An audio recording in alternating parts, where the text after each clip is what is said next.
It. Can't hear it. Music, Dave. Music, Dave. Music, Dave. Let's get the music. Come on, Dave. Let's get the vibe going. Play, share screen.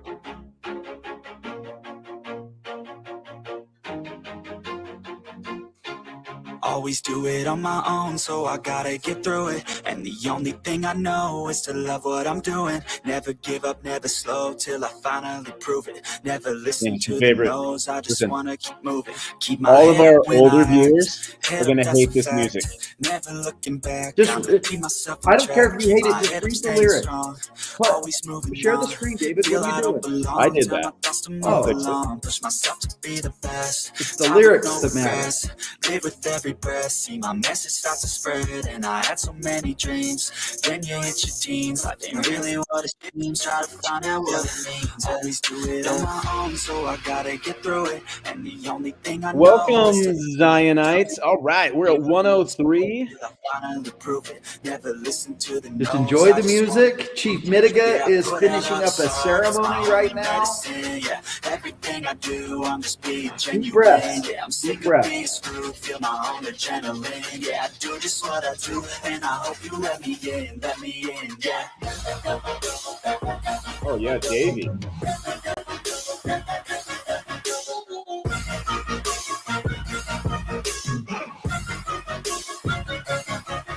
I'm grateful. Oh yeah. Oh yeah.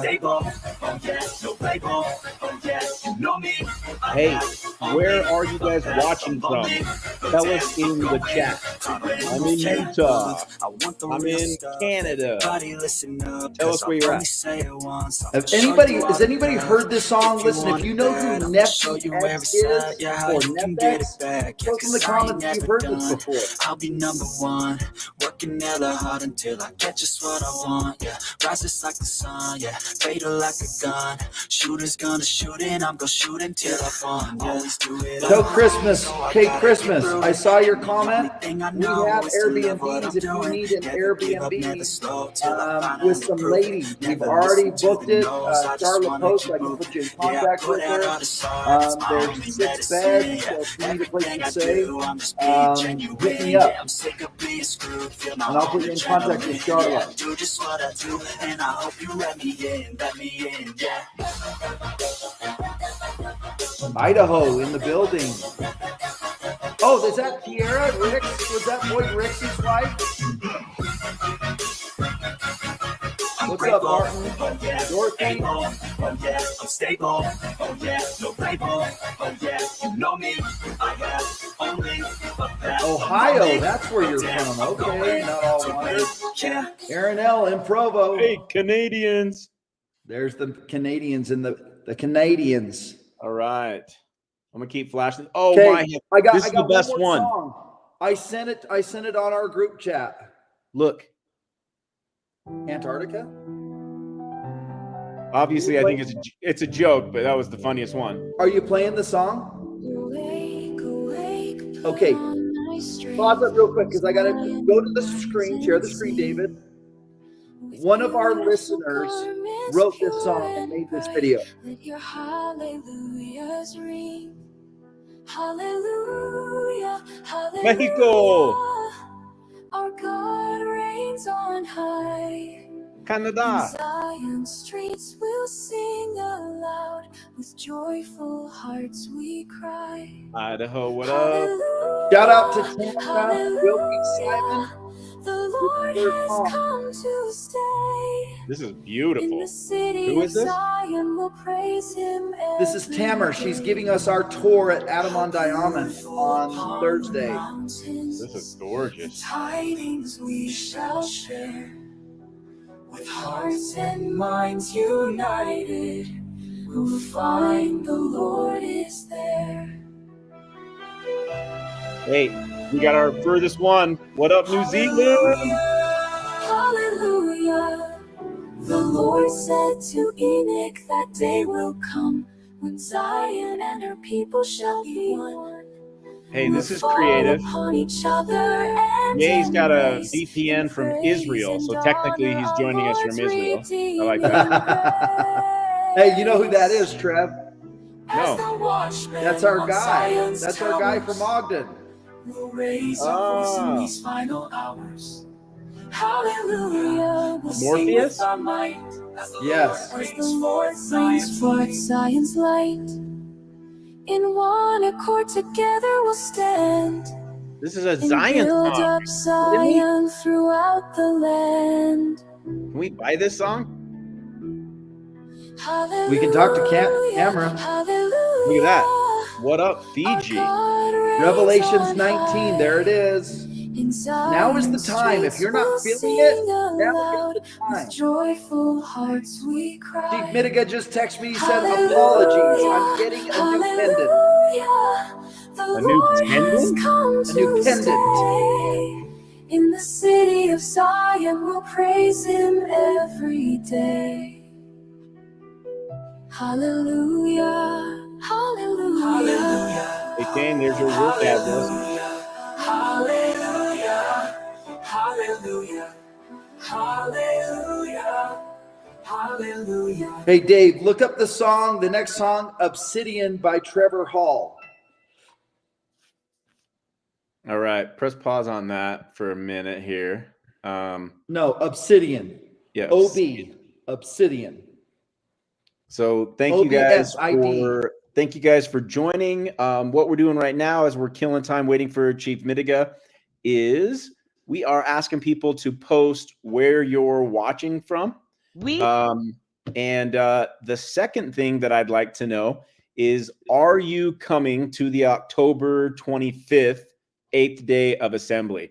If you're coming, throw something in the comments like, I'm coming, I'm going. If you're not sure about it, just be fun to see. We know a lot of the names on here. So post where you're watching from and post if you're coming. Yeah, and also, if you're coming and you're looking for rides or you're looking for an Airbnb, we booked a bunch of Airbnbs. If you're a single lady or you're a lady and two of your friends, we have an Airbnb just for ladies just like you, like-minded ladies. Be great for you to meet everybody. So listen, you can email me at shanebaldwin234@gmail.com, and we'll help you we'll put you in contact with, I've got Charla, who's a friend of the show. She is in charge of one Airbnb. I've got my wife. She's booked an Airbnb. And so we're just coordinating everything. If you're coming out as a couple, we have couples Airbnbs. So we've got a lot of things done. We booked a lot of Airbnbs. So if there aren't a lot available, it's because we booked a bunch of them. And the Airbnbs are going really fast as well. We are seeing a huge uptick. If you haven't registered, register for the event. So right now, Chief Midegah is getting a pendant. Hold on just a second. Right now, Chief Midegah is getting a new pendant. He's in ceremony, and he said he's coming. So do you have that song, Dave? Do you have something, Trev? Yeah, address that comment while we're Dave, pause, please. What's happening in Missouri? Have you been living under a rock, Daniel? Jesus is coming. Wasn't there some prophecy that said everybody will have to go to Missouri? Everybody thought they would have to move there. No. Another misunderstood prophecy. But we should visit there. It is the heart of America. It might be the heartbeat of the earth at Adam-on-Diamond. Chief Midegah believes that that's where the Garden of Eden was. I believe him. But hey, we're going to rock out to another song. If you haven't heard of Trevor Hall and you want good vibes, good Native American vibes, check this one out.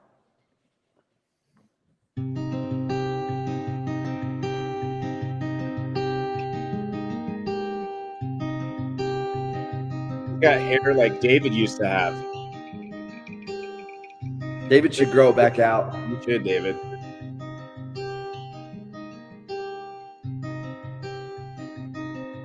Have you guys heard this one? What's up, Bingo?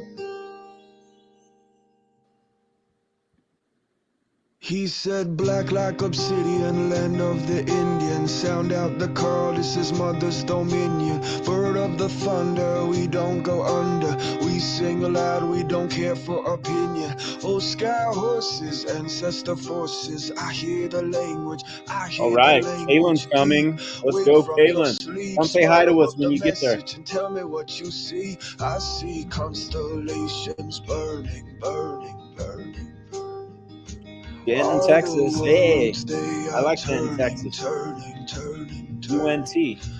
But the music is my fortress, fortress, MJ, fortress, let's fortress. go. See, I heard it in a chorus, chorus, chorus, chorus. Last night I saw a blazing stallion running through the fields of Babylon.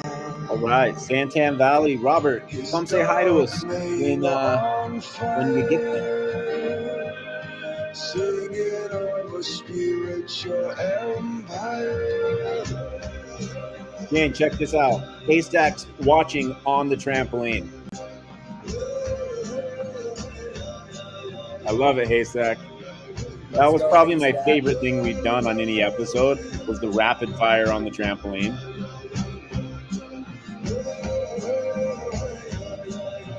All right, we got an Orem here. I like this comment. Joseph called Independence the center place. Kind of to what you're talking about, Shane. You got Murray, Utah. Hey, I just was having dinner in Murray, Utah. Echo, echo, Driving from Florida. Adventure US. Come say hi to us, please. Echo, echo, echo. This is my tribe. All right, Santan Valley, Santa Cruz. Guyana, Santa Cruz.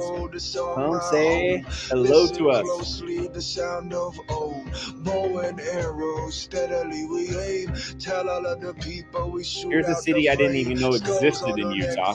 As far as we know, Doug's making that city up because I've never heard of that city in my life. David, you heard of that city? You're on mute. That's not a real city. Okay, I agree.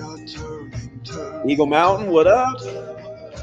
Shout out to Quentin out in Eagle Mountain. For those of you who want to say a prayer for one of our hosts here on Zion Media, Quentin, his wife has some autoimmune disorders that she recently got diagnosed with, and he asked us to offer some prayers. I'd like to ask any of you guys watching that want to throw some prayers toward Quentin's wife, some recently diagnosed autoimmune disorder stuff that she's dealing with, and is brand new, and they're more kind of freaked out than anything. She's not like in bad shape, but a little concerning.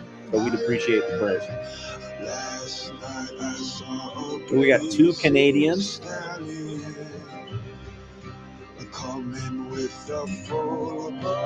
Rocky Ridge is Beat Man. Dave, after this song, can you play that Simon song one more time? Can you quote that song? Let's go back to that Zion song. Chief Midegah says he's about 5 minutes. So he's just, and it's my bad because I told it 8:30 on a message. That's why I thought it was 8:30. But then I told David at 8 o'clock because that's when we've been doing our lives at. And so he's hustling to get done, and we didn't want to change the marketing. So it's kind of my fault, and I take full responsibility for it. But hopefully you've enjoyed some good tunes. Hey, Dave, press pause. It's been kind of, I can hear you, Shane. I think everybody else can, but it's muffled because of the sound. And hey, yeah, we're doing our best to do these. We put it out there at 8. The WhatsApp with Mtiga said 8:30. We told Mtiga, and he was scrambling to get done early. So we get comments. It's so funny. Like the comments on my job is the comments. I go in and mow the comments. That means I go through every single one of them. And I promise you, every single comment that's ever been left at Zion Media, I have read it, commented to it, or hearted it and liked it. At least that. And man, there's some mean people out there. You guys like have a little heart. We're doing our best, like we all got families and jobs, and this is not our full-time job. This ain't our thing, we're doing the best that we can. And it's so funny. Like we're putting on these lives And people are just like, I waited 12 minutes until you guys talked about something important. And we're just like, holy crap. Sorry. So let's make sure we're talking about some important things. If you're on this live right now and you're going to be out there on the 24th, Thursday, we have a special meeting for anybody who knows about Zion Media, anybody who knows us through Zion Media. We want you to come to Adam on Diamond. We have been gifted for the night the Morel Ranch. We can give you all the details: dinner, hot dogs, hamburgers, salads, all of it. Meet and greet. Chief Midegah is going to talk. It's super informal. You know, you can wear your joggers. You can wear just casual. It's a hangout. It's look at the stars at night. It's feel the energy of Adam on Diamond. UFOs. And Trevor wants to watch some UFOs. And listen, for all of you out there that might be single in your 30s or 40s, I'm just saying that Trevor. Guys, I know where the mute button is, and I knew exactly what he was going to do, and I muted him. So yes, UFOs. We're going to sit in the center of the universe in Adam on Diamond. We're going to just look up at the beautiful stars. We're going to for sure see satellites. We'll at least see one shooting star. We'll look for Jacob's star. We'll look for Betelgeuse. And depending on what time we get done with the dinner, we're going to go out and try to see that comet, Atlas Comet, which technically you're only supposed to see it until the 24th. Trevor, talk about what's going on in the skies. It's a harvest moon tonight. It's a super moon. And not technically it's happening right now, but tomorrow is like the big moon.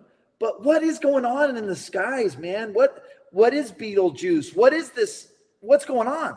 Everything is going on. Everything is going on. It's the wildest time right now.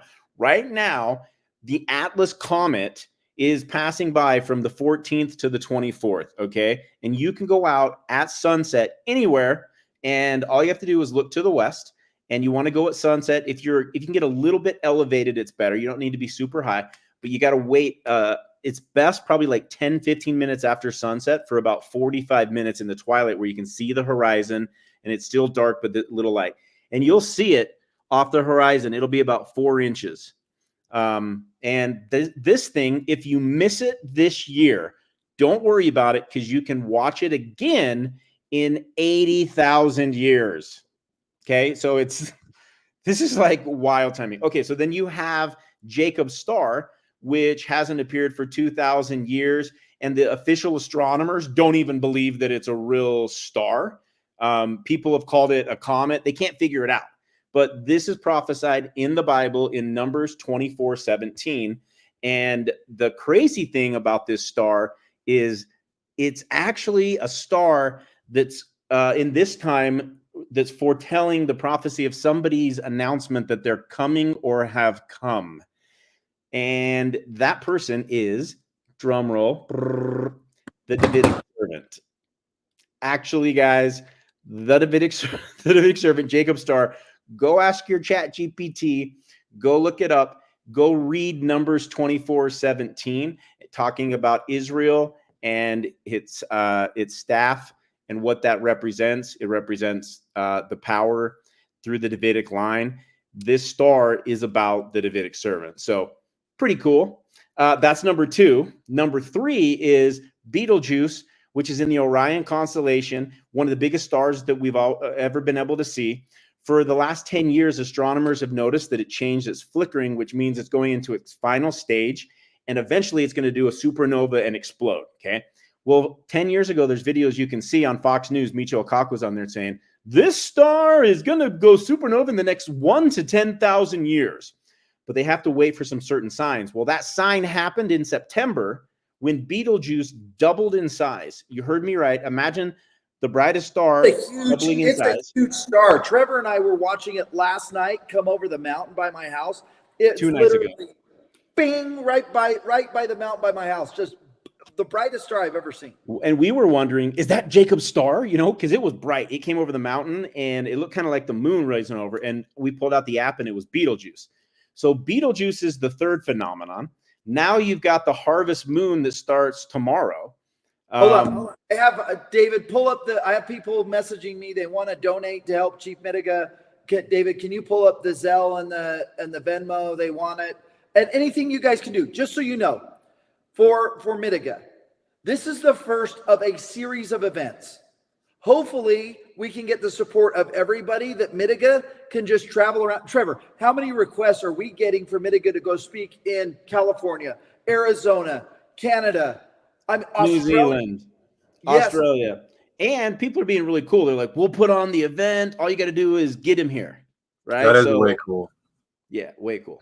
Yeah, so we're good. Thank you so much to everybody that's donated. Mtiga, everything's paid for him out there. His food, his lodging, everything's paid for. We got everything pretty much covered other than a couple of things, but we can fund the car. The only thing we didn't get covered, Trev, is just the rental cars that we'll need out there. Other than that, we're good. So thank you all for contributing. We are setting up a foundation. So eventually you can donate and actually get a tax write-off if that matters to you. But I can tell you this, as a guy who donates money to things where you don't get tax write-offs on purpose, because I'm doing it for the reasons of the heart, not the reasons for the IRS. The donations that you're making here, I promise 10x blessings on this one, because you don't get any write-offs for this. Hey, so here's a question. Do you get a write-off when you give $100 to a homeless person? No. Yeah, I didn't think you did. I got to tell you guys a funny story. 2 nights ago. Hey, Angela Zollinger, if you're watching, thank you for your donation. Jared Brown, if you're watching, thank you for your donation. Tracy Bone, thank you for your donation. Margot Guyman, my phone's just lighting up right now. Dorothea Grover, thank you for your donation. Carolyn Hatchett, thank you for your donation.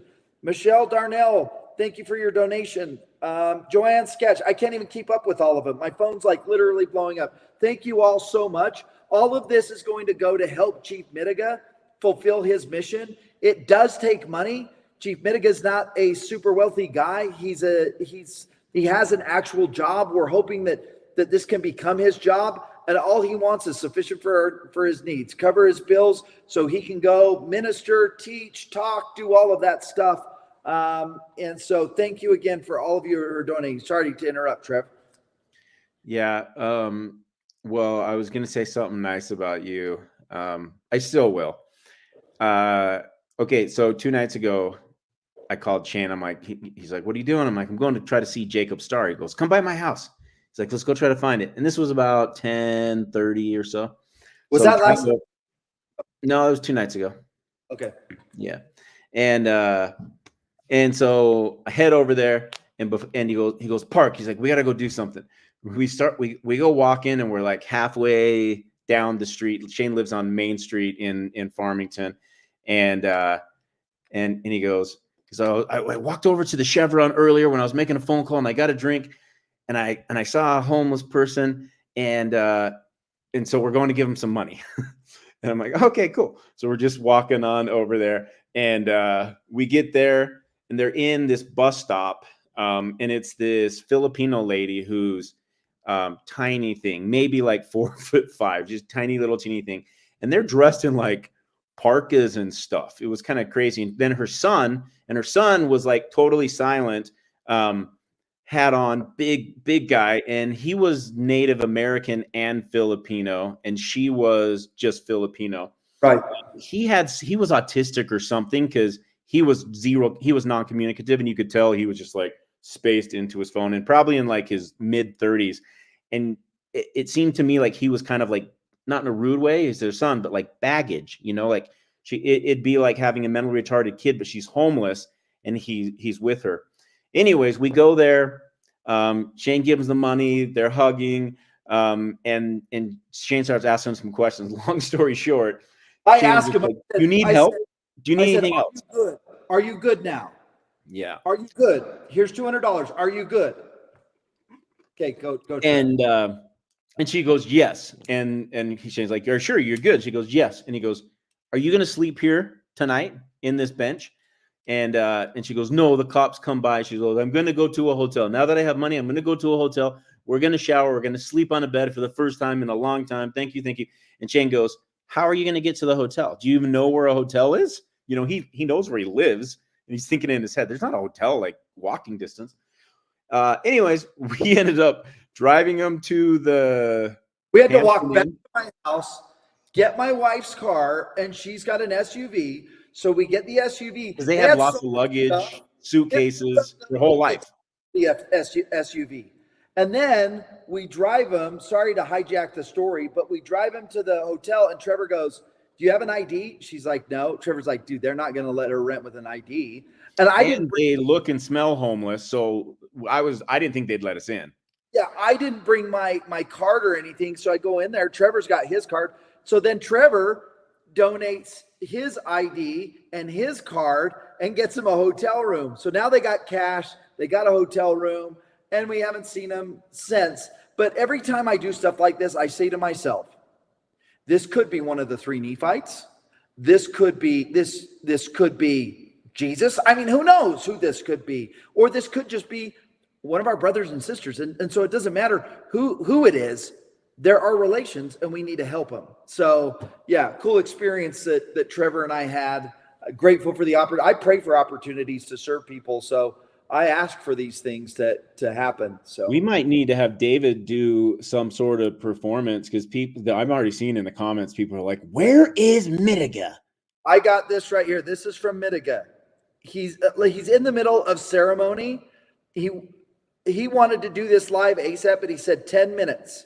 How long ago was 10 minutes? 10 minutes was at 8:26. So in 9 minutes, Mitiga's coming on. If you got to go off and come back on in 9 minutes. But I'm that's true. We're not going to want to miss this. When he called me, literally, I was doing some grounding. I have not been into this grounding thing. I'm just like, that is a bunch of phooey. But I decided every day what I'm going to do, if it's a real thing, I'm going to take my shoes off, walk in circles on my grass in my backyard, and answer texts and emails and talk on my phone. And I saw him buzz me. I wasn't expecting him till tomorrow. So even though there's still ceremony going on, this is the final ceremony, he got his phone back. And he's like, I called him right away. We FaceTime each other. And he's like, "Shane, I've had a vision." I'm like, wait. I don't want to know it. Let's do it live tonight. I want to hear it for the first time. I want my reaction to be for the first time. So wait, you haven't heard the vision? No, I didn't want to hear it. This is absolutely bonkers. What if it's horrible? What if it's the worst thing ever? We got to kill the live stream. Hold on. Listen to this. He started to tell me. I hope he tells this. Maybe he's not going to share this, so I'm going to share it. But he goes, Shane. The Holy Spirit's a boy, and he's coming to the earth. That's what he told me. And I'm what if he's fasted? He's in ketosis. He's lost his marbles, and he just goes off with the craziest story. Do we pull the plug? You guys see in the comments. Trev, I'm wondering if this star is the coming of the Holy Spirit. You know how we've been talking about the Holy Spirit's going to get a body, yada, yada, yada, yada? Well, that would mean that the Holy Spirit is the Davidic servant, if that's what that means, because that star is the Davidic servant star. And by the way, Christ was, by the way, hold on. What's Beetlejuice? Beetlejuice, if you say it 3 times. Say it a third time. Won't say it 3 times. Please. What's Beetlejuice then? If you got Jacob's star, you got twice. And you got the Atlas Comet, that's 3. Yeah. Father, Son, Holy Ghost, maybe. I don't know. Okay, so it's in Christ. You guys know Christ came through the Davidic line. The reason why the Jews don't believe that he was the Messiah, because he never sat on the throne. That he's ready. I got to send him the link. Where's the link? Where's the freaking link? You guys, I promise we sent Shane the link at 1:29 p.m. Okay, I saw it. Link. David, where's the link? Send me the link. Send him the link, Davey. Okay, so you guys have to comment really quick. Like, do you want us to pull the plug on him or stop him if he starts going into some crazy UFOs are coming type stuff? You know I love it, but you guys comment. All right. How many live people we got right now? There's a lot. We're almost at 300. By the way, thank you all for tuning in to Michael B. Rush. I hope you guys enjoyed that one. If you enjoyed Michael Rush, my brother stopped seeing me in Canada today. He said he was teaching. Yeah. Hey, Sean Kruger. Hey, Sean is working on Kimura, and David and I are supposed to give him feedback, and neither of us have because we've been so busy with this event. So, Sean, apologies, but Kimura, we're not talking any donations. I mean, I don't think we will, because Mtiga doesn't like the donation thing. I'm like, dude, you got to take donations. We got to get you out of Babylon. We got to get you focused on the work of the ministry. So make sure and donate. Is Mtiga on? Is he coming? Is he here? Well, he was in the spirit world and now he's not there. Text him. By the way, if you're ever waiting, there he is. If you're ever waiting to visit, you're in what we call the spirit world. Hey, turn your phone sideways. Yes. There we go. Hey, so I found somebody who came here. It's Sean Kruger. Let's see if I can get the Byron Kruger. Hey, I love Sean too. Sean, that's a shout out for you. This is Byron Kruger. He actually came up. He was visiting from Indy, Toronto, and he drove up here. Inquiring minds wanted to know, and had a fascinating time going through what is very much the same as a fast and testimony meeting. And I think he can affirm that's what he just sat through. Yeah. Hey, David, go with us on the side here. I don't like this view. Okay, so let's do this. Okay, no, not you, David. Other David the Lion Douglas. Don't go that big view. Not on a live. Never do that big view ever again. There you go. We got so many Davids here. And Mtiga, I will never call you David. I'll only call you Midegah, Chief Midegah. I know your name's David Taylor, but to me, you're Mtiga. Okay, so everybody wants to know. And can you get some better lighting so people can see you? Yeah. Hold on. Let's see if we can make this happen. Let's see if we can. Hey, I just got to do a circle. There you go. Can you see me now? Everybody, yeah, that's perfect. We can see your face. Nice. Everybody wants to know. Everybody wants to know. How are you doing? What was this thing you were on? And when you got out, how many messages were in your inbox? Okay, so the messages was a little fascinating because I was disconnected for over a week from the rest of the world. And I'm trying to get Sean in this too. You got to get closer. Byron. Man, I know, man, listen. I guess I love your brother more. Yep. No, just go solo with you. We can bring Sean on later. People are here to see you, and we love Sean. Sean, last time I saw you, you were with Mtiga, so you're getting some face time. Well, okay. So, yeah, I was a little shocked. I checked my messages. It was kind of a little bit out of control. So this is a sacred ceremony that occurs, and there were times one of the Bald Eagle clan mother, the matriarch, she's the head of all of the traditional leadership. And I mean, she's the traditional governance head for all of Canada and for our nation. That long ago, just for this specific ceremony, the rivers would be filled with thousands and thousands of canoes traveling to participate. And yeah. So this is sacred. And so what I did is, this is a place where, people go out and fast in a sacred ceremony to connect with spirit and to receive an answer to a question that they have that relates to their journey. And the answer always comes. And that's let me relocate here. We'll take a little walkabout. Got a bunch of people showing up. And so, can you see me okay? Good. Yeah, thank you. Okay. And so that's what this was about. And getting confirmation personally for me, it was confirmation on a journey that's undertaking. And also, everybody is in a moment of reflection and boy, but hey, there are thousands of years and billions of people that were hoping that their prayers would be manifest in flesh, and it's occurring. And so we should be grateful and thankful that we're a part of this time and what's occurring. And this is the rise of our people. And I'm just grateful to have been a part of that. So you had mentioned to me, and I don't know if you're ready to share right now. You had mentioned to me that you're like Shane, like when we call, literally, how fast did you text me that you and I were on a video call? It was literally, well, it was the first person I actually messaged. Instantaneous. Yeah. You were like this, big eyes. You had I had and you're like, I had a vision. Are you willing to share that?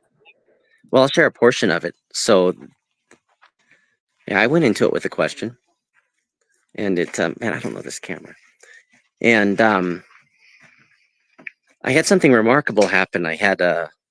It's remarkable because we're grateful when somebody's lived a long life that's of value, great value, and they've really cared about the breaths and that space between the heart and my great uncle had passed away while I was in my fast, and he's the head chief of the Pembina Chippewa. He's the Gichiaya'a. He's the great teacher. He was the eldest living grandson of Chief Red Bear, and he's the reason that I had the opportunity I had to engage with the federal government. He decided to let me all go have a swing in D.C., see how that is. A bunch of corrupt snakes. But he passed away, and so I had the opportunity to tend the fire, keep the fire for 24 hours for him.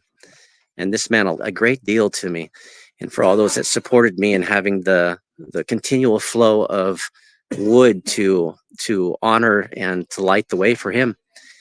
And in that process, it was important to keep the fire going.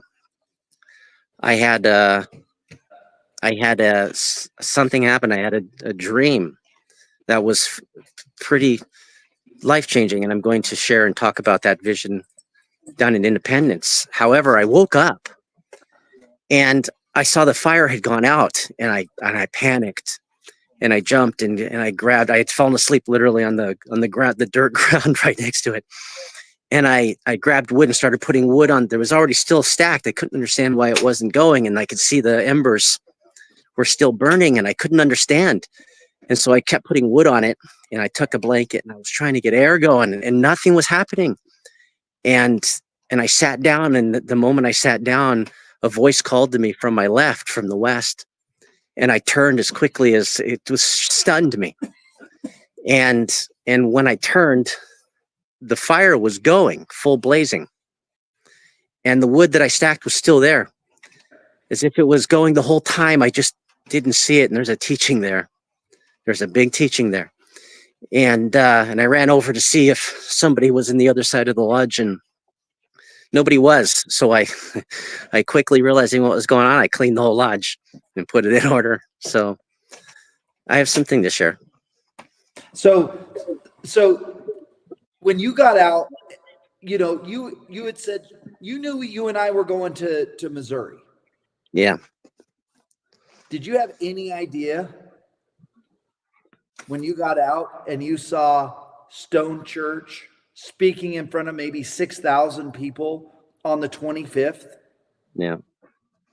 We've got a Adam on Diamond meeting on the 24th with a group of people. We've got a ceremony on the 26th, 3 days. You just got done with ceremony there. Yeah, there's like 200 elders from the North Cherokee Nation. Yeah, it's pretty fascinating. I'm not surprised. I think we kind of knew what was going on. We did. And it's been amazing. Just so you know, I know you hate asking for donations. You're like, I don't take donations. I don't take donations. Most people don't know that you have like a real job that you have to you don't get paid to be the chief of the Ojibwe. I don't know. Maybe you get paid. I don't know. But I know you have a real in IT. Yeah. And you've been using your own money to just fly around. I mean, I helped the rabbi, and we did some things. We threw up a Venmo and a Zelle, and literally got everything covered for you because of the people from Zion Media. I appreciate it greatly, and it means so very much. I mean, I try to do everything I can myself because I believe that I'm like a seed, that everything that I need was already placed within me in the moment that I was formed in my mother's womb. And so we have to do everything we can knowing that the gap will be covered. I always think about when I was a kid crossing a river and I slipped, and in the show of love, as I reached back for my brother and he reached forward for me in that very moment, somehow magically in this flooding river, A tree branch had been on a journey and connected us.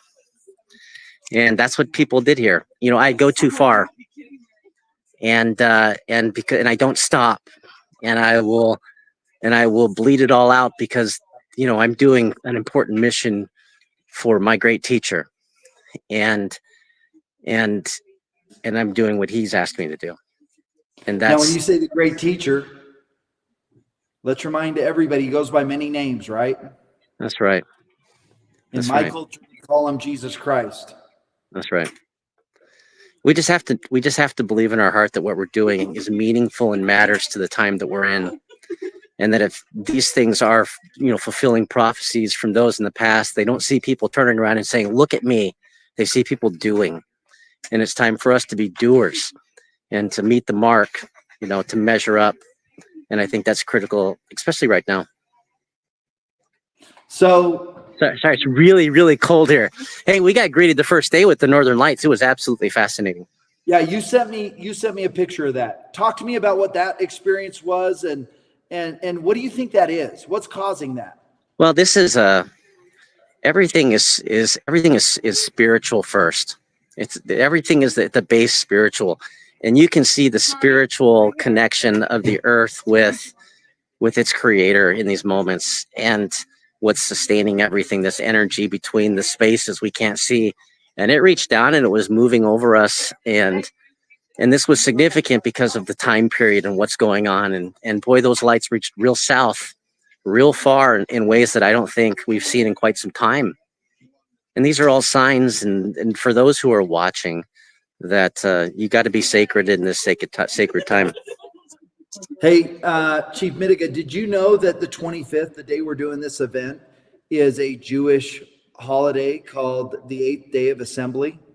Yeah. And it marks the end of something old and the beginning of something new? That's right. Well, we are. We're actually in that age. And the thing is, we're now committing to living in that age. And that requires a change in behavior and why and how we do things. I think no one's ever adequately articulated the other trail properly. We hear a lot about the trail that, you know, is defined for you when you're born. And well, maybe that wasn't the trail. Maybe there's another way. And so we're going to do our very best to show you a different way. Now, in the Seven Fires prophecy, there's this 8th age. That's right. Is your opinion that, like, and it's about an Ojibwe chief, right? The ushers in the 8th age. Is that kind of how the prophecy goes? Or can you remind us? Well, this is a collective. Yeah, this is a collective. There's a spirit in all of us. And it's a collective awakening that has to happen. It's a collective movement to change. Now, in your terms, you could say a collective repentance. Everybody has to collectively make a change. One person can't do it. Maybe there's a drop of water that was destined to start the rain falling, right? To kind of make things new. But the drop of water that starts it is no more special than all the other drops of water that are going to assist in finishing it. So that spirit's in each one of us, and each one of us are equally important in what's occurring right now. And you see it. You're watching the collapse of brotherly love and sisterly love. It's you're seeing the fruit of that way. We know it came in a false promise that the family is the most, in community, are the most important things, and that we should return to the traditional ways of living with nature and in harmony with the terrestrial kingdom, and to step out of this lower world that we're in called the celestial world, which is destroying everything. And these are terms that you understand. And so that requires a change in vision. And then that brings in awareness and wisdom, understanding, and knowledge. You know, you're on the path, you're starting your journey, right? So did you know that while you were in your, what is it called exactly? Is it a vision quest, or is there a name? No, it's a fasting ceremony. It's to you're a sacred part of your community and kind your of like people, Jesus did a 40-day and you're connecting fast? with. Well, I think, but it's every person has the right to connect with the spirit and with your inner self, and to see your place in this world and universe, and to get an answer to something that's really important to your heart. And I think this is something that people think for a long time is held to keep these boxes are controlled by other people, and they're not. These sacred gifts were given to many peoples around the world to be able to do this connection.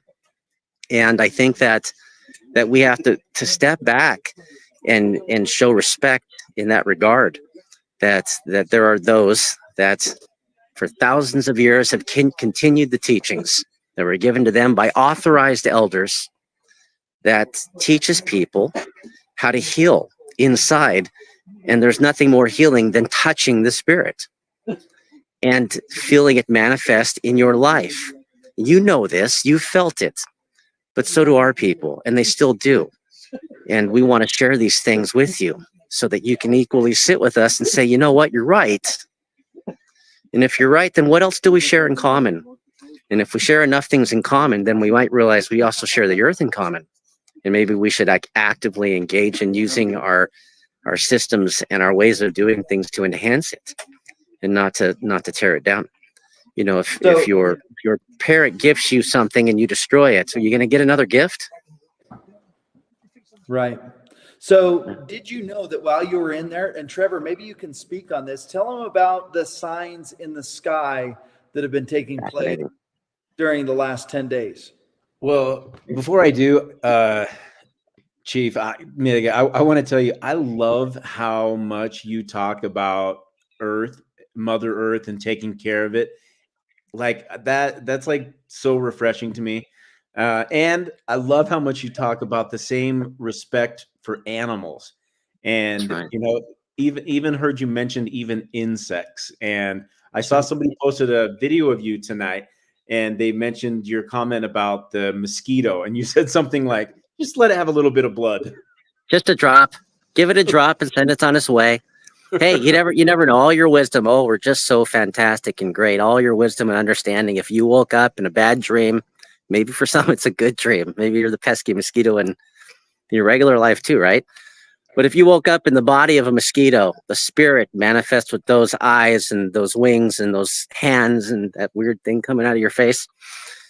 Even if you knew me and you flew to me and tried to explain to me with all your ability to speak with the voice box of the mosquito, I would see a pesky mosquito, take a drop and go away, right? So have some humility. You don't know the spirit that's within a living being and the relationship they have with their creator and their purpose on this earth, which it's not for you to understand, but they're there for a reason. And it's in all degrees that each of them are carrying a walk, otherwise they wouldn't be here. And this is a law that was a foundation to Christianity was founded out of Judaism. Man, I feel bad for killing this gnat the other, like an hour ago. I killed a gnat, and I feel really bad now. I'm not going to do that anymore. Think about it. I'm going to usher it out the door. Like, is it a good qualifier? Is he just doing his job? Oh yeah, he is. There he is again. Okay, so before I give the quick little update on the little astrological things, there's a ton of them that we found out is happening. Somebody wanted to ask. We've had a few people ask, did you learn anything from your dream? And if so, can you share it? Give some insights on that. Let's hit that first. No, I'm not going to share it here, but I will share it in Independence when I go and speak, and I'm carrying my fasting cloths with me, and so that my qualification to speak is that those 4 colors or 5 colors, and I'll lay them on the podium and we'll have a conversation, and I'll share it in length. But it was fascinating. I've had some strange things occur in my life, for those that know, but this was it was a very unique thing, and I know what I'm doing. Do you know what you're doing? You should. And you should be really reflecting on that right now, because the everything around you is telling you something's about to change. And so where will you be? Hiding away in shadows, holding on to hate? What more is there to take? What more? So now's the time for us to reflect and decide if we want to sit together around the fire. And I think we do. I think we all do. I think we want our families back. Yeah. No Okay, doubt. Trev, teach him. Okay, Tell him. He probably knows, but just tell him. All right. So there's a few things that are happening. First off, there's an Atlas comet that is only here from October 14th to October 24th. And guess what? It's only here once every 80,000 years. 80,000 years. Okay. Just so happens every single night you can see it on the horizon. It's this big Atlas comet. Okay. The second thing is Betelgeuse, which was one of the 10 biggest stars that we can see, has doubled in size since September. It's doubled in size in the night sky. It's brighter than Sirius. It's massive, and it's going to go supernova. They're saying, right? So when it goes supernova, tell them what that looks like. It'll be as bright as the moon. You'll be able to, of the full moon. It'll cast a shadow, the brightness of a full moon.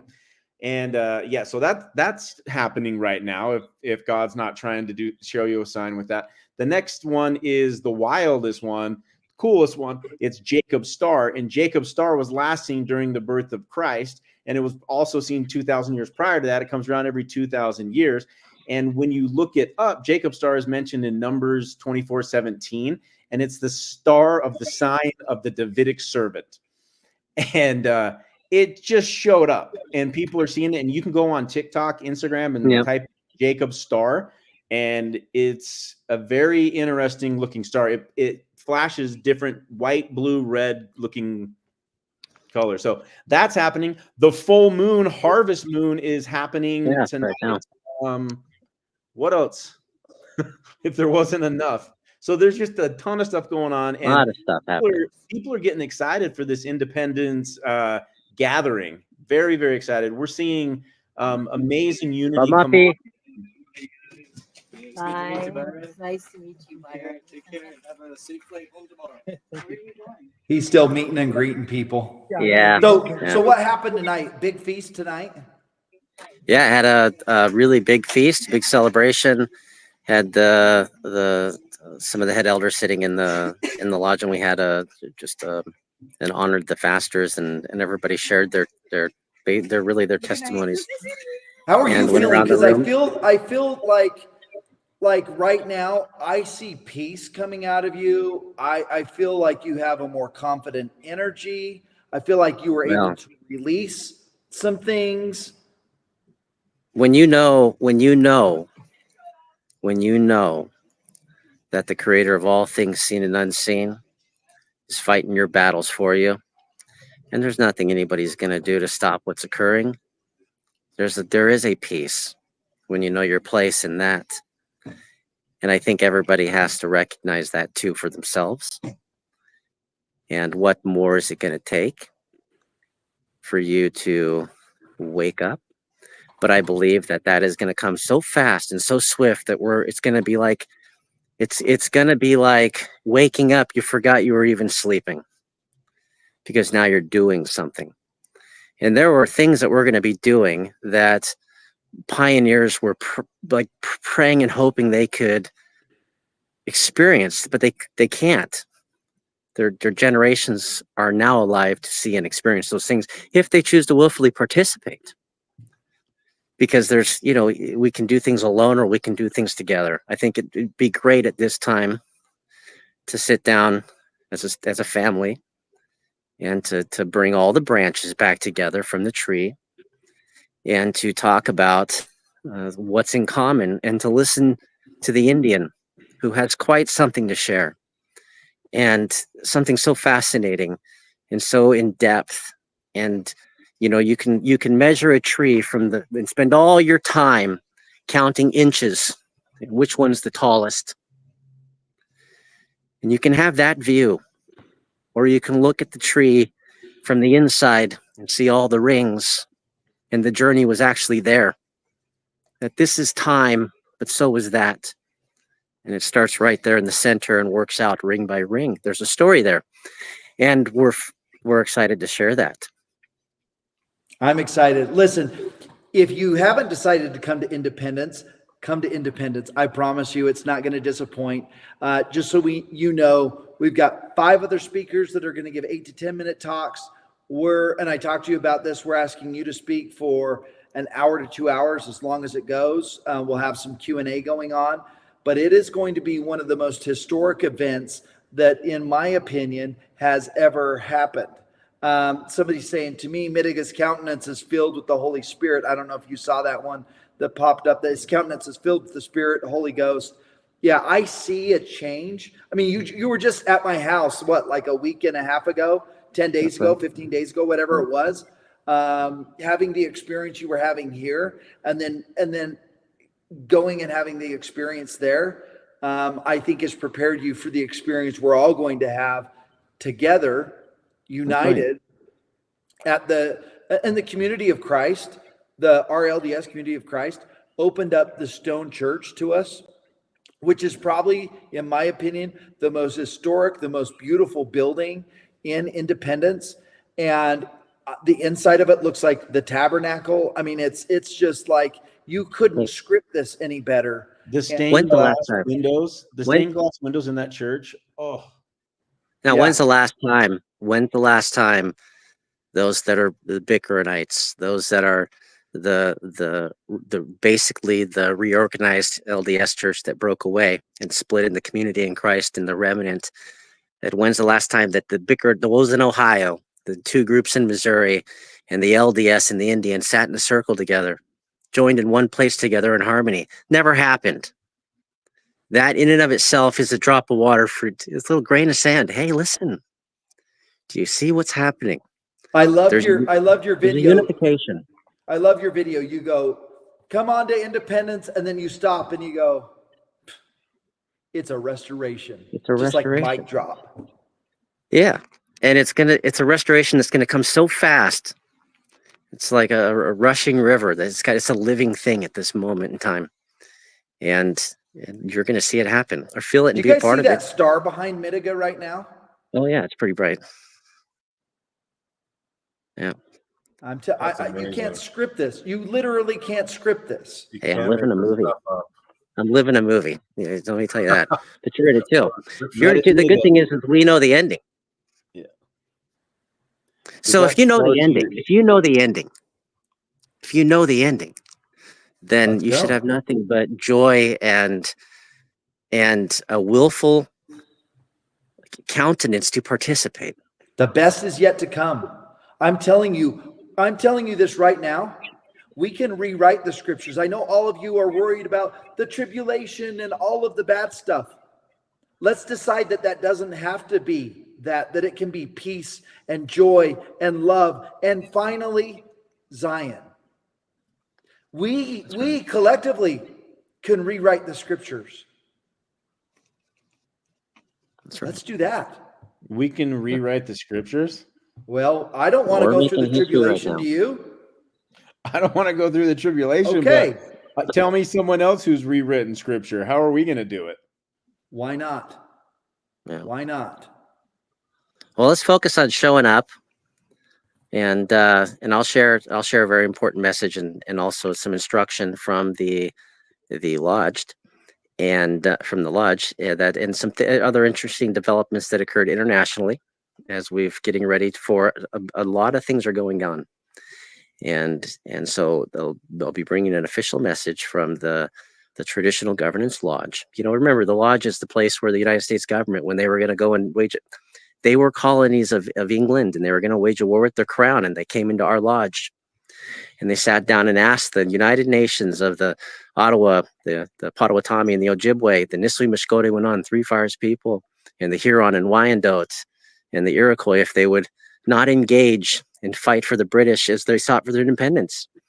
And we gave them the instruction for what to do upon our land if they're going to have an independent government here. We gave them the requirement to follow the Great Law of Peace, the requirement to organize a three-house government, and the requirement to use the eagle standard, which was the symbol of the being that's closest to God. So we should try to seek for such an ideal. And that we establish that we are the parent and they are the child, and it's time for the parent to correct the child.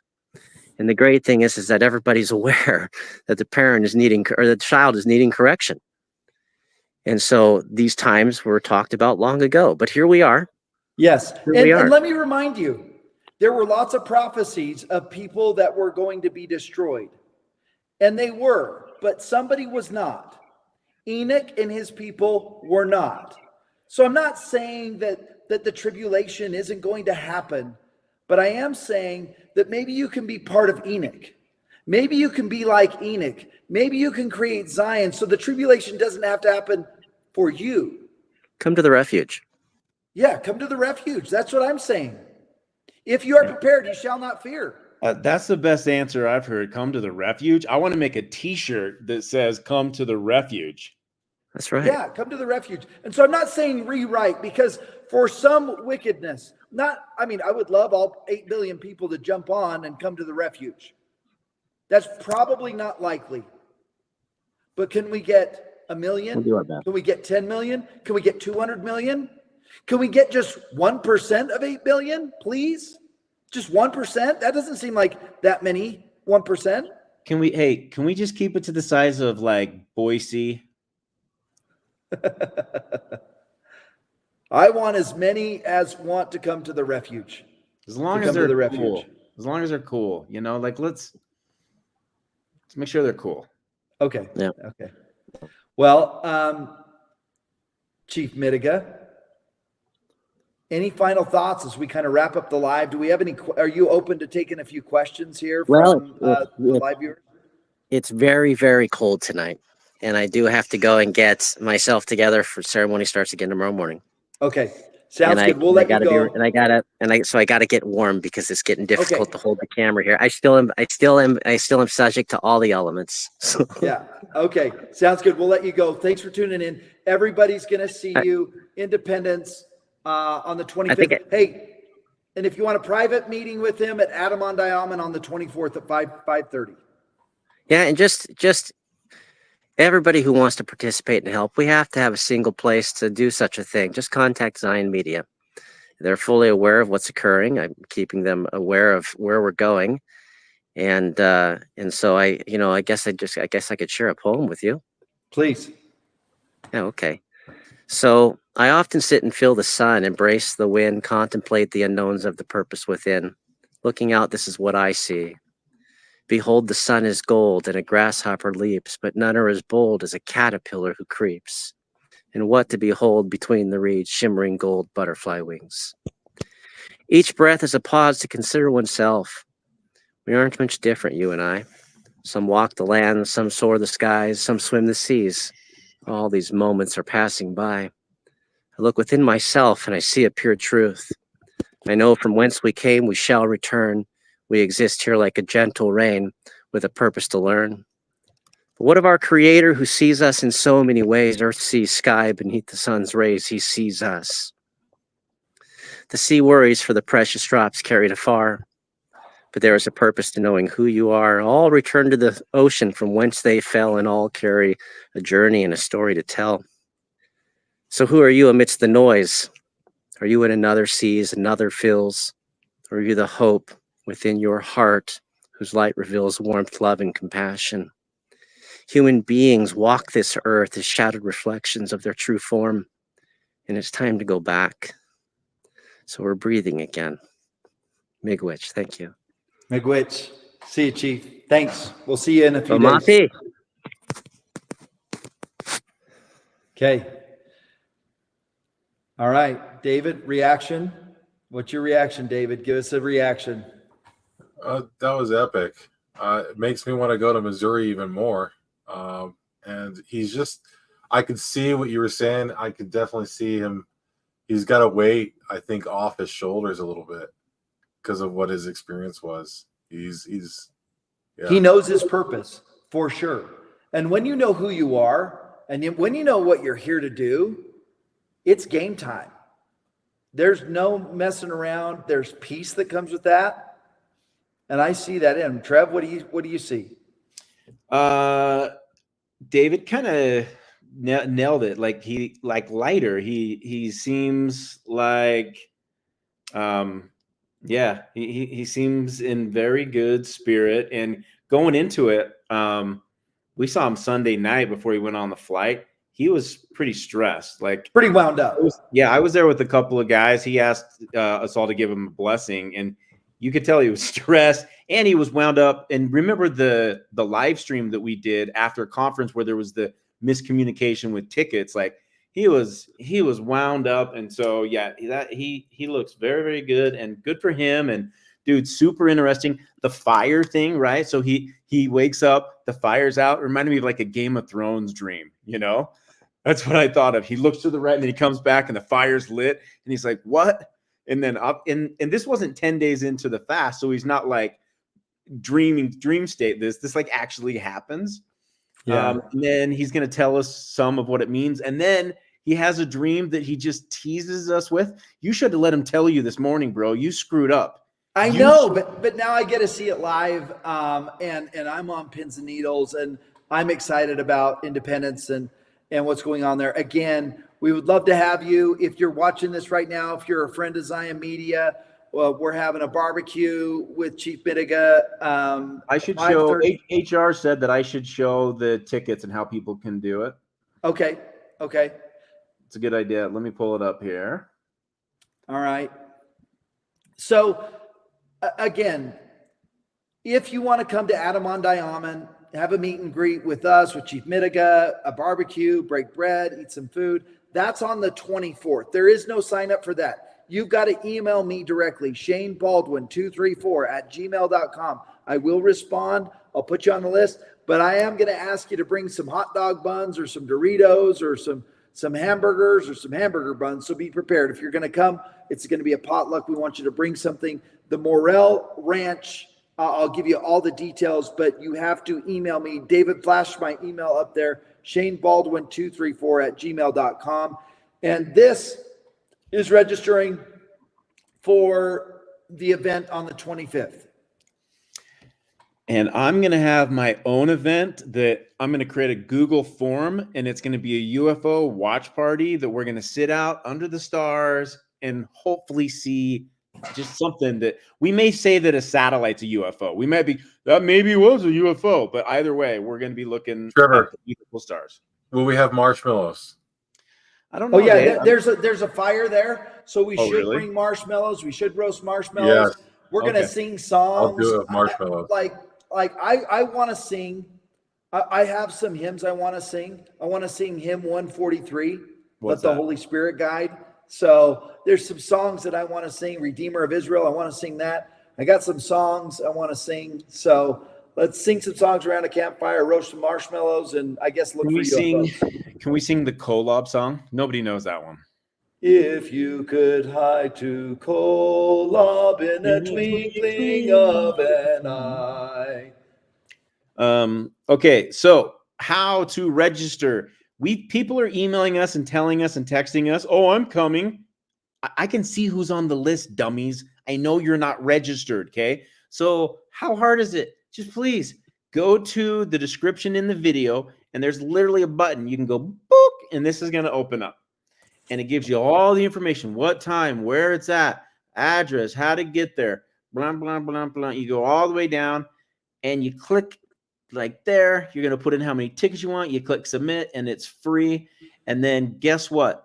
There's so many of you guys that we haven't had time to respond back to that have messaged us saying, how do we donate with a credit card or a debit card? You can go right down here. You can donate for food. You can donate to the event.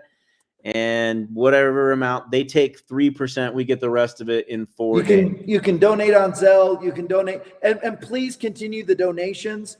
All of this goes to help Chief Midegah. Chief Midegah has put us in charge of basically managing his, I don't even know what you want to call it, is his ministry, the work. We're happy to be on the team, be the media department that sets us up. Let's just make sure we're not his executive assistants.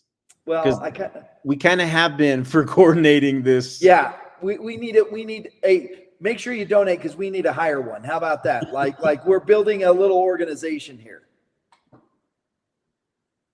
This place. Look, David, flash up the Venmo too.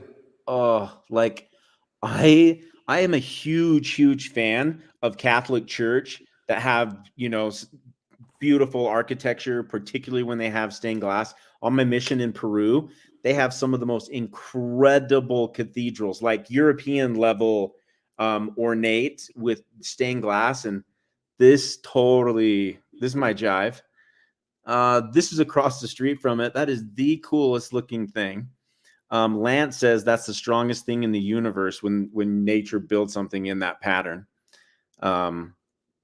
Look how cool this organ is. 1888. Oh my goodness. That thing's just gonna. Yeah, totally. Let's see here. Joseph Smith III commissioned and oversaw, inspired, and built this. This is the cornerstone of the final temple. So tell me that place ain't important. Oh, holy smokes. Now, remind me who owns that temple lot. They call it the Temple Lot Church. Part of it is, I'm going to get it wrong for sure, but what I heard was part of it was the Bickertonites, but the people that own the most of it is the Temple Lot Church. Okay, let's see here. I'm going to go to the Morel Ranch next, Shane, because that thing. Oh, Trevor, I just got an email for you from our friend of the show, Jeff Foley. He said the following experience was talking about UFOs. The following, do you want me to read it? August 4th, 1980. Yes. On August 4th, 1980, a spooky thing happened. This is, I guess, in Chillicothe. I don't even know if I said that right. Missouri. I don't know how long this is. I'll read the whole thing. I'll just read the whole thing. Well, yeah, because what if it's really dumb? I'll try and read it fast. There were 4 strange lights in the sky to the west. They looked like very powerful spotlights coming from the most uninhabited area in the whole district. Night was overcast, no stars, low cloud ceiling. 3 of the lights stayed or moved together. The lights, as they reflected off the clouds, would sometimes stay still for a few minutes, then move very quickly. The lone light to the left stayed still after projecting its beam directly over our heads. I even saw a vehicle of some type on a far hill, 180 degrees, moving directly away from seeing us. I saw 2 lighted windows and personages in them. They seemed to be on the ground rather than hovering, but there were no roads there. Rich said the one we saw was between us and the Sperry land, which would make it about a quarter of a mile. We watched them for 15 minutes. And then basically they got back. There was light coming from the same area, but not a spotlights. Eerie experience. This event lasted 20 minutes, but Pam said we were gone for about 2 hours. Under later hypnosis, it was said by others that Jeff was abducted and placed in a gurney in the craft. So who's telling this story? This was a story that was told from Joseph John Foley's journal, Jeffrey Foley's dad's journal. Jeffrey Foley's dad had this happen to him. Okay, that's pretty cool. I wonder if his dad's still alive, because Jeffrey Foley could win $1,000 if his dad came on and told us his story. Bro, we need to get people to come on and tell their UFO stories on Zion Media. Oh, please, that's one of our original things on our list, guys, that we've never done. In the comments. Okay, you guys, if you know someone that has a really good UFO story, go to our contact us form by hitting our link tree. Next, I'm going to show the Morel Ranch. The Morel Ranch. I'm probably spelling it wrong. I'm getting tons of emails for you coming on the 24th. Thank you for sending me these emails. I'm going to be creating a group email with all of you that send me your emails with information. We're going to be assigning potluck. But this is normally $5,000 to rent. They just offered it to us. They said, hey, we feel what's happening. We built this for this day. Look at this. This is, what river is this? This is so beautiful. It's on the ranch. I dibs right here for the UFO watching. Yeah. It is going to be. This is perfect. prophecy. Listen, I don't know if Jesus is going to be there. I don't know if Joseph Smith is showing up there. I don't know if Angel Moroni's coming. I don't know if Adam's going to be there or Abel or Seth, but something's going to go on there. So I'm excited to be at that spot, feel that energy, and just, hang out. People get to meet David Douglas. That's right. Jane and I had a conversation with David the other day, and it surprised him. And we told him that David is the fan favorite, and it shocked him. He was like, I am more than you guys. And we had to convince him David is the fan favorite. Everybody loves them, David.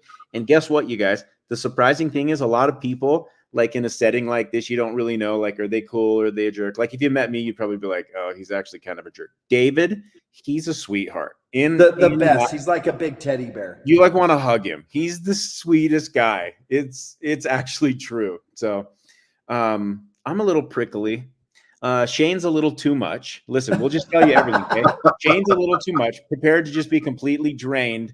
But he's going to give you the best time of your life and just tons and tons of info. I'm super prickly but funny. You're going to have fun. And David's just going to snuggle you. Yep, that is the truth. That is the truth. Hey, and if you're driving all the way out there from Utah, I got some Airbnbs. I think you'd have to chip in like $80 a night or something like that. Dude, so if you need an Airbnb, again, hit me up. Look at that picture of the temple. Beautiful. I mean, yeah, you're not going to want to miss this. Like, people have been waiting, I don't know how long to get called to Adamon-Diamond. Everybody thought that it was going to be, they're going to have to horse and buggy it and walk by foot. No, we got airplanes, we got cars. So is what you're saying, if what I'm understanding what you're saying, kind of how Muslims have to do their trek to Mecca. If we do this time, it kind of like you punches off the list and we don't have to do it. That's right.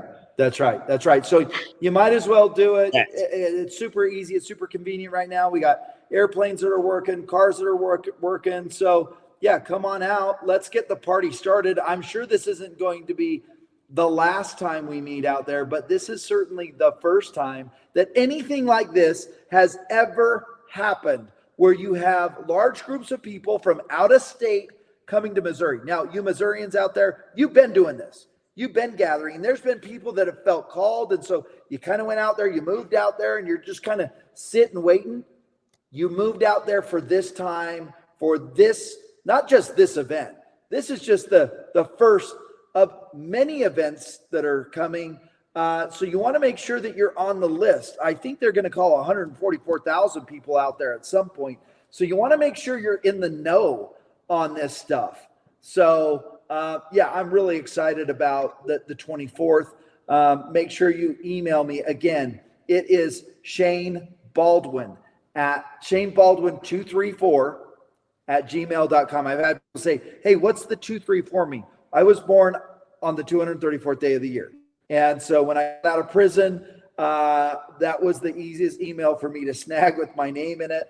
And it reminds me of that day 234 that I was born on. So, okay, Shane, I have something important that I'm going to pop up on the screen. And Dave, can you drop the Zelle thing? This is an actual really great idea. There was somebody who was going to go, but they're now doing a watch party. So I'm just going to read this really quick. And then there's some call to action on it. Trevor, I'm Tina Quarter. I'm wanting to do a gathering in Salt Lake City to watch the broadcast. Is it possible? It isn't possible to go to Missouri right now. There might be others in the same situation, but I wanted to get with people and visit and eat. I live in Huntington, Utah, but my sister lives in Salt Lake. She knows Midegah has been following him. She has a big house that can host a large group, 40-ish, and she said we could use her house. So Chrissa connected us. Thank you, Chrissa. And right here, I don't know if you can screenshot if you're watching this or take a picture of it. It's kind of inconvenient. But what we're going to ask David to do is put it in the description. And Dave, I'll send you this live link. And you can actually go into our video, click on description, and we'll add this for the Utah live thing. And obviously her phone number is right there at the bottom. But I just kind of wanted to pop it out there also just to show, like, give people some ideas of like, hey, get together. If you can't be there in person, do a watch party. Do one in your area. Coordinate. Could you imagine watch parties all over the country and globe? Please. I want to see tens of thousands of people live streaming. Hey, just so you guys know, I've been reached out to by a group that are Levites, and they've heard about what's going on here, and they're watching right now. They're texting me right now, and they're coming to my house tomorrow at 2:45. We're going to spend a good 6 hours understanding who they are and what they got going on. They've sent me a book, and this book is legit. It's the only book I've ever seen like this, and it is a Hebrew translation of the Book of Revelation.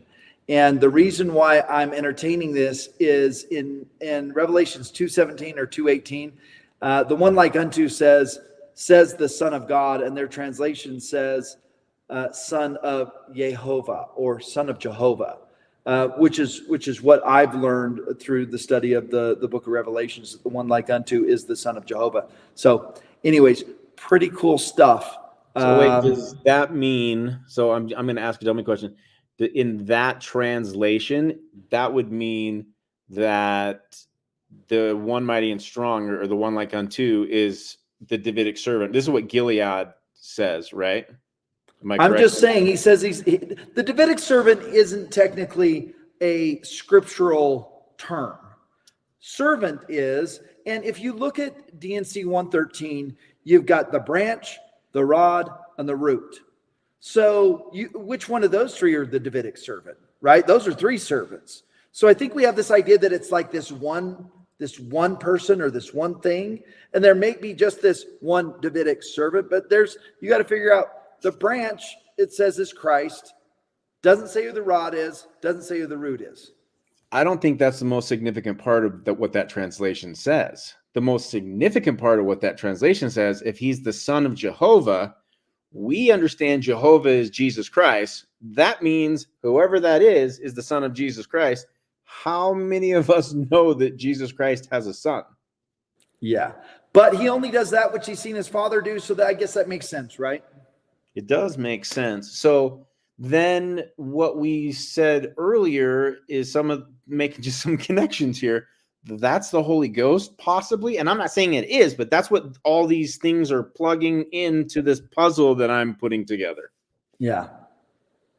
It's a lot. It's a lot. I'm going to say that backwards. I'm going to say the Holy Ghost is the Davidic servant who is the Son of Jehovah.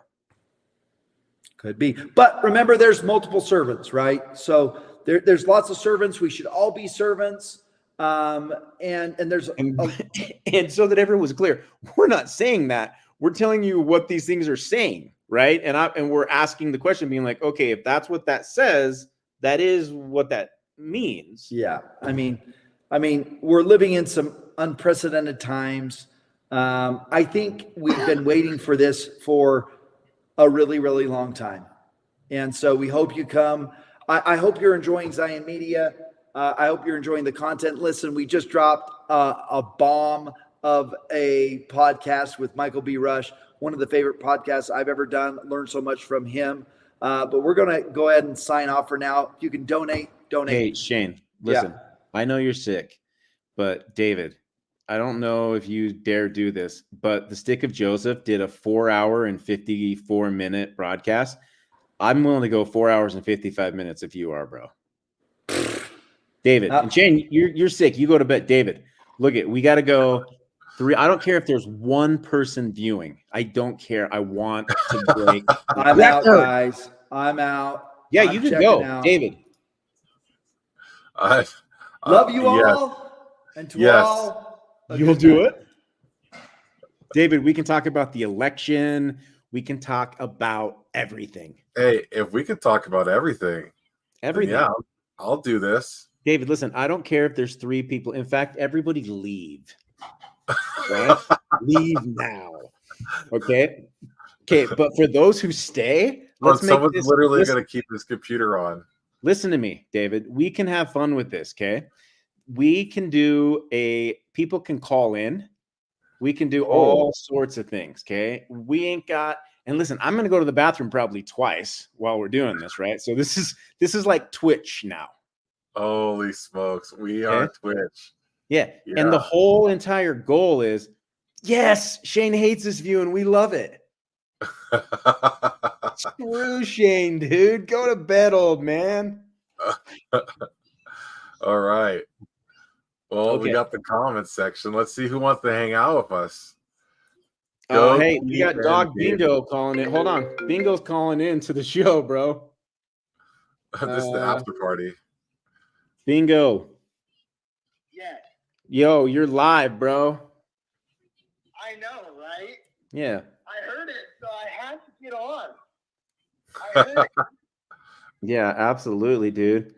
So, Bingo, we got to do the math really quick so that we know what time we're ending. So, Dave, I need you to go look at YouTube, The Stick of Joseph. It's 4 hours and something. Okay. I want to beat it by 1 minute. Oh my goodness, we're actually doing this. Okay. Yeah. Let's do this. Listen, we started it. I'll be the last one on here, dude. You got to realize I used to do this on the radio from 10 to 2 when no one was listening. And it can get fun. Yo, so dog, where are you calling from? Dude, I'm calling from work. I work in Spanish Fork, Utah. All right. Well, Yeah. I hope you don't get fired if your employee sees that you're calling in from work, bro. Dude, I literally am the only one in my area at work working right now. So okay. I can talk on the phone all day long. Well, I hope you didn't get a bunch of your coworkers fired, bro, by tattletelling on everyone on national television, bro. Okay, Dude, we got the. No one knows where I work except for you, Trevor. Okay, I'm gonna tell them. Okay, hold on a second, dog. It was math, 4 hours, 53 minutes, and 47 seconds. Yep. Bet. It's 2 a.m. 2 a.m. 16 minutes. No, it's not 2 a.m. Oh, it is. We only have to go 3.5 more hours, Dave. Yeah. That's 1 a.m. and 4 minutes. Really? Okay. Easy. Yeah. I did from 9. All you got to look at is we're at 1 hour and 26 right now. So we just got to go. We got to go 3 hours and 27 more minutes. Okay. Great. All Great. right. 3 hours. So, Dave, I'm going to make a bet right now. And Bingo, you can get in on this bet if you want. And everybody else, you can put your bets in the comment section. There's a couple of things that are going on, okay? And how many times am I going to go to the bathroom between now and the time that we're done, David? Would you say it's 2? Would you say it's 3, 1? Well, you always have that drink in your hand. I don't know where that is. If it's not near, we'll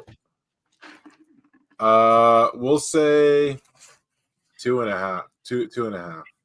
2.5? That doesn't even make sense. You're gonna need to go to the bathroom right at the end of the stream. No, David, there's no. 2.5. You have to do number 1 at least once, and number 2 at least twice. Oh my gosh. Okay, I hope people didn't hear what Bingo just said. Okay, Dave, it's either 1, 2, or 3, dude. Quit making it more complicated than it is. I have to go to the bathroom just talking about this. Okay, I'll say 3 though. What? 3? Okay. Dog, how many do you want to do? 1, 2, or 3? In the comments, yeah. 1. Dog says 1. Okay, I'm gonna say 2, and then I just won that bet. Let's see. There's some. Let's go to the comments here, Dave. That I saw some people say, "Do questions from us." Okay, Krissa, give us some questions, and then it says, "Honest question. Honest question. Why does it feel like Mtiga is about to try to start his own church movement, bro? He's not. Not at all. Nope. That way he's being held up as a standard puts off that what? The way he's being held up as a standard puts off that Phil. Listen, there's a lot of people that are like, Mtiga is the Davidic servant. Shit, let's all chill. All right. Like Mtiga is Samuel the Lamanite type in shadow, right? Like it's cool. It's cool who he is. He's an American, Native American Ojibwe legitimate papered chief who's also Mormon, who comes from the Taylor line, who's got like pioneer heritage, like rad. And this guy is representing the Ojibways, and he's in all of these meetings, and in these meetings, all these other tribes too. Dave, in these meetings all across the world, he gets to drop in Book of Mormon stuff, And here he is, like, this is why I love him. He's validating the book that I love the most. He's validating the Book of Mormon. Everything that he's about is validating the Book of Mormon. Why wouldn't anybody be in love with this guy, right? But no offense. And this is this question: does it feel like Mtiga is being held up? You know, is he going to start his own church movement? Listen, Mtiga has zero ambitions of that. Mtiga cares more about his native ties than he does than a church. On the Latter-day Saint. Yeah, he don't care. He's not starting a church. He's not organized to start a church. Like, that's not his thing. That's not how he visions. He sees a church, a structure, as the way Europeans do things, right? And so he has a mission in his Native American with his calling in the Ojibwe tribe. That's what he's doing. And people might see that as like, is that a religion? No, it's not a religion. It's their tradition for years and years. It's a way of life. It's a way of life. The thing you need to understand too is that, like, isn't Zion supposed to be a city? So that means like there's a whole bunch of people live in a certain way. It's like culture, and that they already have their own culture. Okay, this is a very good question. So Chrissa asks, tell us what's in your drink. This is, as soon as I say this, for sure the feds are going to shut down this live stream. Okay.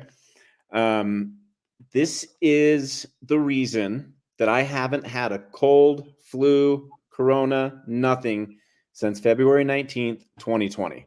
Okay. Inside this is a special yellow dye that comes from a crustacean, like a crustacean that's crushed up, and they use the natural dye for it. This yellow dye, if taken in the right amount of milligrams, completely makes it so you don't get those. And what am I drinking? Diet Mountain Dew. Okay, it's in regular Mountain Dew, it's in Mountain Dew Zero, it's in Diet Mountain Dew, but it's the yellow coloring in there. I can send you the whole white paper on it. Literally haven't been sick. Now, here's the truth, David. Okay. Lean in. I'm leaning if you can't see it. Oh, hey, Bingo. I totally forgot Bingo's here. Bingo's leaning in too, bro. Okay.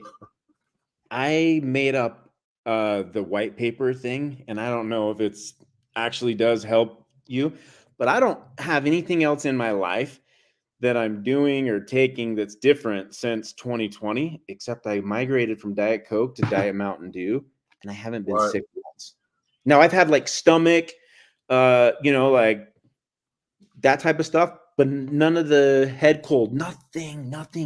And it's kind of freaking me out. And when we were talking about foreordination, the translation process yesterday, or whenever we did that thing, I'm like, maybe I'm translating as we speak. But listen, I know I'm not translating because I'm not like a great person, So I know for a fact I'm not translating.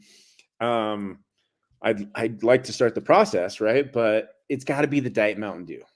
I think you might be. It's the Diet Mountain Dew that's the key to translating. I bet.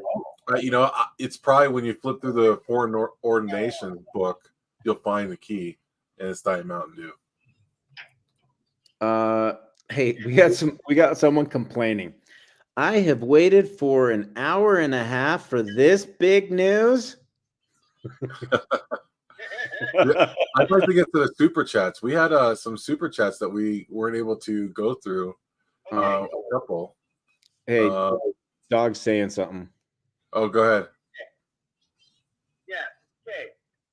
Going off of everything, I don't know if anyone has watched the Kamala interview with Fox News. Have you guys watched it and the disaster it was? Yeah, it was pretty bad. Dog, I got a better idea. You should FaceTime me because I can answer you on my if you can, I can answer you on and pop you up as a screen. Oh, that's a good idea. I would love to, but where I work, the stuff I'm handling is confidential. He's a Fed, bro. I told you, David. I told you Bingo was a Fed. Oh, man. What the heck? I work for the Fed, yeah. Oh, dang. Oh. Hey, so Bingo, hold on a second. Before we talk about Kamala Harris, that's not till like hour number 2, bro. Like, calm down. We're still talking. We're still talking about Mtiga right now. Okay, so hold your horses, Dave. So let's do some post talk about all that. Okay. Okay. So yeah. I feel like I gave misinformation because I told people it was a 12-day fast. Okay, Oh. I said it twice on air. I put it on the thumbnail, in the title. I mean, I thought it was, and it's done tomorrow. It's 10 days. Okay, so I don't know if everybody changed it or if I just like gave misinformation or whatever. But Dave, you're gonna need to look up that scripture, see what that is. But okay, so he goes in the first night of the fast. He's supposed to be tending. His uncle dies, right? His uncle dies, and there's something to do with tending the fire for his uncle. Maybe it's something like where their spirit is in like spirit prison or whatever, right? I don't know. Limbo. And Mtiga is supposed to make sure the fire stays awake. He's sleeping outside, and he falls asleep. He wakes up, fire's out, and he's like, oh, shiz. And he runs over, starts setting it up, and then somebody calls his name. He looks to the right, and as soon as he looks to the right, the fire's on. Peripheral sight.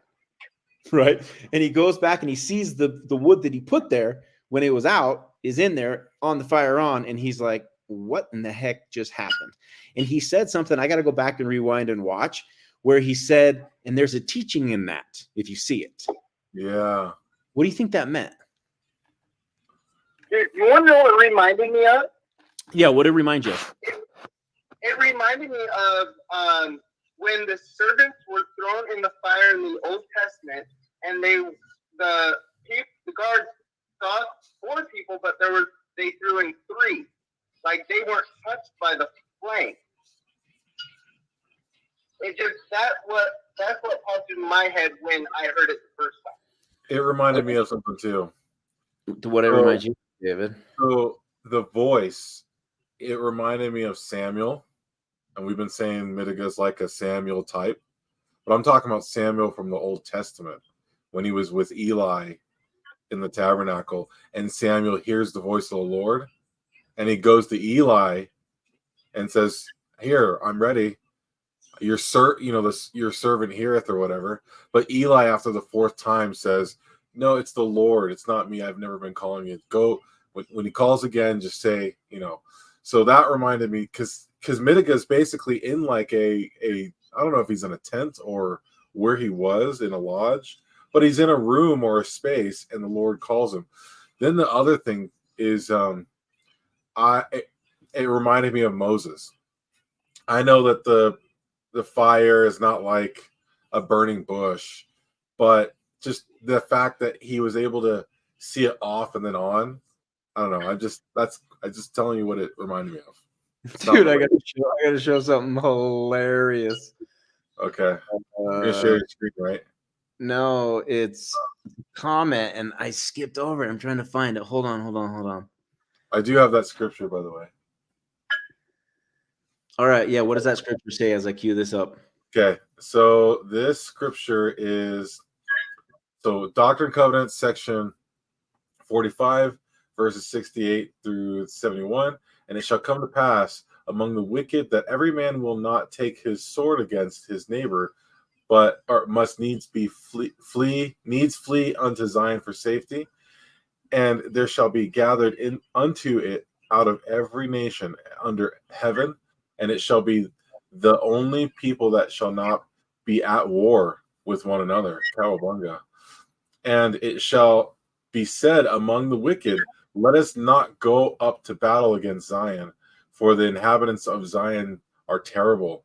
Wherefore we cannot stand. And it shall, oh my goodness, I'm thinking UFOs right now. Like I'm talking about like Nazi UFOs that are armed. Okay. Versus Zion being terrible, meaning we're just pretty bad A. Or we have UFOs that actually have guns on them. Lasers. Bro, do you know that Michael B. Rush says the remnant of Jacob is exactly what you just said? They're people that come to help us because the Watchers are so powerful, and Michael is leading them when they come. Yes. Always. Literally UFOs. That's what Michael B. Rush says. I'm so ready for that. Okay, check this out. Let me read this last verse, okay? Oh, I thought you were done. And it shall come to pass that the righteous shall be gathered out from among all nations, and shall come to Zion singing with songs of everlasting joy. Zion Media, where the journey begins, unlocking the mysteries where the spirit wins. All right, the mountain of Mtiga. We just saw 174 people leave the live stream for us singing. Okay. What? Been waiting for a big announcement, and then no, you have to come buy a ticket to hear. Okay, but there's just a little twist here. The tickets are free, and we're actually paying for the sound equipment and for security and for Airbnbs and to fly Mtiga out there. The tickets are all right. And it's kind of funny to me, Dave, like these people don't know how to change the channel, right? Like, I don't know if like me and you grew up with the remote, and so we know how to change the channel, right? But like, it's pretty easy to like, well, this is boring. I'm going to go to the next thing. Yeah, I think there must be some contempt inside to like need to go on and say that. Like there's something else going on a psychological level. Now it might just be that person is super wound tight, right? But most likely we all know people like this in our lives. Like there's something behind that. And a lot of times when it's related to the church and you get somebody in that, there's a doctrinal fear that they're uncomfortable with. And it's exposing a vulnerability below them. They feel like their shelf is about to crack. And if I had to guess what it was, I would say that this person is very uncomfortable with Chief Midegah because he thinks that people think he's the Davidic servant. The voice is coming out. Coming from the keys of and you know what I mean? Like it's one of those things. And it's like, guys, go to the next channel. Go watch Word Radio or go to Seawick or Stick of Joseph, right? It's okay. We're enjoying what we're doing and we're listening to you guys. Heck, we're paying $1,000 to you guys to tell us what type of content you want. And overwhelmingly, the number one recommendation that we would get out of all the people is Chief Midegah. So we give him a ton of airtime. And yeah, it totally makes sense. Yeah, and he's a funny guy too. Like in person, he's a very cool guy, which I like. Okay, let's look at some of the comments because we haven't been reading them for a while. Real quick, I just want to say, okay, we're not sponsored or anything, but if you want a good barbecue sauce, Rufus Teague. What is that, Dave? Is that like something that black people know about that white people don't know about? I'm trying to let you guys in. You got to understand, when a black person accepts you, you could probably call yourself black. That is not true. You know that, okay, let me ask you a question. You know that song that goes, my N-word, my N-word, my N-word? Okay. If we were in the car and that came on, you wouldn't be okay with me singing it, would you? Probably not. It's a hard R, bro. It's not ending on the A. Oh man. Yeah, I don't feel comfortable doing it in the car by myself. I'd rather wear a COVID mask in the car by myself and have people see me than have to do that. Okay, I'm gonna read a few things here. Hey, dog, you're getting a shout out. Krista says hi. Oh no, she says Hi, Krista. Sorry, she doesn't say hi. She says tell him to speak up. The problem is, Krista, he's on speakerphone. So it's pretty hard. I am Let's. so sorry. Hey, we got a question here. Bingo, is Oh, what does it say, Dave? Read it. bingo psyop. Hey, Bingo, you don't work for the Deep Church, do you? I work for a company that builds airplane parts Okay. for the government. All right. Airplane parts for the government. Sounds like you work for the military industrial complex. It's a private company that builds airplane parts for the government. Okay. Let's see here. Trevor, see if you can retell his dream. This is a newer comment. Oh, Can you? Oh, sorry, we got behind on comments here. David, you need to, if I'm talking all this time, how come you're not reading? If you were talking, I'd be reading. Hey, I'm reading right now. I'm going through these comments. I'm posting them up here. Can you see them when I'm putting it? Well, David, Christmas no, girl. because I'm reading to try to catch up. Do you realize? Oh, hey, good news. Good news, David. So, David, when you put up a comment, let's talk about it. Okay.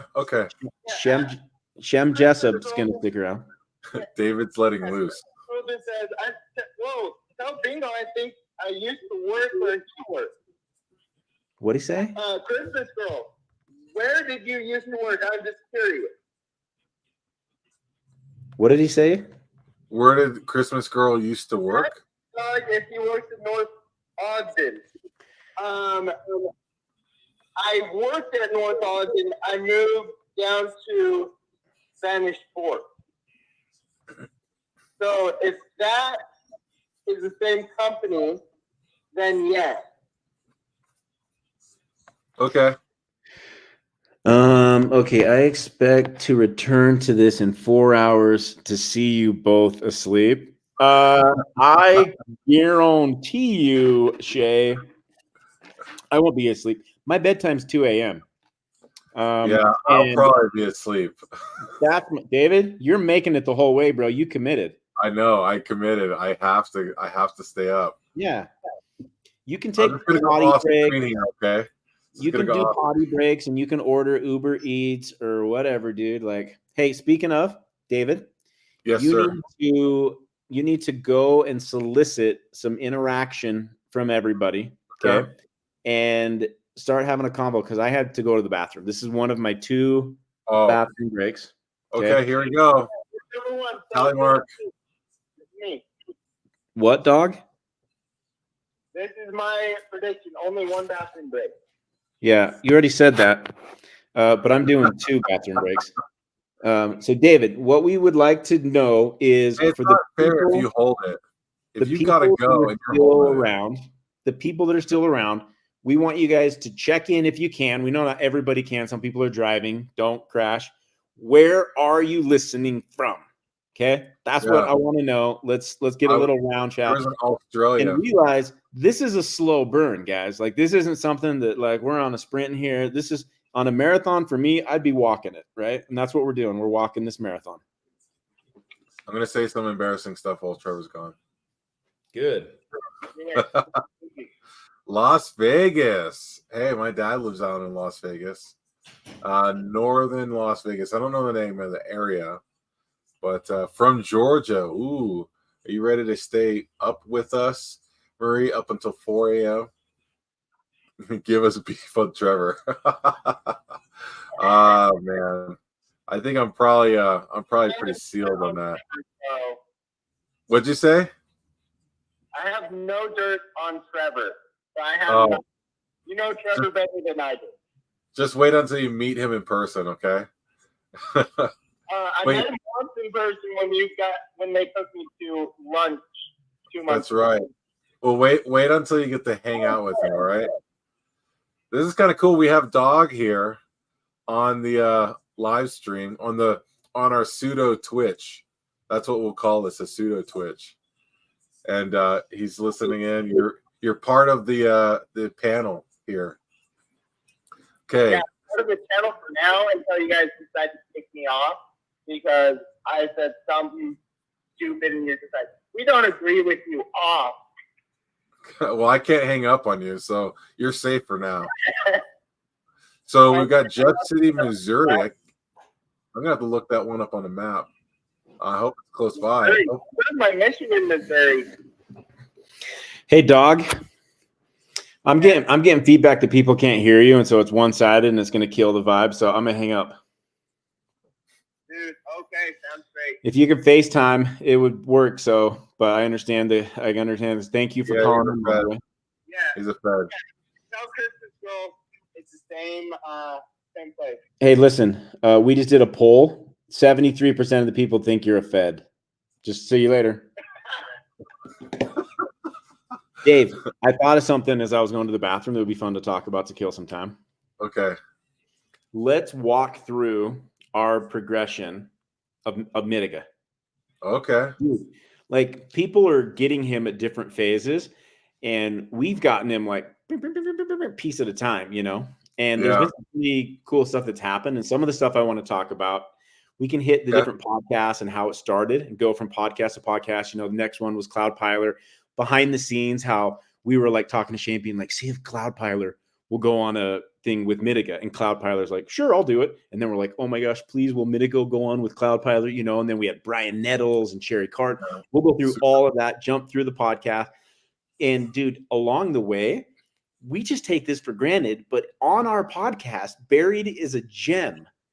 Chief Midegah tells us that the 3 Nephites, 2 of the brothers, have been ministering to his people. Yeah, I remember that. That was major. And Chief Midegah told us some things about the 3 Nephites that I don't think I'm going to tell because I got to go back to see if it's in the video or if it's something that he told us with confidence. Was it on the video or was we may need to text Dave because it's pretty private. Let me text you real quick then. Well, I think we both know exactly what I'm talking about, but I don't know if it's on the video or if he told us. You know, sometimes we hit end and people will tell us so much more when we hit end and we're not recording. Post interviews, you know, that happens all the time. Yeah. So I don't know if he told us then or anyway. So we probably shouldn't say it, but it has to do with the 3 Nephites and it's really cool. And it's nothing that hasn't been, you know, done or experienced that we've seen in the scriptures and stuff like that. Pretty cool stuff. Real quick, actually. Did you notice that? Oh, never mind. I'm just gonna text you this, and you tell me. I'm gonna just. You got to confirm. Dave, did you even recognize where people were texting in from, like Hurricane, Ammonite, or were you just talking to Dog the whole time? Well, you were talking to Dog. You didn't. No, dude, I wasn't. You weren't here. You didn't I'm not surprised. I'm not surprised. But okay. I did say Jeff City, Missouri. I remember that one. Okay. Dave, this is an interactive show. Okay. So we're going back to where we said it. And you gotta talk to the people who are in here. Okay. We got an audience here. Okay. Chrissa. Okay, Dave, quiet and watch and learn. Okay. Chrissa, what's up, girl? Chris is the one that made us our shirts.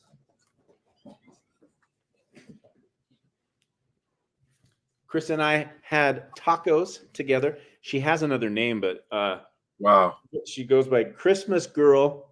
We call her Chrissa, but she has a real name, Dave. I'm not even going to tell you. So she made us our t-shirts.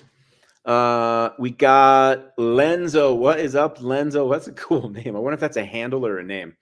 Vegas. Mary Triplet from Georgia. What is up, Mary? Bridget Sheffer from Utah. Hey, Dave, Bridget is one of the most intellectual people that we have watching Zion Media. I've never met her. I don't know anything about her, but she comments on people's podcasts that are the highest brow caliber quality videos that we have. And yeah, she's got a critical eye too, but she knows the je ne sais quoi when she sees it. You know what I'm saying? Where is she in the comments? Give us beef on Trevor. What does that mean? What do you think that means? I answered. I told you I was talking to them. I was talking to the chat. I'm gonna go back and watch this. Okay, David, I need to once again in front of everybody, 198 people. Are you committed to beat the stick of Joseph 4 hours and blah blah blah whatever minute? Okay, you're I'm ready to go. Right. I'm here. I'm not going anywhere. Hey, listen, and I don't care if you have to run to get a Red Bull. I may do a 15-minute break. I'll go on my phone to the Maverick, bro. Oh, okay. That's I'm saying commitment. It's on.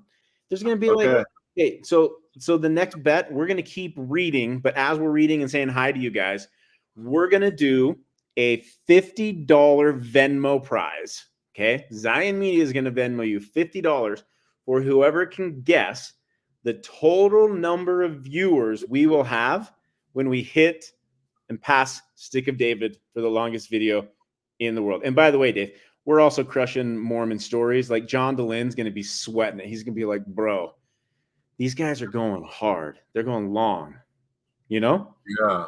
Okay, so how many? Okay, so Dave, I have my number. I think I know how many people are going to be there. Okay.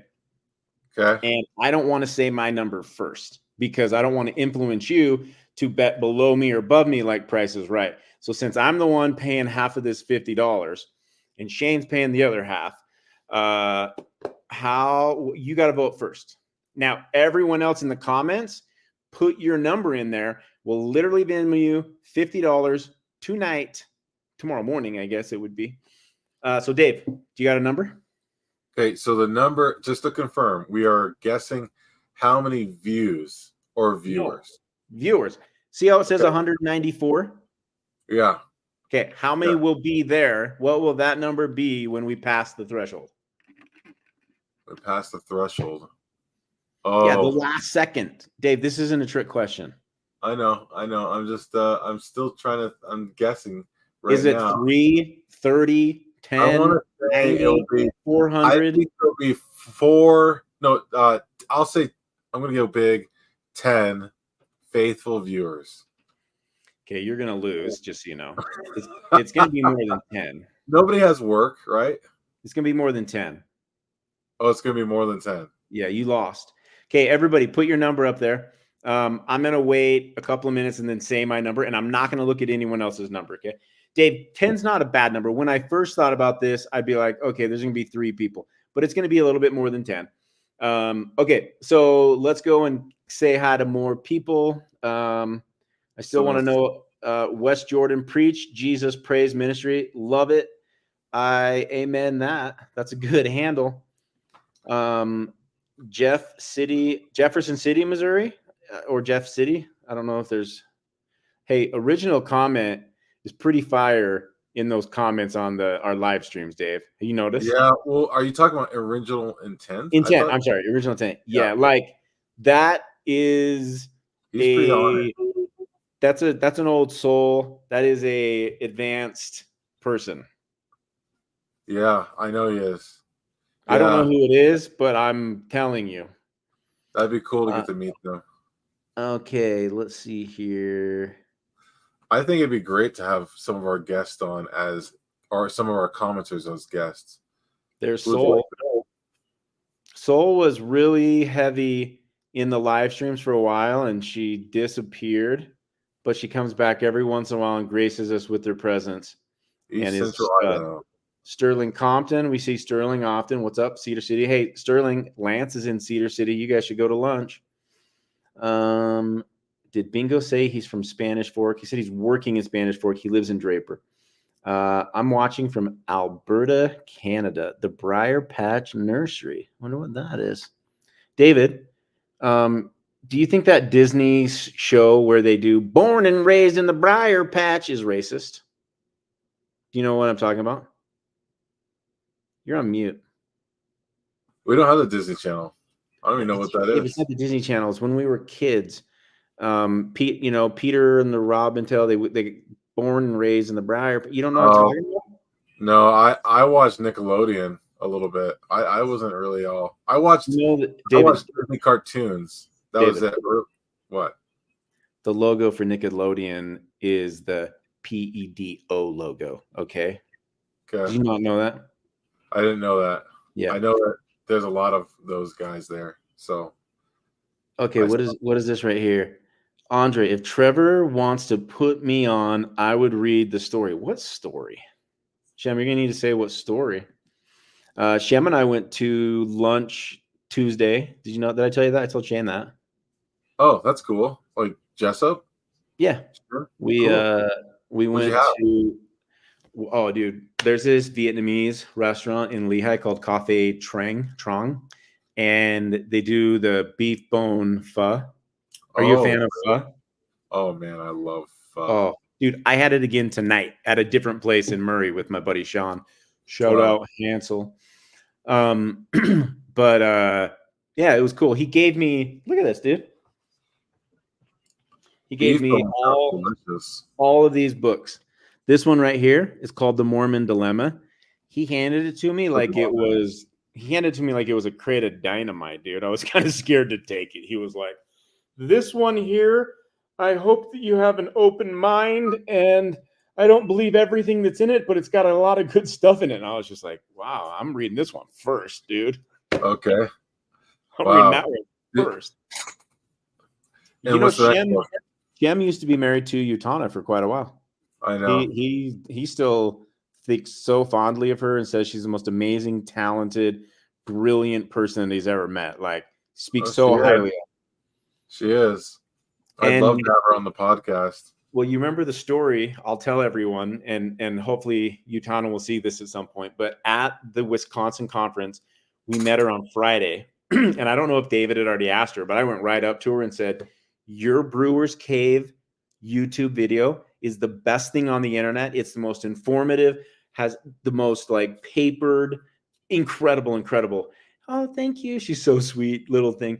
And I'm like, I don't know if you know who Zion Media is, but we'd love to have you on the podcast. And she goes, I'm really shy. I don't think I'd be comfortable with that. Just like shut me down. Like similar to like when you're like in the dating scene and you're like, hey, would you like to go on a date? And they're like, no. And you're done. Like she was done. So the next day, Midegah gave his headline talk, and he goes, if you want to know how to support me, get behind Zion Media. And that endorsement changed her. And she was like, sure, I'll come on. What do you want to talk about? And I was just like, yes. I'm like, well, now that you said yes, I want you to come on multiple times and, talk about how long would it be? She's so shy, but she's amazing. And Shem gave me a bunch of ideas. Dude, I didn't know this. They did like this whole deep dive years and years ago into Masonry and the endowment. Really? She's like more of an expert on that than Brewer's Cave. Like she has a full presentation on it. Oh my goodness. And did you see the podcast that we're trying to beat in time is the Stick of Joseph podcast on Masonry with Dave Butler and another guy. Ooh. And it's very good. And props to those guys. There's people in the comments have said from time to time, like, how come you guys don't like Stick of Joseph? We love those guys. We admire those guys. That they push us to make better production. Like we're on threads being like, did you guys see the Stick of Joseph intro video and their video and the music and the logos? It's so good. Like we got to step it up. And like, Ward Radio, same thing. When they went and did that interview with Richard Bushman and the way that they had the edit in the field, we immediately had a meeting and said, when we do our in the field meetings, it's got to be that good. So no, we love those guys. One of my favorite channels is Seawick or Quick, or I don't know how to pronounce it. Greg Madsen. Quick Media. My family loves him. He is like, I don't have my family that loves Stick of Joseph and loves Ward Radio. They all love Greg Madsen. And he's done so much for the family. and fighting against the wokeness that's in Deseret Book and BYU and KSL and Deseret News. And I mean, it's just like infiltrating all of those organizations, Dave. Like, did you know that did you know that there was 9 books in Deseret Book plus Michelle Obama's book, and Deseret Book took Trump's book out? Madsen talked about this. We had Richardson on. We had Richardson on talking about how they're supporting was evolution over creation. Yeah, he's saying that BYU academia is totally doing that. And by the way, I was on a Facebook chat with him, and there was like 30% of the Mormons members were defending BYU completely. And I was like, we are in a strange time right now, man. Dave, as I'm conversing here, go through the comments and I'm going right now. Don't do the cities yet, because we're gonna go to the cities right now as you're looking. We're gonna go through every single comment here. People's Republic of California. That is exactly what it is. Nina, get out if you can, sister. Get out if you can. Why are people so nice in Idaho? That's a good question. I don't know if we know that answer. Where is Shem, Oklahoma? What's up, Andra Wilson? Let's see what this one is. Do you think people on this chat will stay the longest, or the people who will end up all in building Zion? Well, I'll tell you what, the people that David, I'm going to make up fake blessings. Okay. People that finish this live stream, they're going to get so many blessings they won't know what to do with them. I'm going to be so wrecked tomorrow. I won't be able to do any editing. David, you're going to be going to bed at my time. You just can't wake up at 4:50 in the morning, dude. Sleep until 8. You'll feel like a baby. Also watching from Alberta, Canada. Dude, do you know that up near Edmonton, in that Calgary area, David, there's a huge LDS population. Are you familiar with that? No, I'm not. Like massive. More population than all of Canada combined, just in that little teeny valley. Was it called Calgary, Edmonton. Calgary? Yeah, from Edmonton to Calgary. Edmonton is where the main density is. I'm trying to catch up where you are. I don't see where dude, I'm all the way back at 951. So you got to go all the way back to 951. It's the capital. Oh, I'm close. Because Idaho is the northern part of the desert. Let's see here. Idaho. Let's see here. Hurricane, Utah. Love Hurricane. My sister lives close. Let's see this one here. I accidentally found Chief Midegah just turning channels, and I found him very interesting being a convert. I am an LDS daughter first, then myself and my sister converted just recently. Oh, cool. I wonder how just recently is. That's awesome.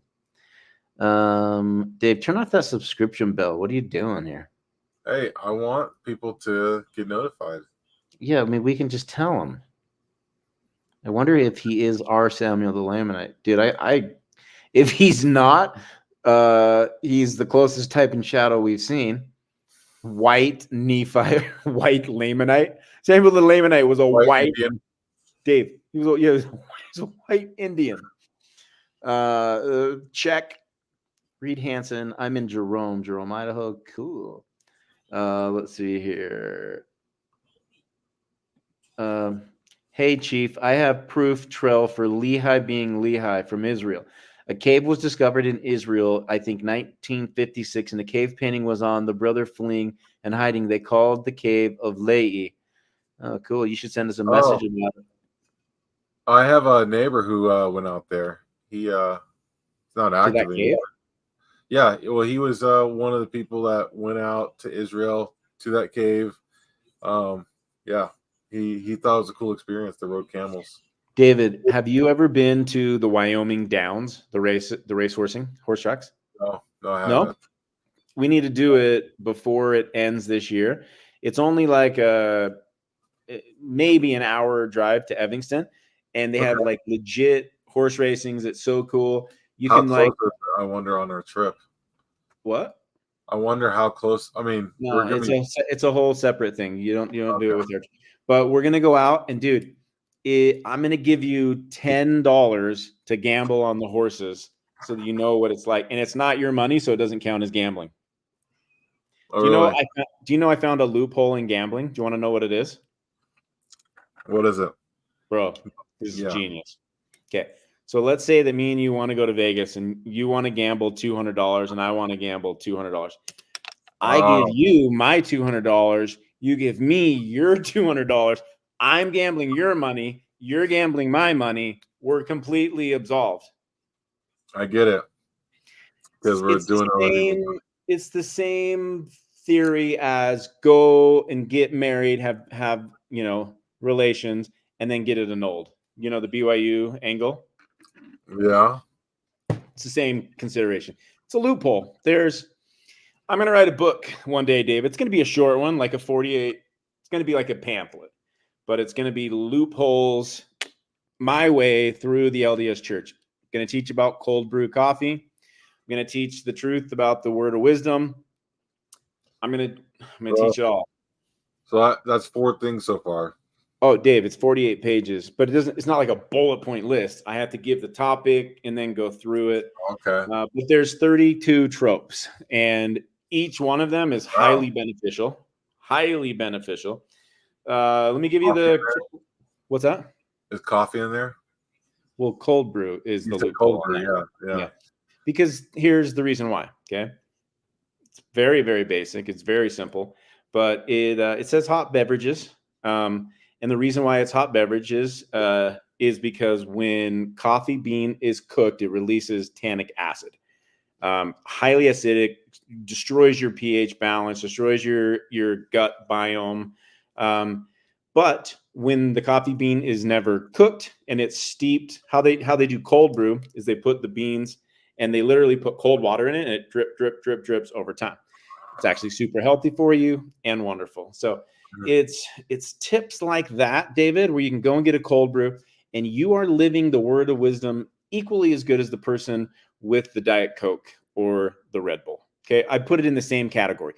Is Diet Coke and Red Bull and Diet Mountain Dew like against the word of wisdom? I mean, it's not spelled out, but is it probably not the healthiest, best thing for us? No, unless it has that yellow food coloring. Okay. So that's another one of the tips in the book is if your thing that you're using to break the word of wisdom helps you fight against the coronavirus. I didn't say it out loud fully for YouTube. Helps you fight against flus, sinus infections, all of those things. Then of course it's not against the word of wisdom to drink your Diet Mountain Dew, right? Anyways, David, there's 32 of them. Do you remember us in South Australia? Oh, and dude, David, Andrew Reed, you need to get to know Andrew Reed. He is the biggest advocate of the Mentiga archives and the Menha of anyone that I've seen on any of our forums. He comments to people and answers questions that I don't have to answer all the time. He's on other videos that I'm watching defending it. Like, this dude knows it. He's read it like a lot, and he's got a stronger testimony in it than I do. I'd love to hear his story. Have him on. That'd be so rad. I bet it's. Let's see here. This is an interesting one. Oh, I just put it up. Stop it, dude. You were doing that on the other one. I'm sorry. You were stepping on me, dude. I wish that we could communicate telepathically. When we get Zion built up, we'll probably never do that again. Yeah, well, on that one, I didn't want you driving because it's sensitive. Mtiga is sensitive. That one, this one. Now that we're in the extended after hours. And there's a lot of eyes on Mtiga. There's a lot of haters' eyes on Mtiga. A lot of people that think what we're doing at Zion Media by putting a spotlight on Mtiga is taking away something from the LDS Church. It's usurping or why didn't you put it down at President Nelson? What? No, it's like, why didn't you put a spotlight on President Nelson and put him up for a light? Yeah, I think there's enough people doing that. If you can get President Nelson on the podcast, guess what? You just won $1,000. Okay, guaranteed $1,000. That would be the coolest thing. You guys, we love the church. We love and sustain the Quorum of the 15, and we're like defenders of it. So look at me, people on the internet. That's like, whatever you think we're doing, propping up, David Midegah. First off, let's separate for a minute Zion Media from David Midegah. Okay, we are not he is not us.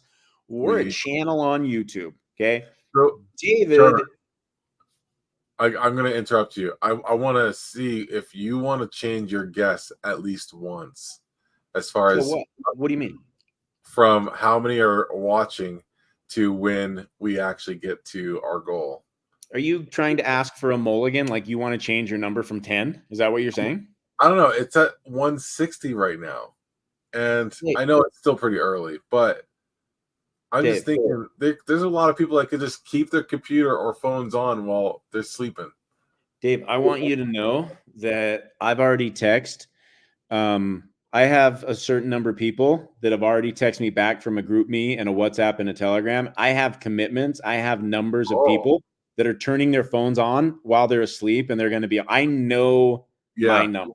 Okay. Not only are you lying, but also you're telling the truth. So it's not fair that you guessed with all those people supporting and backing you up. Well, I got commitments back. I just said, can anybody do this? Give me a number. I need a number.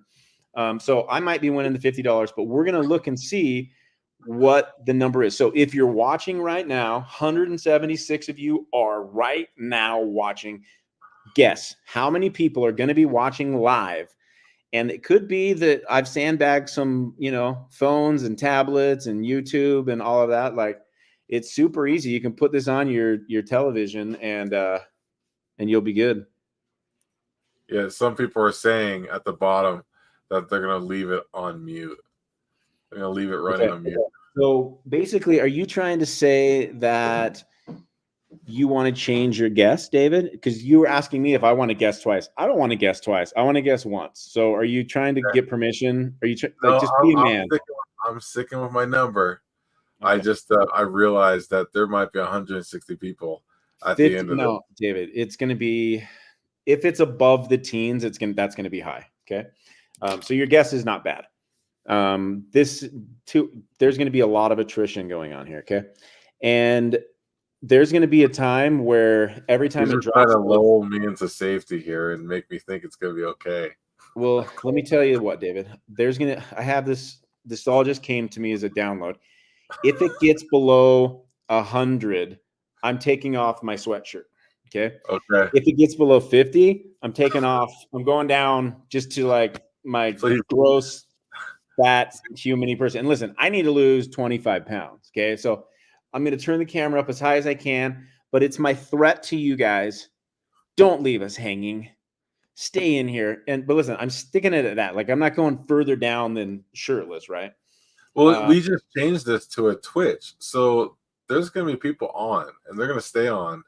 They just want to see. Honestly, they want to just see you talk. Yeah, maybe they want to see you take off your shirt. Well, no, that's a threat. That's what they don't want. That might be a threat for you. No, listen, it's the best threat that I can do. I'm like, if you do this, you're going to see something that you wished you hadn't seen. You're going to make me in the comments. Grandma's in the comments saying you'd be great for their daughter with 7 kids. So I think that they might want to see 7 a little kids. Bit more for Trevor Keys. Gulp. Okay, what do we got here? Do you remember? Oh, we did that one. Zion Media, I want a shirt. What is this one? I moved here from Houston, Texas. One sister moved from Dayton, Ohio, and my other sister moved from Alabama. We felt our heavenly. Oh, cool. Led us in 2017. Why? Wait, moved where? I moved here. Where's here? Dave, did you miss the comment above it? Where's here? Yeah, I didn't see here. I mean, the last one was Australia, South Australia. Hey, look at this. I want a Zion Media shirt. Guess what? We're launching a website by November, and there's going to be shirts on there. And one of the best shirts that we have is a David the Lion Douglas shirt. Yeah. Yeah. I haven't even seen it. Yeah, it's the most requested right now. We've been doing some polling, and we've done a bunch of focus groups with the University of Utah, and the David the Lion Douglas one was the highest one out of 12 t-shirts. Okay, what is this one right here? I need to make me one. Yeah, Chris is the one that made these ones. Blackfoot, Idaho, Elaine Copel. That's a difficult name to say. Okay, what do we got here? What up, Trevor? The key. We're about to become friends. Hey, Lenzo. Where's the beef? I would love to find the. Okay, what is this? I would love to find the movie with it again. Okay, What movie? I don't know. Let's see here. Hook. Hey, there's Hook. Hey, Hook, your show with your brother killed it. Like, it was the top performing video of the week for us. Good stuff. Lyman, Idaho. Let's see here. What up, Marley Taylor? Let's see here. Trevor from my favorite place. David. Yes, sir. Did you just yawn? I am going to yawn a lot, but I'm going to be up. Okay. My favorite place. Jay McFadden's calling in from Tooele. What is up? Let's see. I don't know what this is. 1 million. Hey, look, we got Doug from the fake city in Utah. I bet you Doug's a Fed. Wells, Utah. Do you think Doug's a Fed? Looking at here, Dave. 30% chance. Yeah. Oh, people are guessing the wrong thing. They're saying how many views. It's not how many views. It's how many people are watching. It's this number 0. Thanks, Sterling. Bingo's being generous. 100. Dave, stop. Hey, I was trying to guide you. Stop. Sorry. We're stepping on each other. I'm going to guess 10. Okay, Kay is landing right on top of David. So here's the thing, Kay. David already took 10. I don't know if your parents never did, contests like this and gave your kids money, but you can't guess the same as your brothers and sisters. I'm going to put my finger in your mouth. You mean still watching, right? Okay, here we go. Here's one bet. 76 locked in for MDHH. Let's see. I'll take my money in tacos. Listen, tacos is a currency for me. Everybody know that. Daniel Logan is looking not to win because he's guessing 300. Soul is looking not to win. You guys, we're not saying how many views.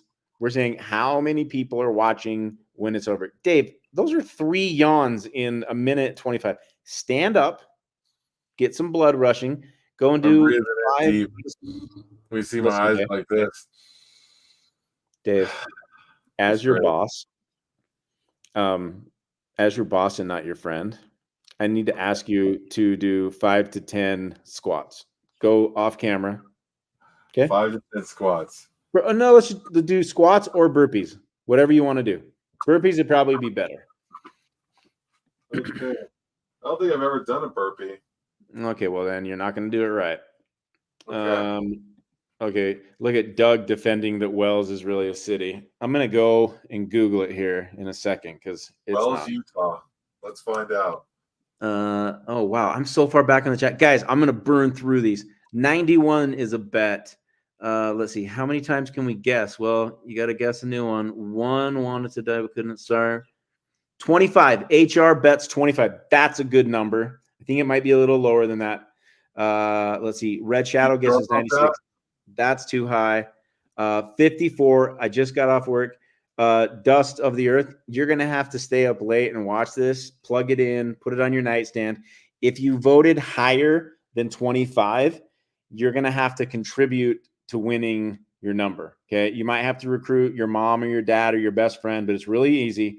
I went on my text and I just said, hey, we're trying to beat LDS world record podcast. We're trying to beat Sick of Joseph. Do you mind putting on your iPad or your YouTube TV or a laptop, put it on mute, flip it over, flip the screen over, because I'm going to win $50.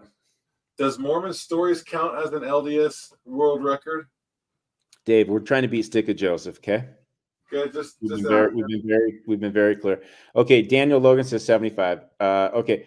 JJ McFadden says 33. That's a good bet. Somebody just took a great number. That was a number I was going to do. Okay.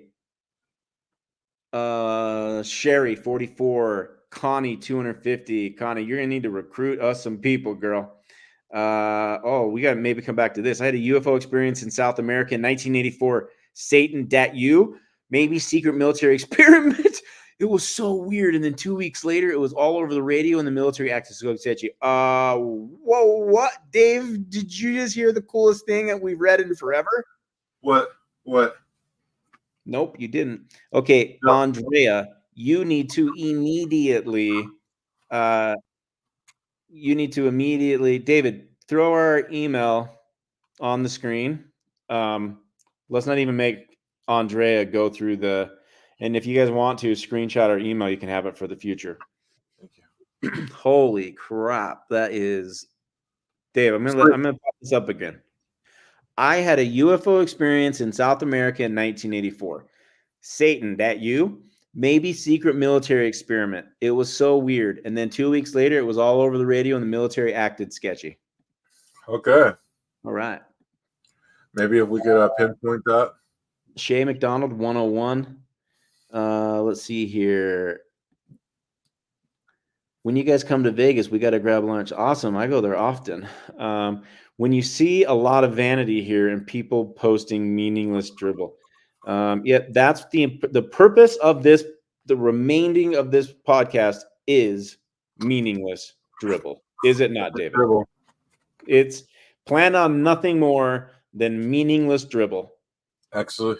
Yeah. Yep. Oh my gosh. Daniel is not 0 viewers, 2 very tired hosts. He is not going to win because, David, there's at least going to be 2, right? We both have our laptop. Between me and you, there's 4. Yeah. Yeah. Right? 0 doesn't make sense. Yeah, 0 ain't making sense.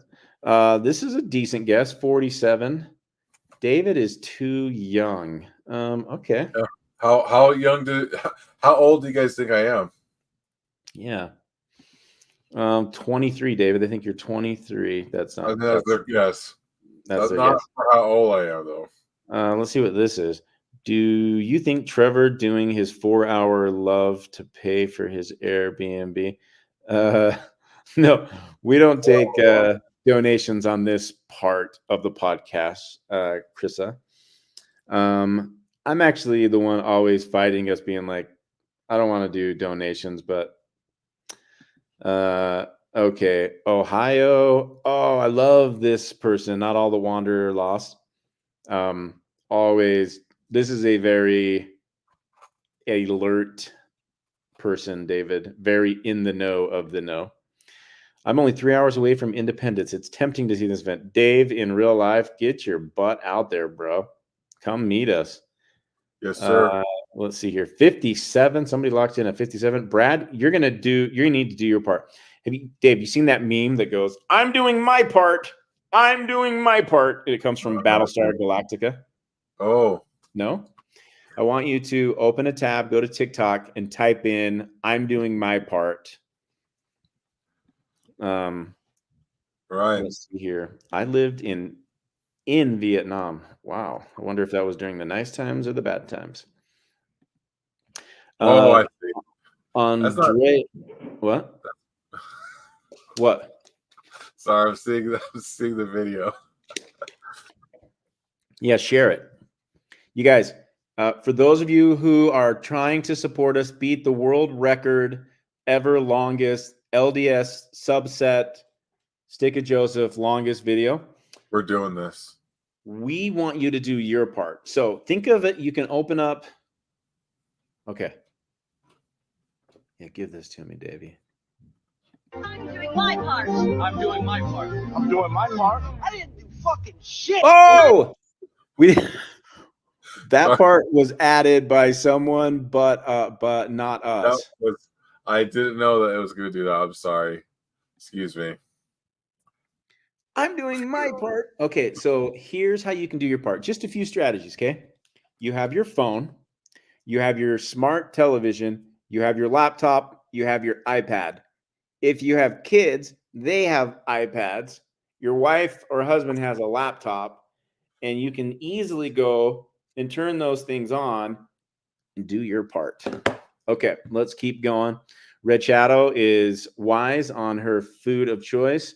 What did the flower say to the gardener? Can we guess this one? I don't know. Brad Lane from California. What up, Brad?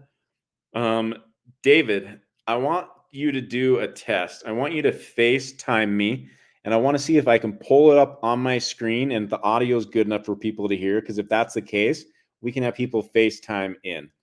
And cool. if not, Dave, what we could do, couldn't you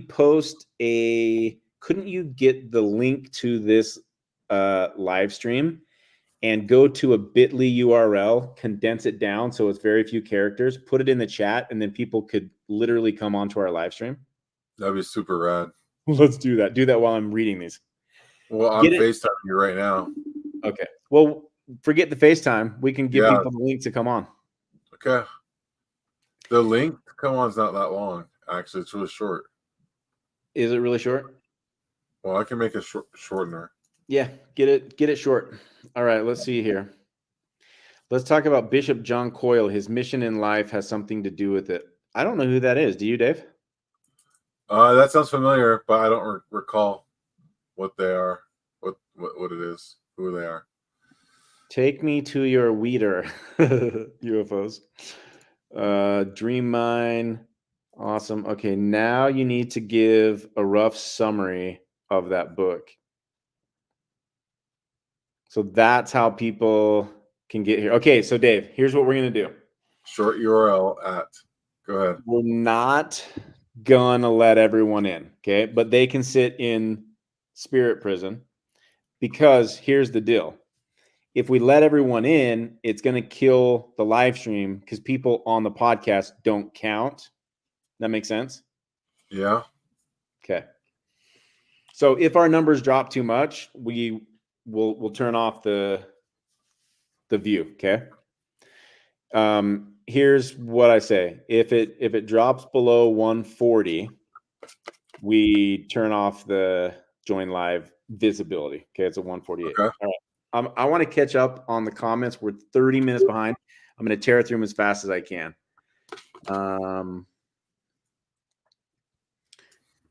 We're going to love watching you eat. Yeah, this is Greek gods yogurt honey. That's pretty good, huh? That's pretty good. Rocky Ridge, Utah. Dave, as I pop these up, will you read them out? Yeah. Okay, Rocky Ridge, Utah. Jessup Jr. Oh, I wonder if they're related to Shem. Is Shem a? Oh, okay. Yeah, he's a senior, right? Trevor wants to know what story you were talking about earlier. Red Shadow just said that. She's saying that Shem wants to know that. She's telling me Shem wants to know that, but I don't know what story you're talking about. Yeah. It wasn't a story about the UFO, or maybe that's what it was. I mean, that was a pretty while ago. Where is Cardston? I should know where that is. I don't know where that is. Cardston, is that in Utah? The Utah place? Weiser, Idaho.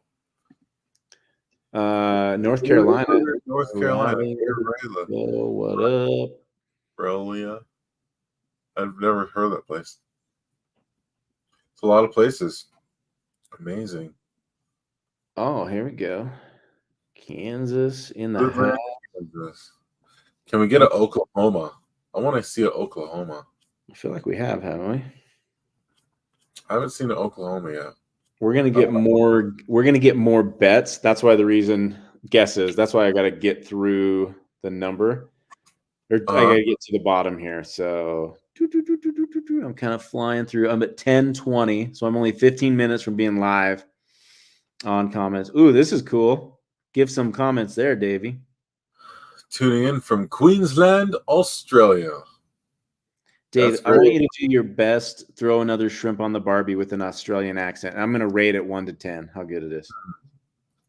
I got to remember what they sound like. Throw another shrimp on the Barbie. I know. I have to hear it. That was pretty bad. That'd be like a 3. That's as good as you can do. No, it's not as good as I can do. Oh. Do it. I mean, I would like you to do it as good as you can. You can say, throw another shrimp on the Barbie. How would you say it? I want you to say, hey, mate, because they say mate, okay? And you can say, g'day. You can say, g'day, mate. Throw another shrimp. Okay, do it. Well, I have to hear it. No, you're not going to copy. Just do it. G'day, mate. Shrimp on the... No, I'm trying to think of that... Oh yeah, that Irwin guy, that animal. I want you to do this one then, okay? Since I clearly know that you don't know what an Australian accent is, I want you to do Crocodile Dundee when he says, "That's not a knife, this is a knife." You know what I'm talking about? That is such a good quote. That's my favorite part of the movie. You better be able to do it good. That's not a knife. This is a knife. That was good. That was at 9. Yeah. I'm glad you didn't kill that. It's because I could remember the movie and I could hear the accent and I could say it. Okay, we're getting new guesses. People are clarifying their guesses. There's a lot of people doing the wrong type of guessing. I'm not even showing those. They're guessing how many views. This one is 63.5, getting really technical. 32. That was my guess because I originally had 33 and someone took it, and now 32. So now I'm taking a number that's around that, but somebody might guess it. Oh, people are changing their numbers. That means numbers free up. Let's see here. I'm at 1027 on the live chat. Let's see here. That doesn't sound... I'm gonna need some. It feels like I need some Visine, dude. My eyes are getting. Did you see this? Did you see this one right here? What does it say? I'll change my guess to 27. Did you see that one? You didn't flash that up. I don't know, dude. Oh, dude, I screwed up. It wasn't Battlestar Galactica. It was Starship Troopers, and I knew that. I was just. Well, when I saw it, I was like, "That's not Battlestar." Yeah. Anyway, I know Battlestar Galactica. Hey, Heidi's hitting you up again. No.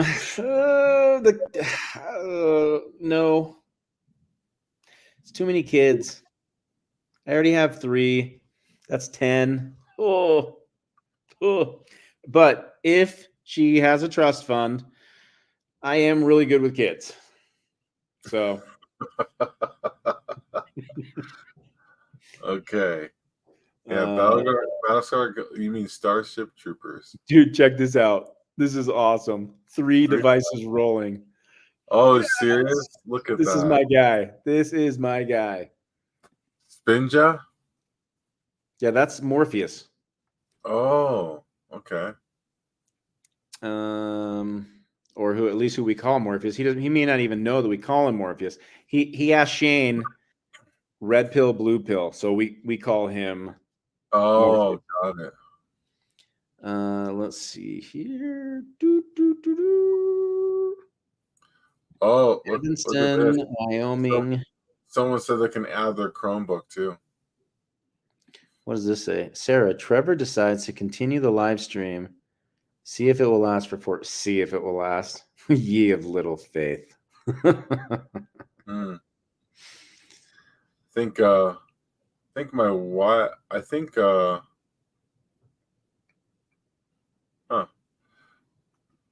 Let's see. Oh, we're getting really close to being caught up. Cardigan, Canada. Alberta. Okay. Yeah, some people are just saying where they're chiming in from. Yeah, well, that's what we're trying to do. We're trying to get caught up. Hey, this is where they're just saying how many times they're watching. This is my 2 sisters used to live in Farmington. It's really I like that place. I served in Oklahoma. Yeah, there we go. Did I do a half yawn? I didn't notice it if I did. I'm definitely not tired. My bedtime's 2. My bedtime's 9. Yeah. No. Hey, mate.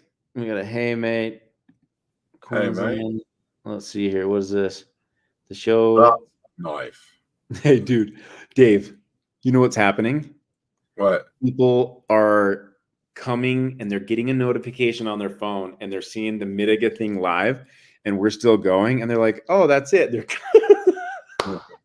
It's good. It's very good. Thanks for coming, guys.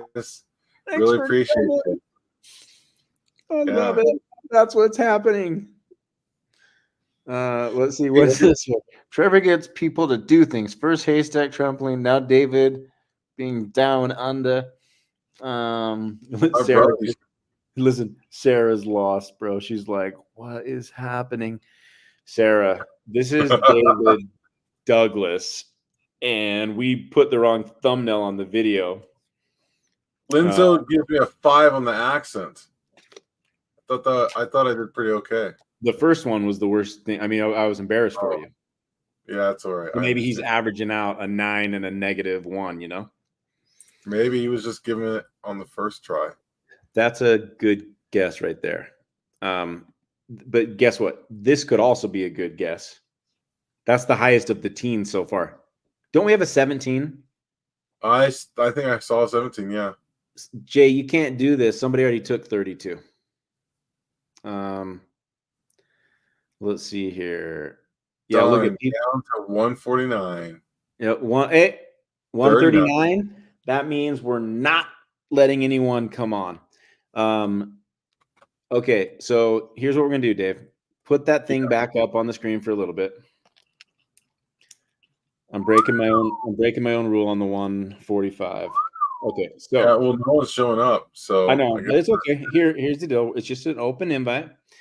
It's not as easy as a phone number, but if you take that URL and you put it in your phone or in your laptop, it needs to be in a Chrome browser. Okay. On your iPhone or Android, you can just put it right in your search. Put it in the chat. And they can copy and paste it. Do that. Put it in the chat too. But what it's going to do is for iPhone and Android, they'll be Dave, keep it on there still. I have to take it down to copy it. Oh, okay. For iPhone and Android, it's an app that you download. But for your laptop, you don't have to. So what we want you guys to do is if you want to come in and say hi, you can stay in for 2 minutes. You can ask us some questions. You can have a subject we can talk about. You can just sit in the box and hit mute and just be hanging out with us if you're bored. I'm a media guest. If you're bored, do it. 47. Come follow me, scripture 34. Yes, Sarah still doesn't know what's going on. I think Sarah's sitting on her 70-inch Samsung smart TV in her bed, and she's like, "This isn't Chief Midegah. What's happening?" Right? Yeah, I could see. Trevor, you gold digger. No, I'm just saying. Yes, sugar mama. Just fired up the tablet too. Love it. Thank you. Helping us sustain those numbers. How can I support you in all your efforts? Well, Wessie boy, it's really simple. Open up and watch this. Turn your phone upside down. Turn on your kid's iPad and help us watch this. That's one way. Another way you can do it is subscribe. Another way you can do it. These are levels of love for us. Okay.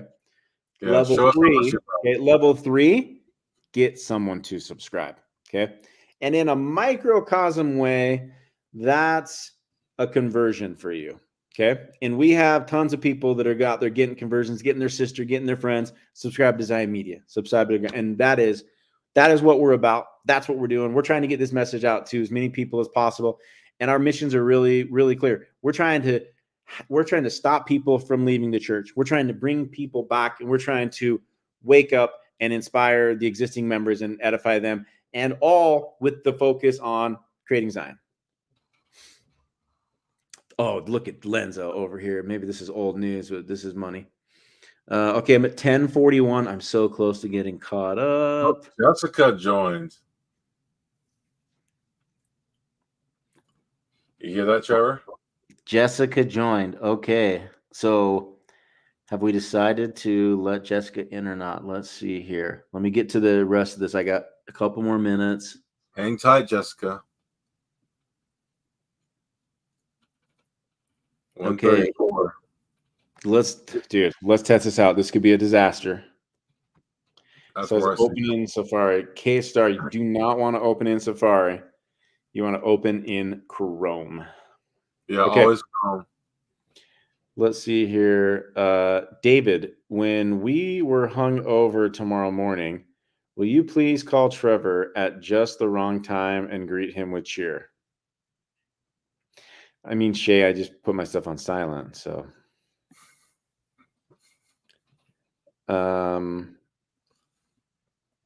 Boy. Hey, listen, David, how about you step up so that I'm not getting critiqued for carrying the load, dude? Oh man, it's this sleep is hitting me. It's hitting me good. All right. So where do you live off on the comments? Where are you? We are caught up now. So we can bring on Jessica, and I'll let you drive for a sec. Okay. Welcome, Jessica. You're on mute. You're on mute. And feel free to be anonymous. You don't need to turn on your camera. But yeah, it's late. Jessica, where you're on mute. If you can see how to hit unmute, tell us where you. Oh, there you go. Jessica. Hi, Jessica. Hello. How are you doing? Very good. Great to hear you. Where are you from? Oh, Ohio. Oh, beautiful. What part of Ohio? I'm about an hour west of Kirtland. Oh, cool. So I served my mission there. Oh, yeah? You might have seen me as a missionary if you were there in 2003 to 5. No. I joined the church about 25 years ago. Okay. Well, that's about the time I was I joined the church about 25 years ago, actually. That's crazy. Yeah, I wound up going inactive. I was there for 5 years. You know, my parents aren't in it. I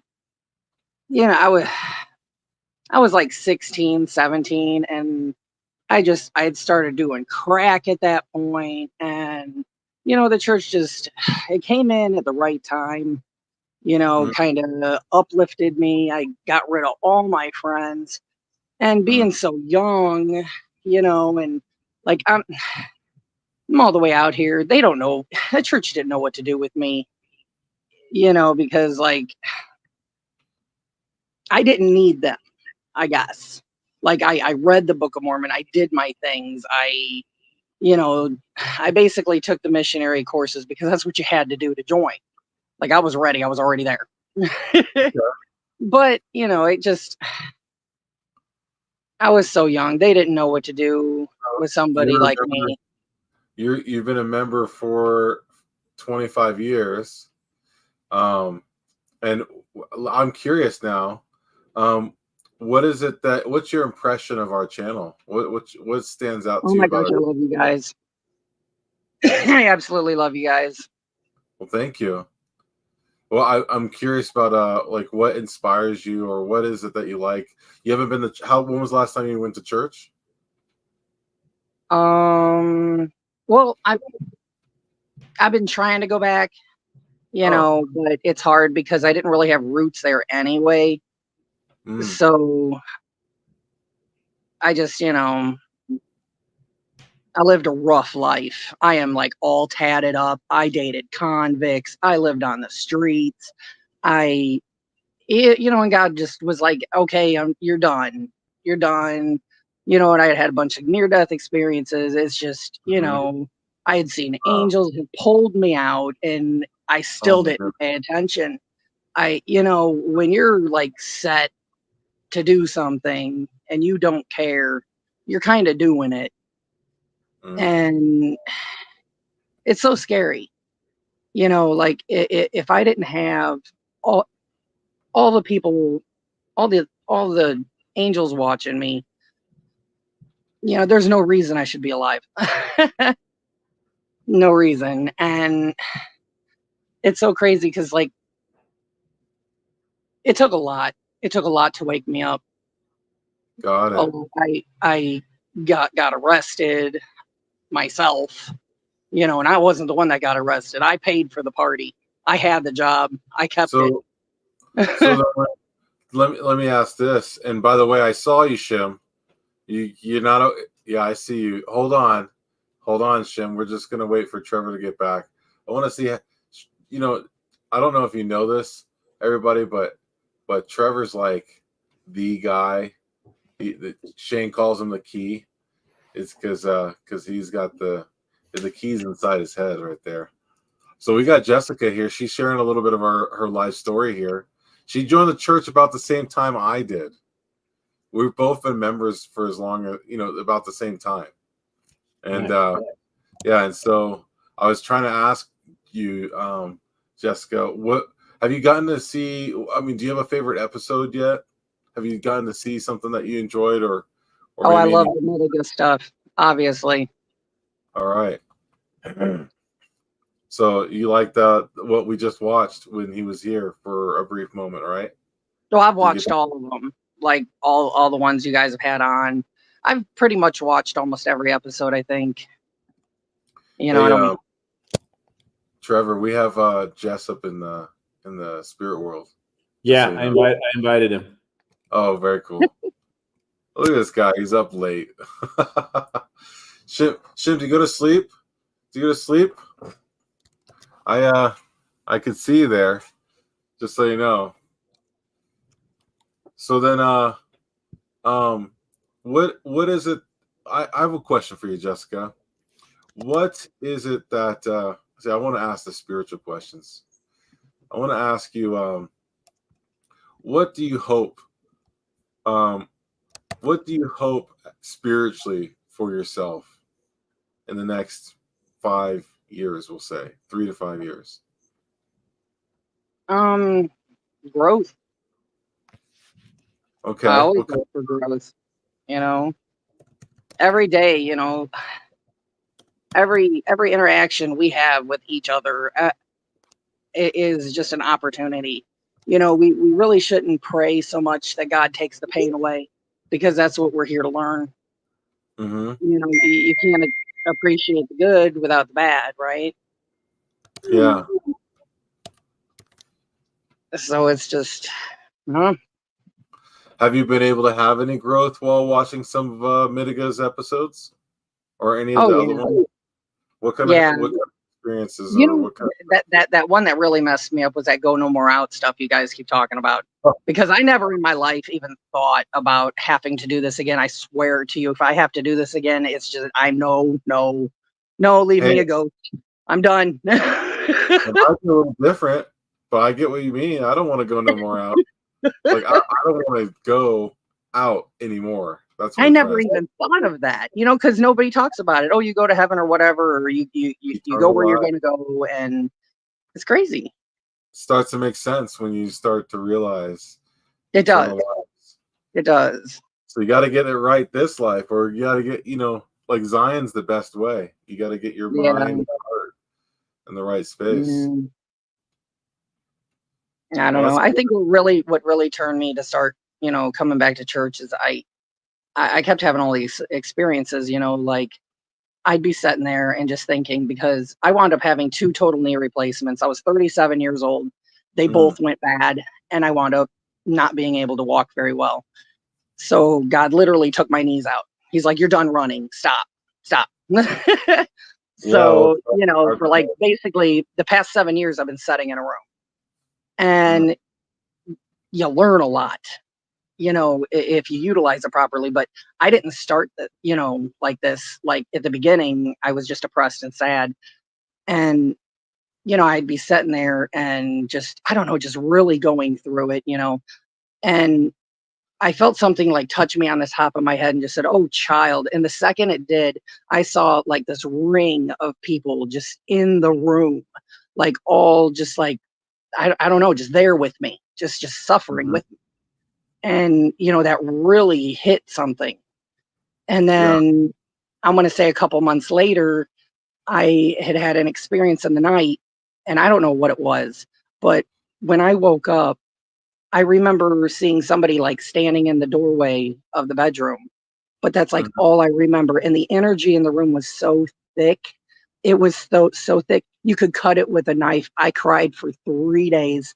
I don't know what showed up. I don't know what kind of conversations we had. I'm not privy to remember it, but it was enough to jolt me to read again and start just reading it again. And even though I can't find footing to maybe go back to church, Midegah's speaking something. He's speaking something, and I hear it. It's exciting. Hey, by the way, ride. I love that. By the way, just so you guys know, we have about 2 more hours, a little less than 2 more hours to go. Like, I think that we are. Oh, it's 1 a.m. here. Yeah, we're a little more than halfway there. That's great. So, Trevor, how did you envision this going? Do we have Shim in the spirit world? Love to bring him up too, and I've really gotten to enjoy talking to you, Jessica. You're on mute, Trevor. Oh yeah, you are definitely. Look at you on mute. I was saying keep. Oh, hey, look who wants to come on. Look, yeah, Midegah's still here, dude. Okay, I'm bringing him in. Booyah. Ogiman. Maybe. Oh, there you are. This is like the treat for those who stayed to the end of the movie, right? That's right. Yeah. That is right. Absolutely. No way. We're missing now. We're gonna yeah, we did like a little. We did a little after broadcast, right, where we kind of recapped everything, and then as we were, oh, he's spinning now, but maybe it'll catch up. How funny, dude, that he tunes in. That's so rad. Way cool. Shem, what's up, brother? Hey, what's happening? What's going on, my man? Hey, let me get my code. Oh, you're back. You're back. Yeah, he said, "Hold on." I think he's getting grabbing something. I want to turn my speaker on so I can hear you guys talking better, but I can't figure out how to do that while I'm still on the chat. Oh, hey, good to see you, brother. You're gonna have to figure it out. Yeah. So, David, we after going for a while, I asked Dave if he wanted to try to break the Stick of Joseph's record. They did a 4-hour and 53-minute podcast. Well, and, so I think we can do it. We can go till 2. Can you hear me? Yeah, we can hear you. Hey, listen, we're a part of history right now. It's time to go. We're gonna listen. Hey, the arrow's been shot to those guys. The record's gonna be broken. Oh my goodness. I like it. I'm gonna go plant myself down where I know there's a big stack of root beers, and let's go. Let's go. Nice. So you're saying that you're gonna come on this journey with us for a little bit? Yeah, I love it. Listen, I am in such a spiritual high. When you there is a moment when you're touching. It's sort of like, when it's like really, really cold weather and then the sun breaks and it's spring, and you stand there and you feel it, and it's something like glorious to your that moment, in your ear. Totally. Yeah, I had that experience. So there's a part of me that couldn't sleep right now if I tried. Yeah, you couldn't sleep. I'm definitely feeling something, and I think this moon is definitely contributing. You know what I mean? This full moon is booming. Super moon. It is. My dad texted me. Go ahead. So, David, did you get to do any sweat lodging? Yeah, purification lodge is a part of it. So when you go into that, hold on, I gotta listen. You don't even know what I just found. No, what'd you find? I got you can't even see it, but there's there's Gatorade, Pepsi. Okay. Oh, you just found the supplies. There's a stash here. I found a stash. Hey, listen, I was, there was a moment where you stop thinking about food. You don't even think about water. You're like in a completely different thought experience. But the moment somebody brought berries into the room, berries, like blueberries, I could smell those blueberries from like 50 feet. Like a vampire. like it was like I was a mosquito and the vein was pulsating. You know what I mean? Yeah. A blueberry vampire. Blueberries. I was like, oh wow. What does a sweat lodge look like? So, yeah. So that's called. Sorry, I'm just trying to get this root beer out of here. I want to do a sweat lodge. So it's called a purification lodge, and it's also called a star lodge, and then another term is sweat lodge. That's kind of a later term. It's but this is a sacred place where you go and part of your spirit is released back into the spirit world. You're with the spirit world, so you feel different. And so when you do this portion going into a sacred fast ceremony, you're being released, and so you then have to be pulled back. And it's really interesting the way you're physically impacted by it. And so when you go in there, there's a teachings and a story as to why you're going into that. It's a womb. It's a creation story, all wrapped in one. It's a teaching place, all wrapped in one. It's a remembrance of the womb. It's a re-understanding of where you're at and who you are. There's even a moment where it's as if you can see the sky and the trees of a different place. It's very fascinating.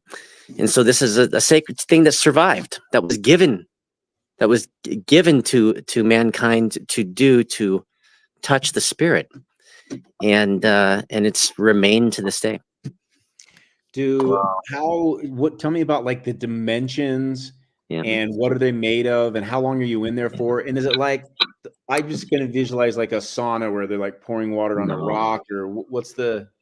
Well, the grandfathers come in, the rocks come in, they have a story too. They're a part of a teaching.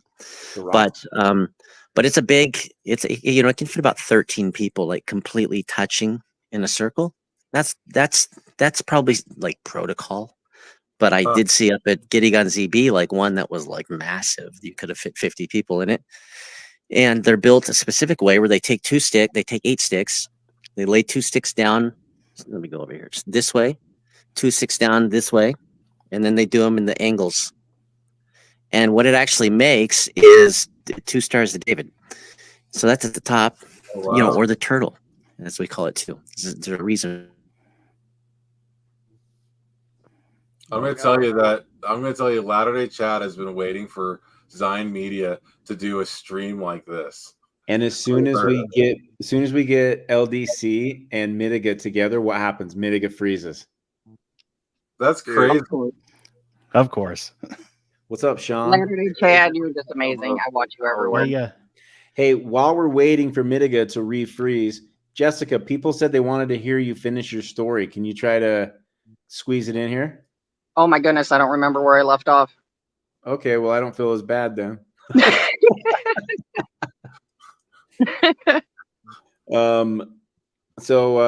Guys, we got Sean over here.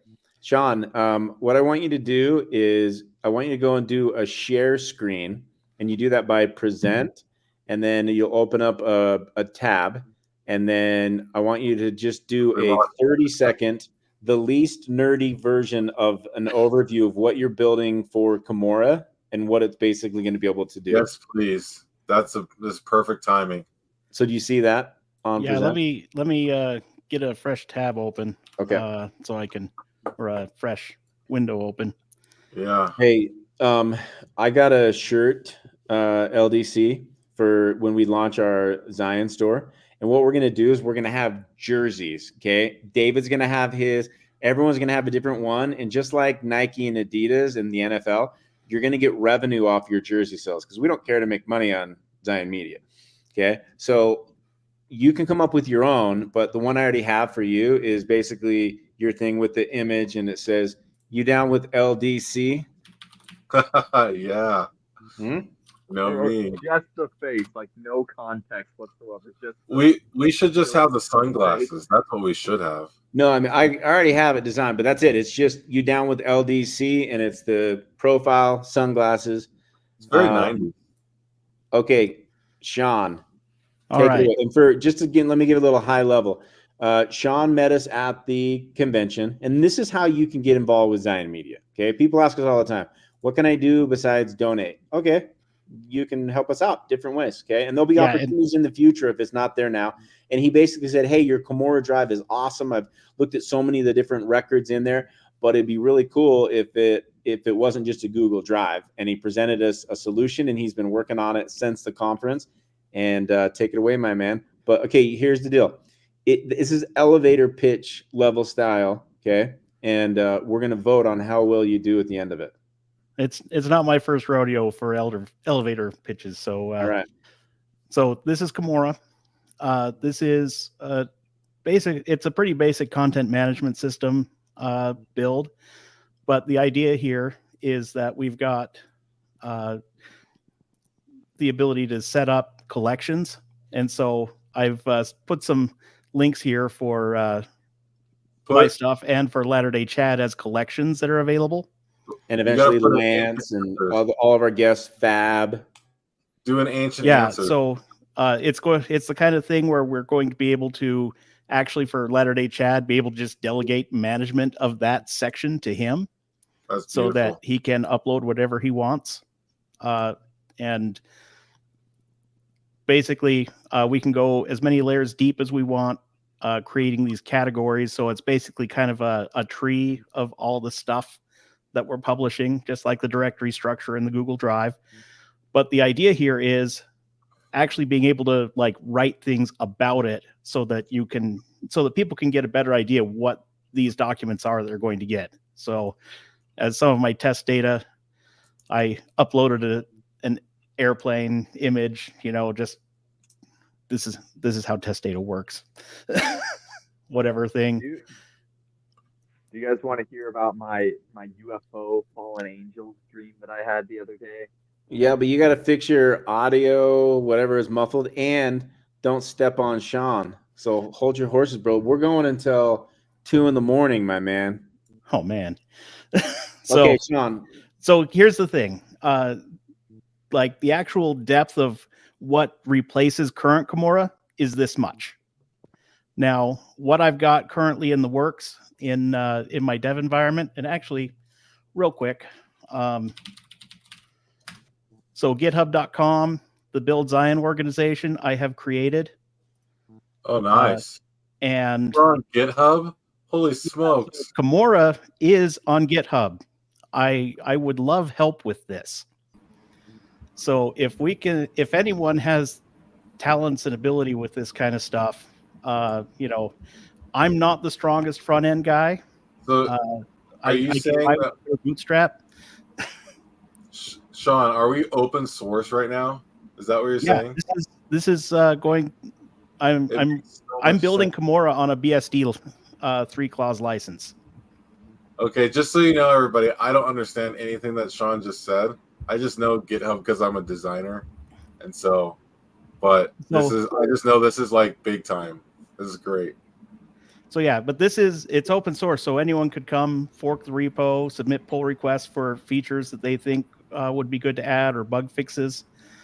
But kind of the next thing that I'm working on with this is this concept of people being able to contribute other additional information about these documents. So I want people to be able to kind of post things to say, hey, there's an interesting passage in this document that I want to bring to your attention. But at the moment, that is, that's currently a half-baked design. just because it takes time to get these things put together. But I really, I'm trying to think about content moderation issues and, handling user generated content so that people can actually start, not just having the documents available, but being able to write things about it and make recommendations of like where the interesting passages are that they should start, so that, not just having it available, but having it really usefully get into people's hands. Because oftentimes when somebody starts with a new book, they don't know where to start other than at the beginning. And sometimes the really interesting stuff happens starting on page 30, perhaps. And hey, so being able to do that. I got a question for you. Yeah. If you had to guess, how many floors is the building that the elevator is on for this pitch? What floor do you think we're on? Oh, we've got way too many, but that's where we are. No, that was cool. Because we also started jumping into roadmap. The real elevator pitch ended when it was it's basics. It's awesome. And we'll be able to have tabs for all of our guests that want to put stuff in. We'll be there. Part of David's project is language preservation, right? Like that's one of his pillars is language preservation. Yeah. And so a repository like this and being able to collect it, aggregate it, have it be able to be, keywords searchable, teach it. And like you were saying, Sean, this is secure. This isn't something where Google can say, I don't like this, I'm taking it offline. This is on a super professional level that we're doing this. So Thank you, Sean. Hey, Sean, I saw your brother. I know. I actually, right after he left, he called me and I talked to him on until about 10 minutes ago as he was driving back to Toronto. So I think it's real cool that you guys were able to get together. Did he have a good time? Oh, heavens, yes. Okay. My girls and I were watching the stream when you came on, and they about lost it when they saw their uncle. Pretty awesome. He just stumbled in. Listen, it's all Indians, and I'm talking like the white man with like fire. Yeah. Fire on his head, walking up the driveway, and everybody's like, "Hey, brother, come on inside. Let's go sit on the porch." And I thought that was just it's absolutely awesome. Hey, Latter-day Chad, good to see you, man. You too. Yeah. Is my audio fixed better? Or? I don't know if it sounds like it's muffled, dude. Turn it sideways. I think it might be because I have these headphones in, and they might have like a microphone. It sounds horrible. Go on speaker. Whose record are we going for right now? Yeah. The Stick of Joseph. They're a pretty big LDS podcast, and they weren't trying to break any record. They did one on the Mason and LDS temple things, and it just happened to go almost 5 hours. So actually, I'm the one who suggested them making that video. Actually, really? I was DMing them some stuff about the Knights Templar and I told about how I we need to talk more about the temple endowment stuff, and I texted Dave Butler about it too and sent them some stuff. So I mean, they might have already been doing something. Listen, cross it up when the record is beat, and we're going to take it a little further just to set a mark. We're going to just really listen. I'll break out Grapes of Wrath. It's okay. All right, I'm with you. You. Shoot it across to them. Hey, this has been said or made or whatever. Whatever their little short. They will just call their YouTube short. That's all they did. So if you want to get into books that might be a little on the long side, did Byron tell you, David, that he's been reading the Nemenha? Hey, isn't that fascinating? The Nimkeeg, the people of the Thunderbird. Yeah. So I bought, I actually ordered a copy, and it arrived on Friday, and I'm only into the second book a little bit, but it is really something. I feel like I need to get it in a few more people's hands, so I actually bought 5 more. Whoa. Oh my, that's great. So I've got a few people in mind that I'm going to give some to, but it is significant. Just the story of them coming up the Grand Canyon and almost starving, and then one of them he basically gave up hope, and he cuts himself so he can just bleed out and not have to suffer the starvation. And then a fish comes and latches onto him and saves him. And then that fish they're able to eat, and they don't end up starving. Like, it's this whole thing, and like pondering just how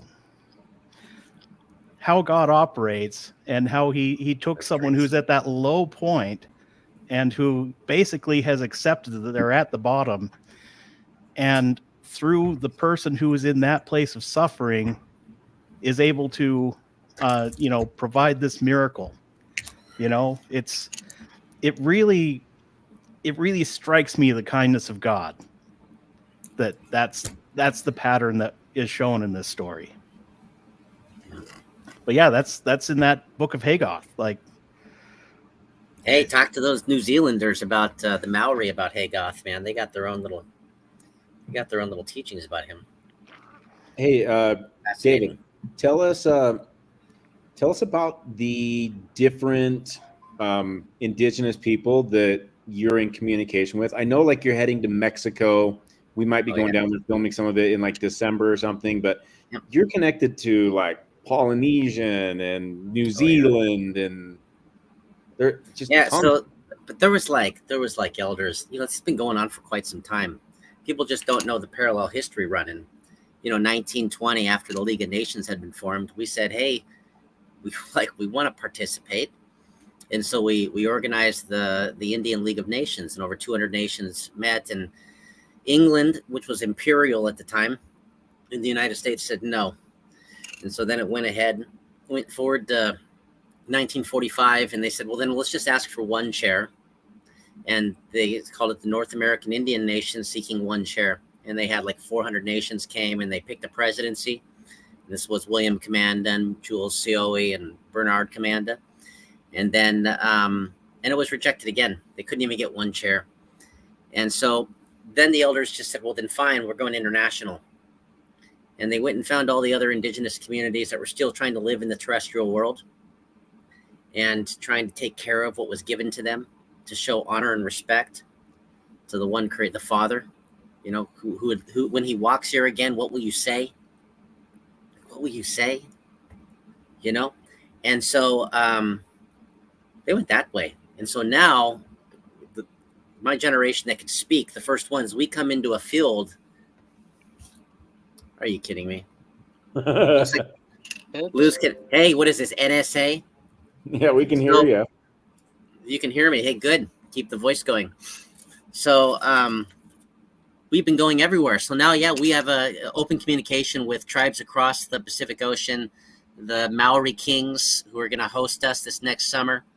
We have the communication with the Sami in Northern Europe, and we intend to speak in their parliament. And it's a very large building for them. This is an entire nation nobody knows about. Why don't they have the dignity of being shown on a map when Monaco and Luxembourg and Liechtenstein can? Just weird things to think about. I've never even heard of them. What are they called? Have you heard the Sami? No, I've never heard of that. Yeah. So they're all of northern Finland, Sweden, Norway, and a part of Russia. And they have a massive territory. No one's there. No one lives there except them, and they've always lived there, and it's always been them. And they carry so it's fascinating that anybody would even claim their stuff. But this is what happens when you don't choose industrialization or commercialism, then corporatism, and you choose familyism, then you all of a sudden disappear from the map. And this is something that should alarm everybody. Can you hear me? Yeah, absolutely. And so we have plan. So focused for me. If it was me, but we're going to do in a very short period of time. I'll talk more about it in Missouri. But there are the largest tribe in the Amazon, in the heart of it, linked up with the Inca and the Quechua and the Maya up through Central America. 6 tribes in Central America.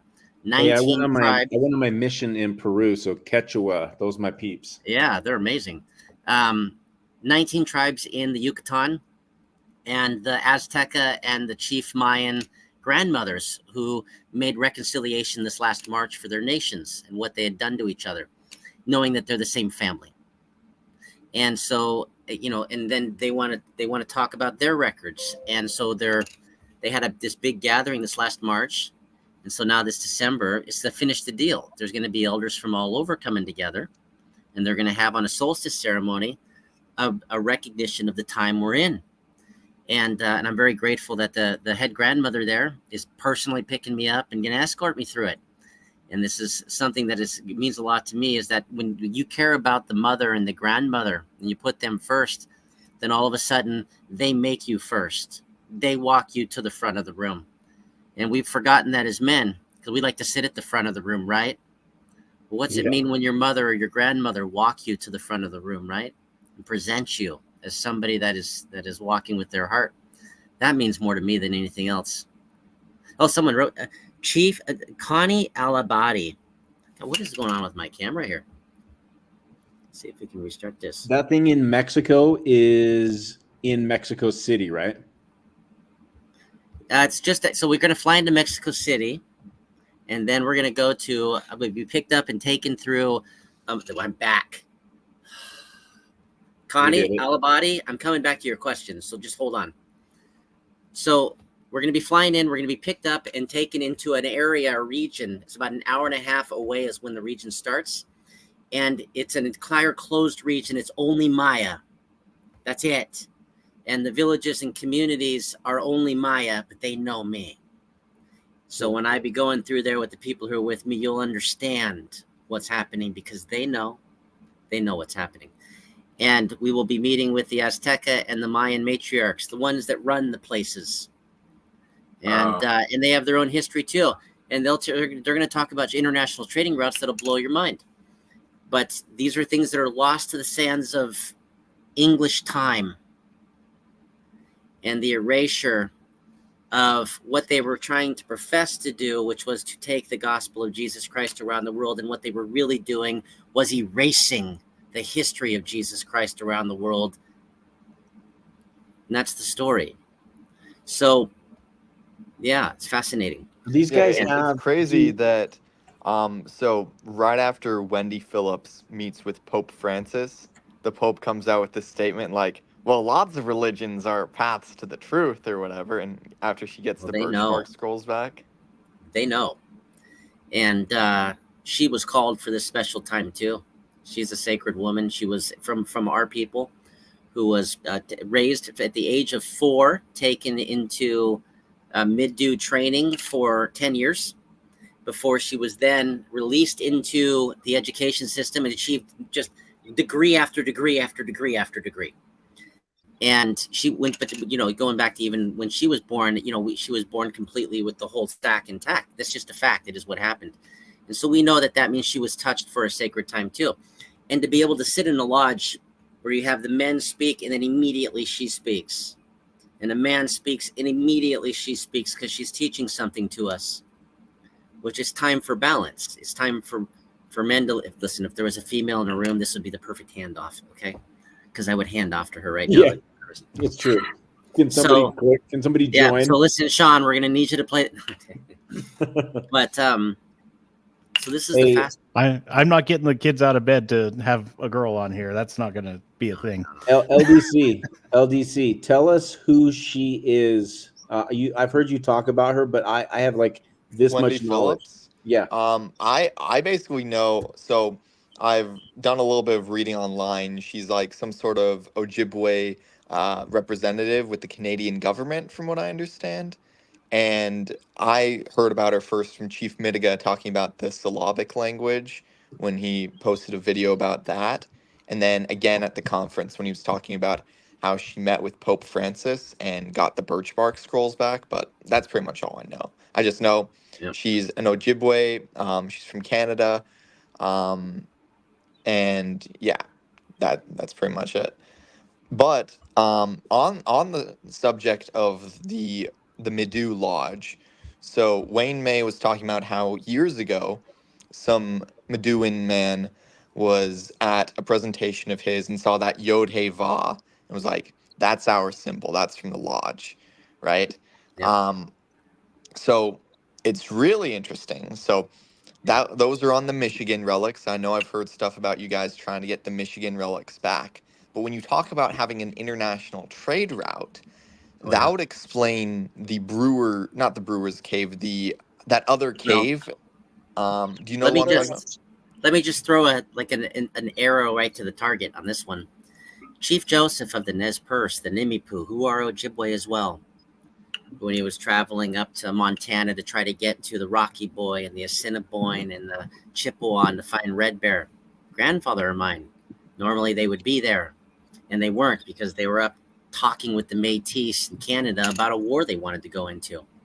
So he had to surrender because the U.S. Army, I have to explain what they found, and this is a fact, and anyone can go Google it, that they were only shooting the children as they were migrating north, and child after child was falling. And that's who the Army was killing. And so he surrendered, and when he surrendered, he actually gave everything that was of his personal possession and being across to the officer to show absolute submission to save the lives of his family, as any man would do in any nation in this world. And within there was a cuneiform tablet from Sumeria that is 4,000 years old. Now, this is being held in West Point, in the West Point Historical Museum. So sacred, they took it there to West Point. They didn't let it go any. The officer delivered it, where they display that he was carrying a tablet, a sale, a bill of purchase that was something that was sold, a receipt that was from Sumeria from 4,000 years ago. So you think about that and how that got across the Pacific and what type of route must have been going, that receipts were still being maintained from 4,000 years ago that existed on our continent. So that receipt was a receipt of buying sheep, wasn't it? Do you recall? Yeah. Yeah, and it's crazy because there's these artifacts like that they fully admit are real, and they're just like, oh well, we don't know how he got it, right? President Erdogan of Turkey, was in public record. His nation knows. If you meet any Turkish citizen and you ask them about Native Americans, they will say, that's our family. We're a part of them. Everyone, and they know it. They were trading with us for a long time. Erdogan even stated that before this is on the record, people can go full, this script up too. Before the European had found North America, the Turkish flag was there. And he's right. We were trading, even our elders have script, like sales here of tobacco to Persians from Turkey, selling tobacco. The invasion was planned a long time. Rome planned that a long time. And people say Rome. Really why do you keep saying, people say, why do you keep saying Rome? I'm not delirious right now. It's just shocking to me that of all the ways to build, it's the pillars from Italy that we see in all of our streets and government squares. And so these are symbolic of a system and a way of operating, a method of operation you have chosen and lifted upon yourself. And if you are a Latter-day Saint that is endowed, you know for a truth that when you're wearing those robes that are sacred, that they were mimicked. Those are from long ago. They were attempted, and that authority was attempted to be mimicked by Rome and their senators and their statesmen and how they dressed as well. That came from something far sacred, far earlier, that they were trying to claim for themselves to rebuild it in their own image. And these are things to really think about. Yeah, I mean, if you really look at the history, and so a friend of mine, Christian, we're gonna try and get him on the podcast. He just got baptized because he was having these visions and stuff that led him to the church, and he prayed to God for some sort of sign because he didn't like the creedal Christianity stuff. And then as he's reading about Joseph Smith's cool mystical experiences, a missionary knocks on his door and says, I was sent here for you, right? That's my friend that just got baptized.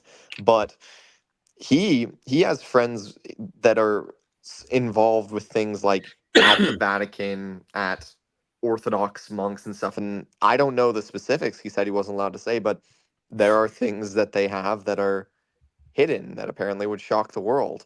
I've heard that the Orthodox monks have additional scripture of some sort that is not public and is like esoteric, Kabbalistic type stuff. There's lots of there's so much stuff coming out. So one of the things that I find interesting is, like, just as a strategy, it's amazing to me how, what the results of Christianity being invited into the empire were, because Christianity is let's be honest, if we're really following Jesus, it's a danger to any empire. And by walking it in the front door and giving it power, it invited the church itself to basically take the path that Jesus rejected, of going and having all the kingdoms of the world in his control. And so it's really interesting to me. Sean. Yeah. Christianity is a danger to America. Well, yeah. Look at what America's become. It's become Babylon. If you pay attention to the Ezra's Eagle stuff, that Eagle Nation was once risen up by the power of God, and then it becomes Babylon. Well, hey, man, Lysander Spooner figured it out over 100 years ago. Edging on 150 years ago. I don't know, David, if you've had I assume you have not had time to read any of that No Treason book, but no, I don't have time for that. Yeah, of course you don't. No. So Sean, that dare to be unaware. If there is I think Christianity is what actually saved America for as long as it's been saved, and it's not until you've seen Christianity stomped out and squashed out by the secular has been where America has started to deviate. America has been a beacon of light because of Christianity. So I would disagree with that. Well, I think it's let's get more precise. Hold on a second. I believe it's a threat to a king. I believe it's a threat to a tyrant. I believe it's a threat to a theocracy, 100%. I think that is an important distinction that you're clarifying there, because it's a threat to socialism. Well, the message of Jesus is a threat to anyone who wants to maintain power over other people. Yeah. Because the invitation of Christ is come be in relationship with me, not come and be subdued by me. When people come to Christ, he is, yes, if Christ is king. Christ is the rightful one who, instead of making everyone hungry, as emperors and kings do, he feeds everyone. And that's because the nature of what he does is he supports the increase of life, whereas kings and emperors can only take life to support themselves. We've got that in the story of King Noah. In order to support himself, he's a burden on everyone. Who's next to Trevor? This is Andrew. Andrew, do you want to introduce yourself? You're on mute, my man. And how is it light? Where's he at? Is he in Australia? Yes, I am. G'day. Aussie. Oi, oi, oi. Yeah, a real Australian accent. Now that's nice. It's stronger in the East Coast. Now that's a knife. Where you live down there, down under? Regional South Australia, so I'm out near the Great Australian Bight. I don't know where that is. What time is it there? It's now 4:00 p.m. So I thought, yeah. All right. Hey, so Latter-day Chad, I know that you have had a bunch of questions. You've been wanting to get Mtiga on, and I'm gonna turn the time over to you because we have time to kill. And everybody that's here that wants to talk, just be patient. We ain't going nowheres. Hey, real quick, could I just say goodnight? I did want to talk about like some fallen angel alien type stuff. That was what I was like after the Michael B. Rush. Okay, well, we can talk Michael B. Rush, but you had Midegah specific stuff, dude. I definitely did, and I'm kind of blanking on it right now that he's here. Well, let me give you one that I know you wanted to talk about. There's some conversation that there might be a record of the Old Testament that might have the Deuteronomist reforms scrubbed out of them because they weren't part of it. The Torah, 5 books of Moses. You also said exactly. That is one thing actually. So yeah, hit on that and step back so everybody knows what you're talking about. Right. So there's something that biblical scholarship has noticed is that there's multiple voices in the Old Testament, and some of them appear to be post-exile voices that might have shifted things around at certain points, right? And one of the major books that they think was edited was the Book of Deuteronomy, right? And then we also see, for example, the Book of Mormon and the early Catholic Church fathers were saying Moses was assumed into heaven, whereas Deuteronomy says that Moses died. In fact, it's so certain he died, it mentions it twice. So in the 5 books of Moses, what's your Deuteronomy like? That's what I'm curious about. That's a good question. Well, depends on what version of the 5 books of Moses you have too. So I prefer to utilize the full understanding of what they, when I want to, I got to answer this the way I got to answer it, and you just have to deal with it. Okay. So when you want to speak about somebody and what they believe, and that is what happens when you talk about a record that they wrote, that has been a part of their tribe and their culture for centuries and millennia, then their understanding of it will always supersede our knowledge. It's limited. Theirs is generationally growing and built upon line by line. That you have to go into how they see things. That means putting aside your water and just accepting fully what it is to get into the room to the point where they're reading their Torah, and to the point where you're reading it too, in the way that they read it. And when you do that, then you have to accept there's another portion that's sacred and kept internal to certain sacred places, and this would be the oral. And so when you combine these two together, then you're looking at something different, and you're seeing it as they see it. And I think when you look at that, then you can come back and say, well, let's talk about Deuteronomy, because what's happening is somebody took, remember the old Coke bottles? Yeah. They're glass. And the bottoms, there's a running joke. You can make Coke bottle glasses, the people with the big, thick glasses. And so if someone gave you those to look around, you could see things. You would be able to walk around and function too. But if someone then replaced them with a clearer set of glasses, then you would have a different question and discussion about where you're at. So I would say that it's, I would just ask people to go read the full oral and written Torah and then make their own decision on how Deuteronomy or that portion of it fits into their life, if that's what you're at. Yeah, I mean, I was just remember wondering this was for them, because you did say that you have possibly more on that written That's Torah, right?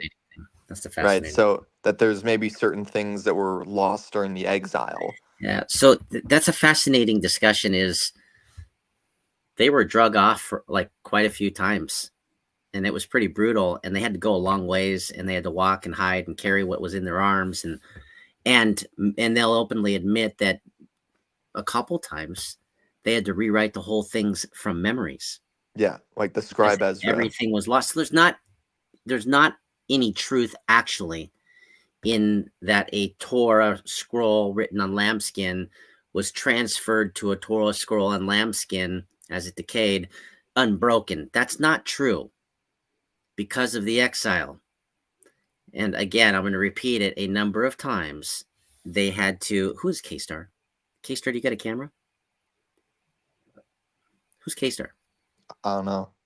I'm like, I don't know yet, but you're welcome to take yourself off mute. Go ahead. Yeah. So that's the way you have to view it.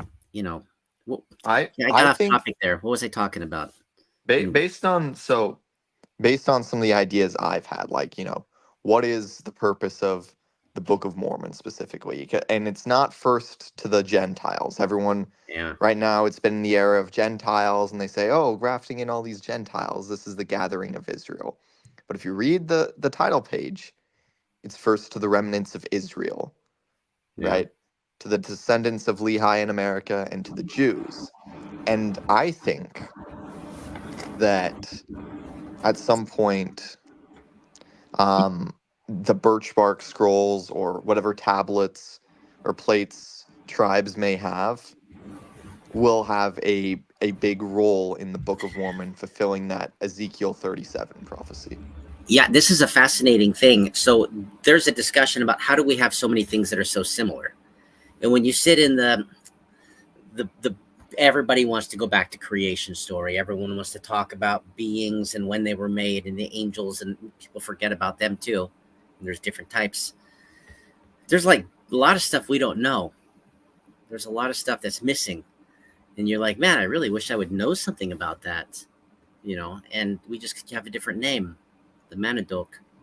And so I would say in that regard, I would pause acutely, because we have like 3 Bibles full of information before man was ever even formed, and about the beings that were formed and their purpose and how you communicate with them for them to communicate with you, because they're here to help you serve the Creator.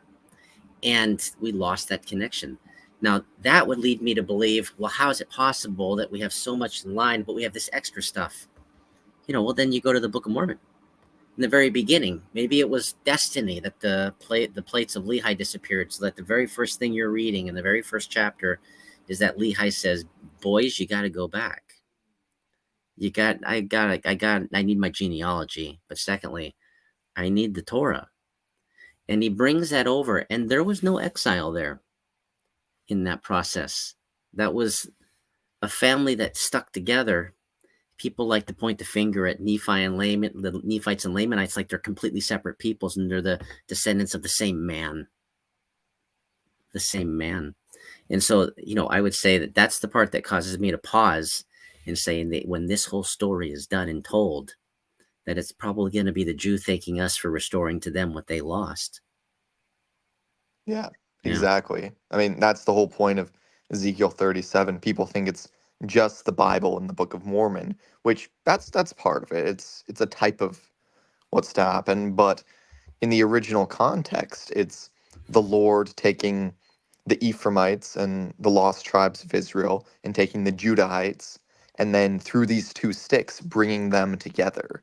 And one thing I notice a lot of Latter-day Saints will do is they like to sort of rush these prophecies and say, oh, that prophecy was already fulfilled. We're going to change this servant in the Book of Mormon to be Joseph Smith, even though he labeled it as someone else in the future, right? He knew. This was all to be there. Listen, he knew. He knew, like, all these people are getting ready to go into, like, the deep, dark shadows of the valley. Right? And that's like that 7-year period from when he saw the plates until 1830, when the book was actually, like, released. A 7-year period. That's the worst of it. He knew. So if he knows, then he's like, well, somehow this has to make it to when they can rise again. And then it reminds them of who they were, because it's who they are. But maybe they'll forget. I'm sure even he had a little bit of doubts, like, well, I wonder if they'll get it, because he tried to go to them, and I'm sure that was a big concern of his. If you listen to everything he said, this is for them. He said the church was for them, that a kingdom was going to be built up to restore them. Why? Well, we must have been pretty sacred to the Creator and Savior. We must have been pretty sacred to him. And so, we know on this land, it's a term we like to use. This is a comment made, and I was thinking immediately to, like, prophecy. But on this land, we're the firstborn here. So what is it that we have to say? A lot more than what is carried by other people. Shocking. Yeah. And if looking at like second Nephi 16, not second Nephi, third Nephi 16 and 21, the world is going to know that the descendants of Lehi are a remnant of Jacob, and kings will shut their mouth at this revelation. And I think that maybe because when the Lord, everyone thinks this is just about the coming forth of the Book of Mormon. It's not, because he mentions scripture coming from people. Have I forgotten the people on the isles of the sea? Right? Have I forgotten the people in the far off lands? They've all written scriptures. So I think that there's certain things in history that we don't know about that are hidden from us, maybe on purpose, by some conspiracy, maybe not. And I think that there's going to be a major shift before the second coming, and the world's going to be very shocked. Yeah, shaking. Hey, Sean, you need to go, right? You need to go to bed? Yeah, but he got started on Deuteronomistic reform, and I mean that's how I got introduced to you there at the conference there. Like, I mean, I need to not regret my life decisions in the morning when I'm trying to work and not just fall asleep at my desk here. But but I don't know. You can always pull me in talking about Deuteronomy and all that stuff. Yeah, that's funny. Yeah, I think because one thing is, we know that there was some older Israelite religion. We know that there was an original religion that all these other religions came from, that they took pieces of the truth with them, and that they had their different names for God, but there was always this Son of God who would rise up, the Son of Man ascending to the Ancient of Days and all that. And the traditions found everywhere.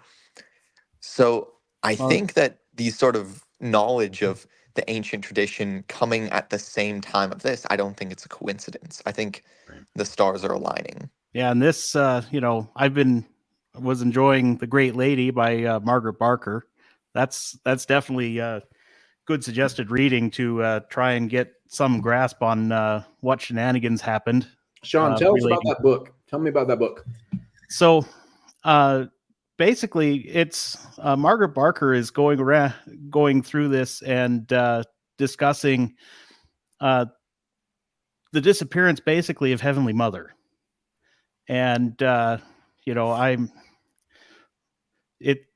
it's really interesting. I started looking for her. Actually, so David, I told you about that dream I had where I was introduced to a representation of Heavenly Mother, and where I learned that, it's her power that is what is able to turn all of the trouble into like the exact things we need, that are like really good things we need. That was exactly 1 year ago today that I had that dream. But that's like what kicked me off in the direction of, hearing actually Latter-day Chad talking on someone's podcast about these reforms and about Heavenly Mother disappearing. And, it's just really interesting. Barker in this lays out the reasoning that the God of Abraham, Isaac, and Jacob may very well have been Heavenly Mother. Shaddai. And the one, Shaddai. And the one that anointed their kings was her. So I find that extremely interesting, especially now that I've learned that. Where does it say that she anointed the kings? Well, there's sort of a path with that. So you got the 12 tribes of Israel. You guys are on a wild trail now. And then you've got the tribe of Asher, whose symbol is the olive tree, or the tree of life. Now listen to that name, Asher, and the symbol is a tree. And they were the ones responsible for anointing the Melchizedek priest kings. They were the ones responsible for the oil in the temples. That's why their symbol was this tree of life. The women anointed the priest kings? Yes. Right. Yeah, and that gives some real good context to what we learn about the grandmother selecting chiefs. We do this. Your brother was there. And it doesn't matter. Even if you are acting with authority and you step off of the path of the heart, they will remove you. And so you have to remember this. And it just takes a quorum. you know? And so these are something to think about. The great, you know, how sacred is and you think about that, right? You're going to go up to grandma. If you imagine a society where the grandmothers are like the final arbiter, you think they're going to let any harm come to their grandchildren or great-grandchildren? No, they'd probably be the ones to speak some reason into you when you're being a little crazy. You know, the wet red willow stick teaching, you know, go get me a red willow stick. I'm going to show you something. Well, and you know, these are, but let's consider what's in the Nemenha. Well, yeah, Sean, I was about to say, so here's something. I haven't read all of it. I've read a couple of the books from it, but here's something that made my jaw drop. So you've probably been all about the Deuteronomic things and like listening to the theories on Stick of Joseph about how there was a priesthood of Miriam. And then in the Nemenha record, there's a priesthood of Miriam, and Mary Magdalene was a priestess after that order. And in the book, it describes them going up to quote unquote the high places, to the mother and so the let's think father. about this for a second. It's talking about Mary Magdalene over in the Americas, right? Yeah. So I was sitting in a meeting. This is a true story. I was sitting in a meeting with one of the top elders here as we were discussing different correlations to Jesus. Jesus, we called him Jesus. It's the symbol is the sun. And there was a discussion about there has always been trade and communication, but that family's always been integrated with us. But they also had visitors who came over, and this name was mentioned, and they were talking about this and things that are in the scrolls about this woman that came. And there's a little bit more to that too. Rufus Teague. It's good for you. It's good for me. So. Oh, it's for Christmas girls. Sorry. Oh, okay. So, very good to see you, Jaybird. So this is the core thing to think about right now. You know, all these things line up. Yeah, I mean, in the Nemenha, it straight up has like the 3 Nephites. It has all their names in there, and from everyone I know that's claimed to have met them, it's the same names. And well, they list off the Holy Grail bloodline and go through the descendants of Mary Magdalene and Jesus. It's really fascinating. It's like researching it in the Book of Mormon, in the Nemenha records. It's just jaw-dropping to see the stuff that we would exactly expect to be from a pre-exile religion. Chapstick. It's a miracle. This is cotton candy chapstick too. Nice. Somebody's asking if I'm eating pork. No. Mechio dates. Latter day Chad. Drop 8. It's a little too much seriousness though. Well, I have something. I have something that can make it. No, put the rum away. Trevor, bring those on the road trip. Daddy stuff. Well, hey guys, this has been a lot of fun. I am going to actually go this time. Okay, Sean. But we'll miss you. I'm glad Byron was able to come and visit with you tonight. Hey, Sean, keep your browser open with the live stream to help us with the numbers at least. Okay. All right. I can leave a device open with that. We're at 163. We're doing pretty good. Okay. Nice. So here's a weird. See you guys. Like I was saying before, I did have, like, after hearing about the Michael B. Rush stuff, I had a weird dream the other night about, like, I was trying to get back to Utah to meet up with you guys because the fallen angels were coming in their UFOs and all that stuff. Love it. But I do actually have some weird connections to that stuff in something that actually is, like, legitimate. Like, I don't know, that was a vision, that was a dream I had. But so you remember, it's the vision I've mentioned many times, the Isaiah vision, as I call it, a little over a year ago. The one where, after watching Glenn Beck essentially talking about the secret combinations and how there was a religious leader that talked to him, I prayed about it and I asked God to reveal it to me, and he did. He showed me a vision that about a year later I would find out was the same person Glenn Beck was talking about, right? So in that vision, I'm showing a lot of things. I'm showing some prophecies from Isaiah that I didn't know were from Isaiah at the time because I hadn't read Isaiah or the Book of Mormon or anything. But this messenger in the dream, that's the apostle who Glenn Beck spoke to. He's the messenger showing me the Isaiah stuff. And he shows me Lucifer. Now, a couple people, we've talked about this, have said, oh yeah, I saw that guy too. The guy with the long blonde hair who looked kind of androgynous but handsome. I've heard people talk about seeing that same guy multiple times. But here's something that's interesting. So in these UFO communities where... Wait. Is the stuff that you were saying before that not interesting, and now you're just barely bringing the interesting? So now we're going to jump to UFOs. Wait, Chad, what color were your UFOs in your dream? I mean, I've seen an actual UFO with like a friend there with me. In the dream, it was like silver or something. But in real life, I was 13 years old going home from Boy Scouts on a scooter. Me and my friend, we see a flying saucer up in the sky. Looks just like something out of a movie, like little dots or windows around the side. It looked like about the size of the moon in the sky. And neither one of us had phones, but my friend had an iPod. And we're freaking out. He pulls out his iPod 5 to try and record it, and it doesn't show up on the camera. And I don't know if it was an angel or someone from the North countries, the Lost Tribes, or some military tech that's hidden. I don't know what it was. But I saw it, and someone else saw it with me. Can I ask a question real quick? Yeah. Who's that? Jaybird? Guys? Yeah, it's Jaybird.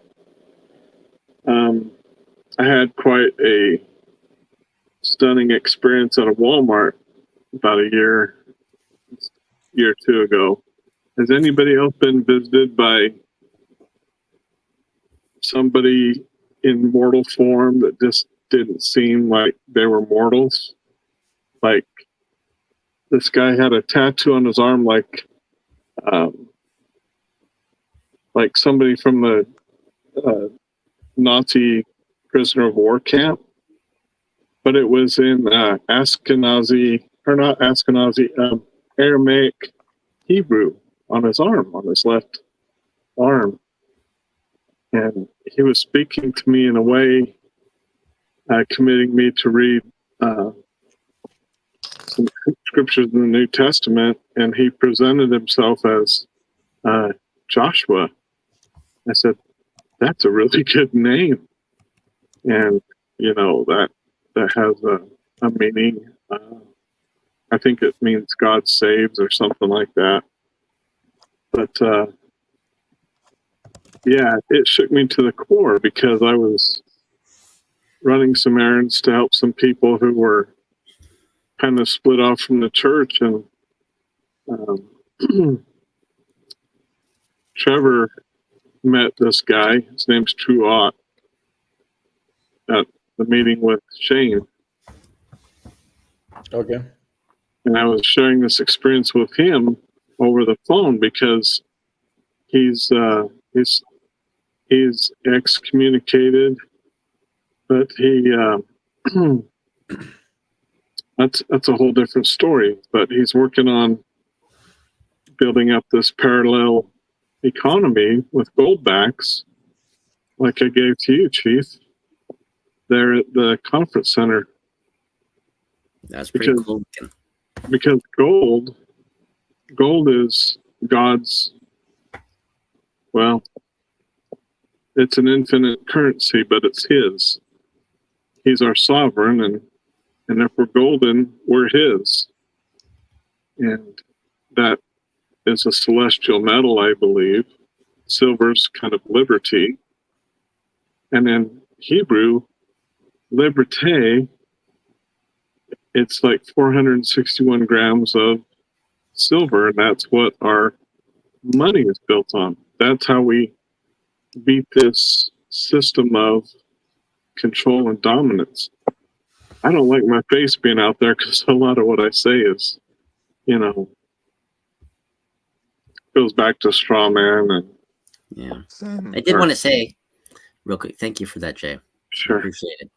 Yeah. I did want to say to Mary Triplet, I'm glad that you like my cotton candy chapstick. It was good today because my lips were really dry and I needed chapstick. and a glass of milk. And then also someone asked if I'm ever around Winnipeg. Yes, I'm actually planning a trip to Winnipeg. So I'm sure you'll hear about that soon. Let's see. There's a few questions I wanted to answer here. It's pretty fast. We're at 3 hours and 59 minutes. We're one more hour to go to beat Stick of Joseph. Easy. That's all you're going for, David? You're just shooting low now, huh? Yeah, I'd like to go to bed. I'm a little envious of Sean right now. There was a comment that said, I'd like to hear some Ojibwe stories. Well, yes, please. That's a good question. My brain is trashed right now. Okay, well, while you're thinking of them, I want to share something. And it's something I'm working on for podcast, and it's a document about Jacob's star. And I need to just open up my drive really quick. If it's a PDF, you can add that too. Oh, really? Yeah, you can add PDFs. All right. Hey, Dave, you could also do you could do it. I was thinking of in the future, instead of having the URL, that hard thing, you could make a QR code, because there's websites you can go in and paste that, and they can get a QR and they could, boom, get in. Let's practice that. Let's do a test run. See how that goes. Oh man, my brain is trash, dude. I'm just telling you, it's I'm easy. doing it. I'm doing Nice it. to hear the 3 mosquitoes. Okay, here we go. Can you guys see this? Jacob's star. Yes. You make the window bigger. There we go. Nice. And then I can make. That might be the biggest I can do it. What link did you want me to make a QR code of? The link to the live stream. Join the live stream. We're going to see if someone can scan. Yeah, let's do that. And get in. Okay, so Jacob's star. All right. The star prophecy and the figure of the Davidic servant are intertwined with the context of the messianic expectations and prophecies in both Jewish and Christian traditions. The star prophecy from Numbers 24:17 speaks of a star rising out of Jacob, which symbolically refers to a future ruler or deliverer from Israel. The future ruler is often understood to be the Davidic servant, a figure tied to the royal line of David and fulfillment of Israel's covenant promises. Key points and connections between the prophecy and the Davidic servant. Messianic expectations in Davidic lineage. The star prophecy is considered by many as a foretelling of a Messiah who would come from the house of David. Now we remember that this same star came from a Messiah from the house of David. He was rejected because he was never on the throne, right? And in Jewish thought, this is a future leader often called Messiah ben David. And people always say, what's this Davidic servant thing? It's coming from two different things. It's coming from this Messiah ben David and another scripture that calls him the servant. That's where people get the Davidic servant, who will restore Israel, defeat its enemies, and reign in righteousness. The prophecy aligns with expectations for the Davidic servant, who is both a king and redeemer responsible for gathering scattered Israel and establishing Zion. In Jeremiah 23:56 and Isaiah 11:1-5, prophesy about a righteous branch from David's line who will reign with justice. The Star of David, in context, can be interpreted as pointing to Davidic lineage in this ruler. Christian theology. The star prophecy is often connected to Jesus Christ, seen in fulfillment of Davidic servant as one of the prophets of Messiah. What's that? Sorry, go ahead. I'm still listening.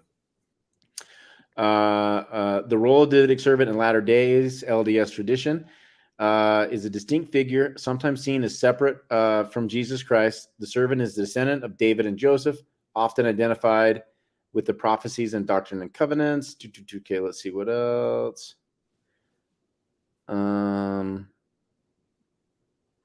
Summary. The star prophecy in Numbers 24:17 connects directly to the Davidic servant through its messianic symbolism, leadership, kingship, and defeat of Israel's enemies. Isn't it interesting as this star is returning that Israel is in a position that it needs to be saved, right? Mhm. Like in my entire lifetime, all the way down until Israel's been created in 1948, has it ever needed to be saved? There are 7 countries right now at war with Israel. 7 countries, almost about to be Turkey and Russia as well. They're in declared actual physical full-blown war, not just like, I don't like you, I'm in war. So you're saying And that like not the a big 2 one. witnesses are going to show up soon and hold off the armies from Israel for 3 years? Is that what you're saying? I think we got some time to get there, but there needs to be some saving here. The servant fulfills the messianic expectations of a ruler of David, depicted as a warrior. The star prophecy thus prophesies of a symbol. Oh, this is a cool little. Look how pretty this thing is.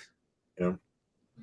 I need more of this mustard. Jacob star. Okay, now I'm going to show you some cool stuff. Open up.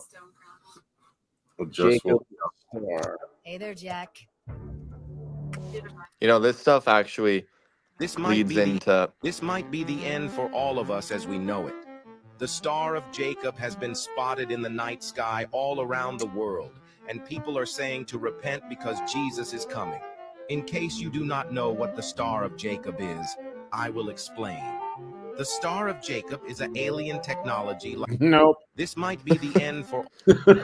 What? Okay, here's keeps what it going back looks to like. the alien fallen angel stuff. Whoa. It looks like in the sky. What's up, everybody? It's me, Stealth, the guy from the Jacob Star video. We're out here on location.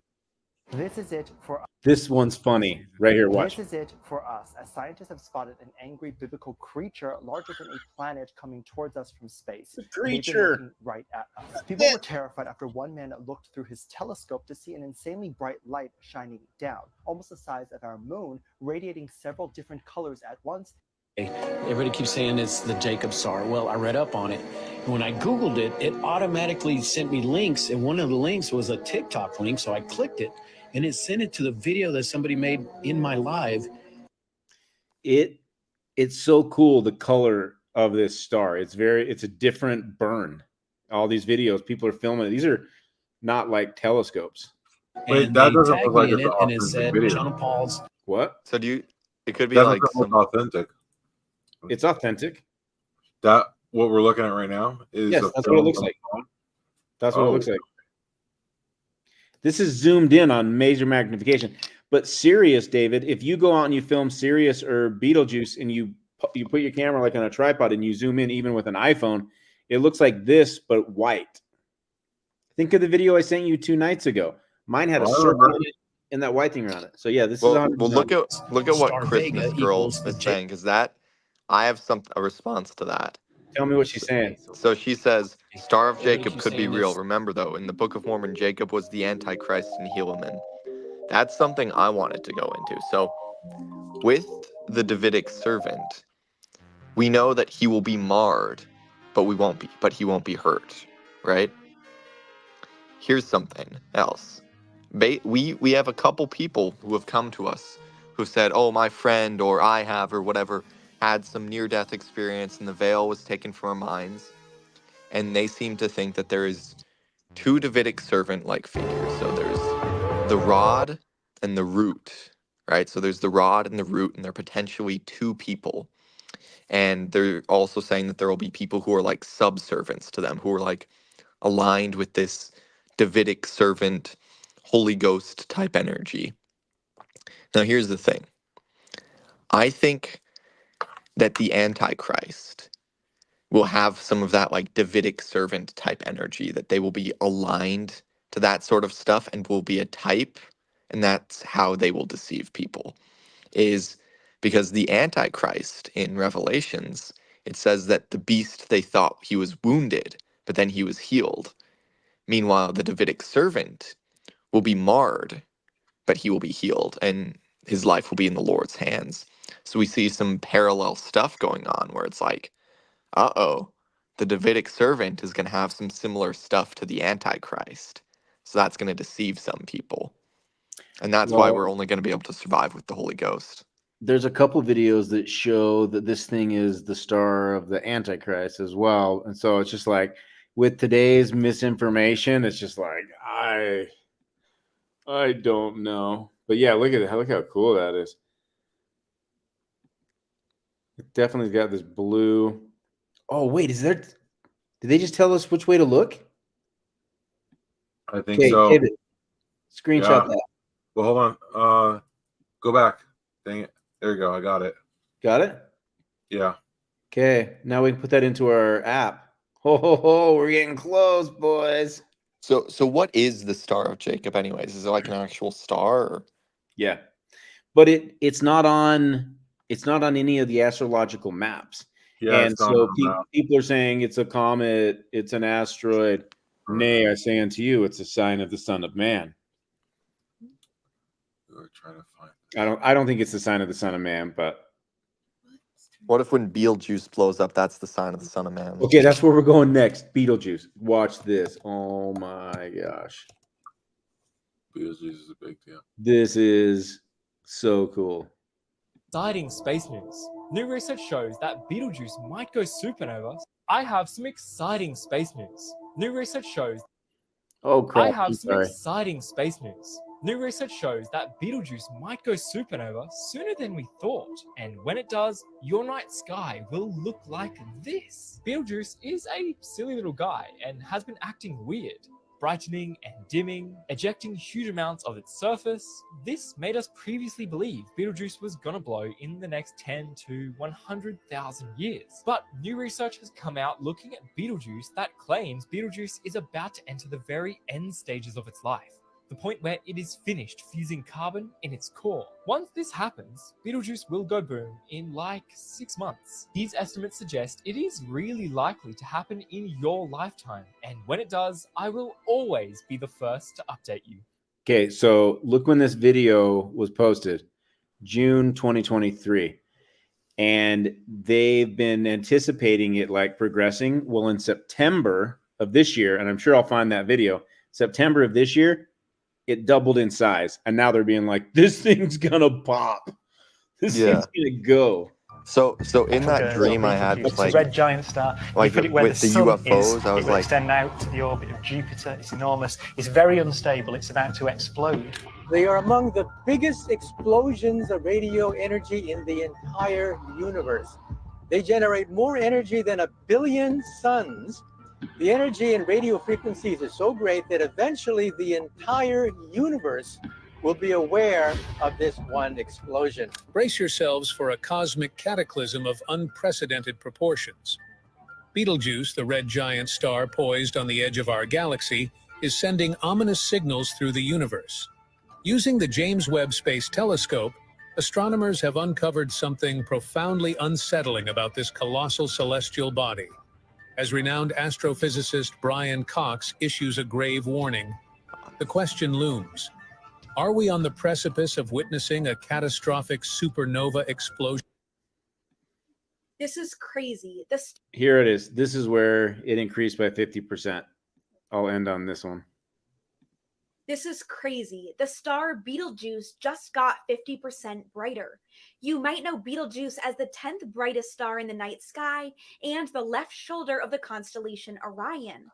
Betelgeuse is on the verge of going supernova, which is when a star collapses within seconds and creates some of the biggest explosions in space. Because Betelgeuse is nearing this stage in its life, it's been acting really weirdly. In 2019, Betelgeuse had an enormous explosion of plasma into space, which blocked the star and caused it to seem to dim from our perspective. Betelgeuse had been pulsing in brightness on about a 400-day cycle, but since the explosion, the cycle has only been 200 days. And now the star, which is 700 times bigger than the sun, is getting brighter, and it's about 50% brighter than it normally is. We are witnessing a star in the final stages of its life, and it's interesting to see how its brightness fluctuates. And who knows what it's really doing at this moment in time, because Betelgeuse is about 640 light years away, so we're seeing it as it was 640 years ago. Despite these really fast changes, astronomers don't think that Betelgeuse is going to go supernova for at least another 10,000 years, but when it does, it will be almost as bright as the half moon, and it will be visible during the day for about a week. This is crazy. There you have it. Very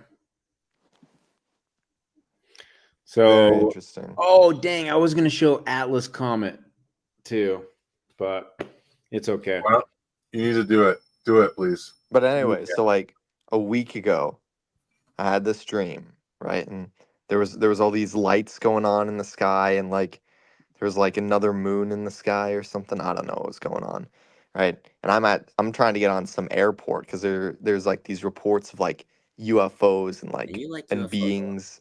beings coming in here, and I was like on the phone with like Trevor and Shane or something, and like, you need to get back to Utah. The fallen angels are here, or something like that. So I'm trying to get on an airplane to fly back to Utah.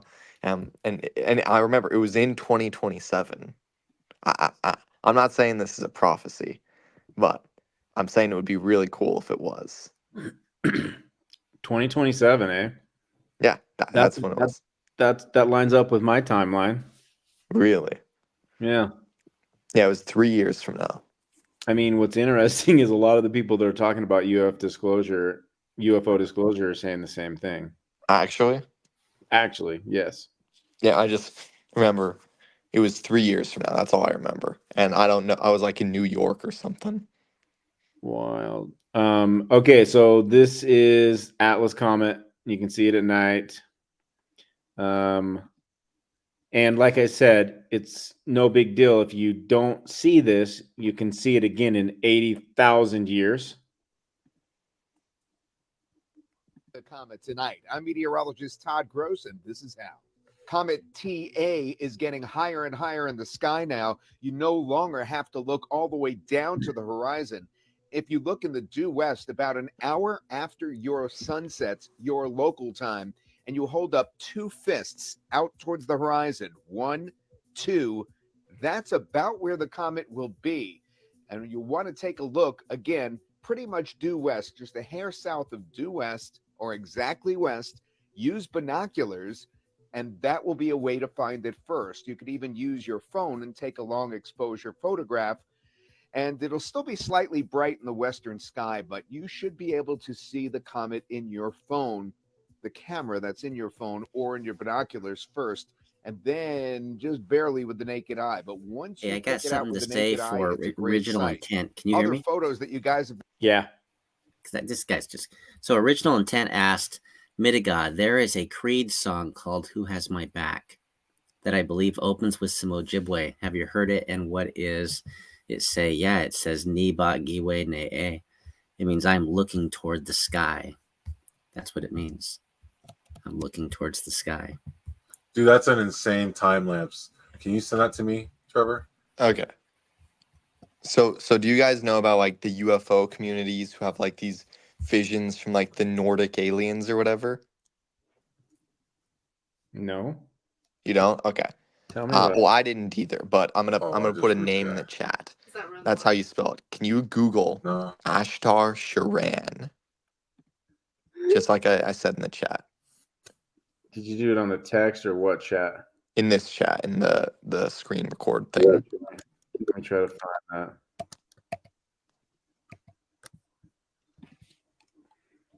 Where are it? So to go back to that dream I had, this was Before you I go, asked- am I Googling this or YouTubing it or what am I doing? Google Images. So I asked God who the person that Glenn Beck spoke to was, and I was shown this vision. I got an answer. That's not what I was expecting. Sharan, is that with an N? He's right here. I just copied and pasted. No, Ashtar. Oh, I think it's with an H, not an AS. Well, you typed it wrong then, Bucky. I did. Okay. So I find out this guy is what people who are like taking DMTs and seeing aliens and tripping, they report seeing this guy who is exactly who I was told in my dream was Lucifer. I like this guy. He looks nice. That guy is probably like what God looks like, I feel like. But the guy with the UFO down there with raising the one hand, that is pretty much what I saw. right? And what other people have told me they've seen. And I was told that that was basically Lucifer. And these people who are having these like claiming that these are the people that are in the UFOs. That's basically what they're claiming. Is that this guy is like their leader and that they've met him and he says he's like an alien and he's giving them all this information, right? So that's basically what I saw. So immediately I start freaking out for a couple of reasons. One, because these people are taking DMT, and you have Tucker Carlson talking about how these people having these visions, he doesn't think that it's aliens, he thinks that it's demons, right? And it matches up exactly with what I saw. And another thing, that name, Ashtar, it has a significance as well in many ways. It had a significance for me personally, but as I'm doing research, so the apostle in the dream, he tells me that the devil, he's not he's like, he's real, but it's not going to be what you're expecting. That's what he tells me in the dream, right? Those words exactly. So I'm researching, and there's that name, Ashtar, right? It sticks with me because that's exactly what I saw. Then I'm reading into like the ancient Canaanite myths, like how Michael Rush was talking about how the Canaanites, they had Baal, who means the Lord, rising up to the throne of his father, and how all these ancient traditions have that. You want to know what so the poem of Lucifer in Isaiah, Lucifer, thou morning star, blah, blah, blah, that poem is a reference to a Canaanite god who, in the Baal cycle, tries to take Baal's throne, who, it's symbolic. It's a very similar story to Jesus Christ. And that god's name, is Ashtar, the same name as this alien that people see while on DMT that looks just like the devil I was shown. And as soon as I put that together, I'm like, I say these exact words without realizing it's not what I was expecting. And then I remember that's exactly what the apostle told me. You jinxed yourself. Dude, true or false, you're going to try DMT before the second coming. Dude, it's like tempting. It's like the forbidden anime power. Like I feel like there'll be some evil thing that tries to influence me, but it's like I might have to take this evil power to fight the fallen angels. What if you're forced about that? And it comes from a frog. How bad can it be? It comes from a frog, bro. And dude, I just had a weird realization in my head that won't even make any sense to you. All right, text me it. Text me it. Okay. Obviously you offended Chief Midegah because he hung up when you were talking about whatever you were. I think he just like disconnected.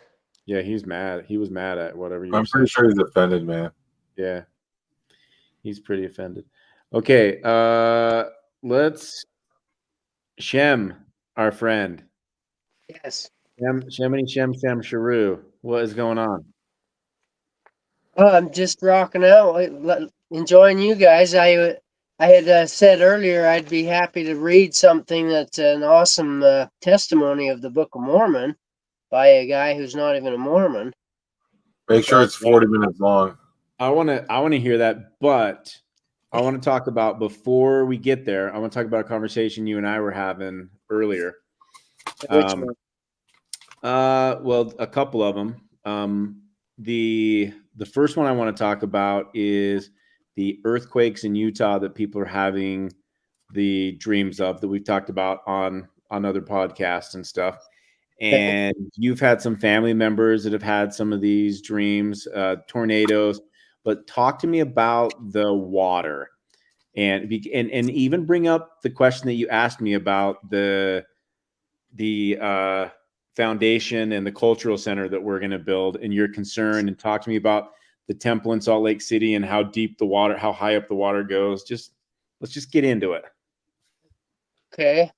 You know what I'm talking about? Yeah. So everybody knows the Wasatch Fault is many years overdue. And hey, I'm running to my bathroom number 2. I've already heard all this, everyone, so I'll be back before you finish. But go Go take great detail on this. So my grandfather actually had a dream, and he actually said it was actually a vision, where he was shown the mountains on the east of Salt Lake tumbling down, and he said it covered almost half the valley, some parts of it. And then there's, of course, been other people that I know of that have seen the same thing, of not only mountains tumbling down, but the reservoirs breaking. When the earthquakes happen, all the reservoirs above in the eastern mountains, and all the water comes rushing into the valleys, and with a lot of devastation. But not only that water coming down, there's also a very large aquifer or underground river that flows underneath Salt Lake, and it actually, from what I understand, goes almost up into Canada and down through southern Utah and farther. It is a great big river underneath the valley. And there's been many people that have had dreams that when the earthquake in Salt Lake happens, it actually creates a shift in a fault up near Tree Mountain. Oh, And great. That's where I live. that river breaks up and comes up on top of the ground and rushes through the valley from Tree Mountain through Salt Lake and on down to Cedar City and St. George area, where there will be also a big crack in the earth that will open up near Virgin River area, and it will go back down in. And there's been a lot of people that have seen this dream, where there's that lot of water. There somewhere, I would have to find it, that I believe it was John Taylor actually made a prophecy or saw a vision where he said that he saw the water as high as 40 feet onto the temple. The temple was 40 feet underneath water. So Now, I have a question. Yeah. So is Tremont going to be destroyed? Who? Tremont. Is it going to be destroyed? I would think there would be a lot of damage. Because that's where I'm from, and they weren't very nice to me growing up. So well, maybe the Lord's gonna do some sweeping there. wow. I honestly don't know how to react to that. It's like they bullied me my entire childhood and teenage years, and they're gonna get wiped off the map. It's like, sorry, Chad, but it's not just Tremont. It's like from Tremont. I'm worried about the fact that they'd get wiped out. No, there's something I need so do I need to go back to Tremont and repenty and go to Missouri type thing? You need to be like Jonah. Go back to Tremont. I need to add something to this, you guys. This is, just dreams and what people are supposedly seeing. Hey, there you go, Trevor. But my cousin and best friend Ernie Jessup. Chad, were you at the Wisconsin thing? Yeah. Okay. I don't know if you noticed the larger gentleman with me. His name's Ernie. He's my cousin, my best friend. His brother, they live in Montana, okay, Corvallis and Bitterroot Valley area, near Missoula and Hamilton. His brother, who is a school teacher, was invited to a fireside. This was several years ago, by a gentleman who lives in Utah, in Salt Lake area. He was a geologist, an earthquakeologist type guy. He has a team of guys that they work with, and he gave a fireside telling them, we know scientifically that there is a very large river that goes underneath the Salt Lake Valley. and the water goes underneath the mountains, and just like water holds up a ship when it's floating, if the water's gone, the ship drops. He said all of the valleys on the eastern side, like Heber City and Pineview area that are on that Wasatch Wasatch Range. He said those valleys, when that earthquake happens, and he said there will be an earthquake, and they know there's a fault up by Tree Mountain. He says they know that water's going to come up on top of the ground. He said, though, and when it does, the water that goes out from underneath the ground in the Salt Lake Valley, underneath the mountains, those valleys will drop like a ship with no water. And he said, and he explained scientifically what they have determined what is going to happen, everything that people have been shown in their dreams.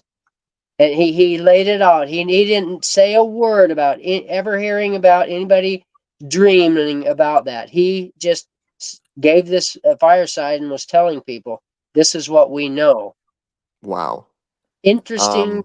I'm putting some weird things together, but so Terrell Shumway said that he's in Tremonton right now and he'd love to meet me. I'm in Ohio, actually. That's where I've been living.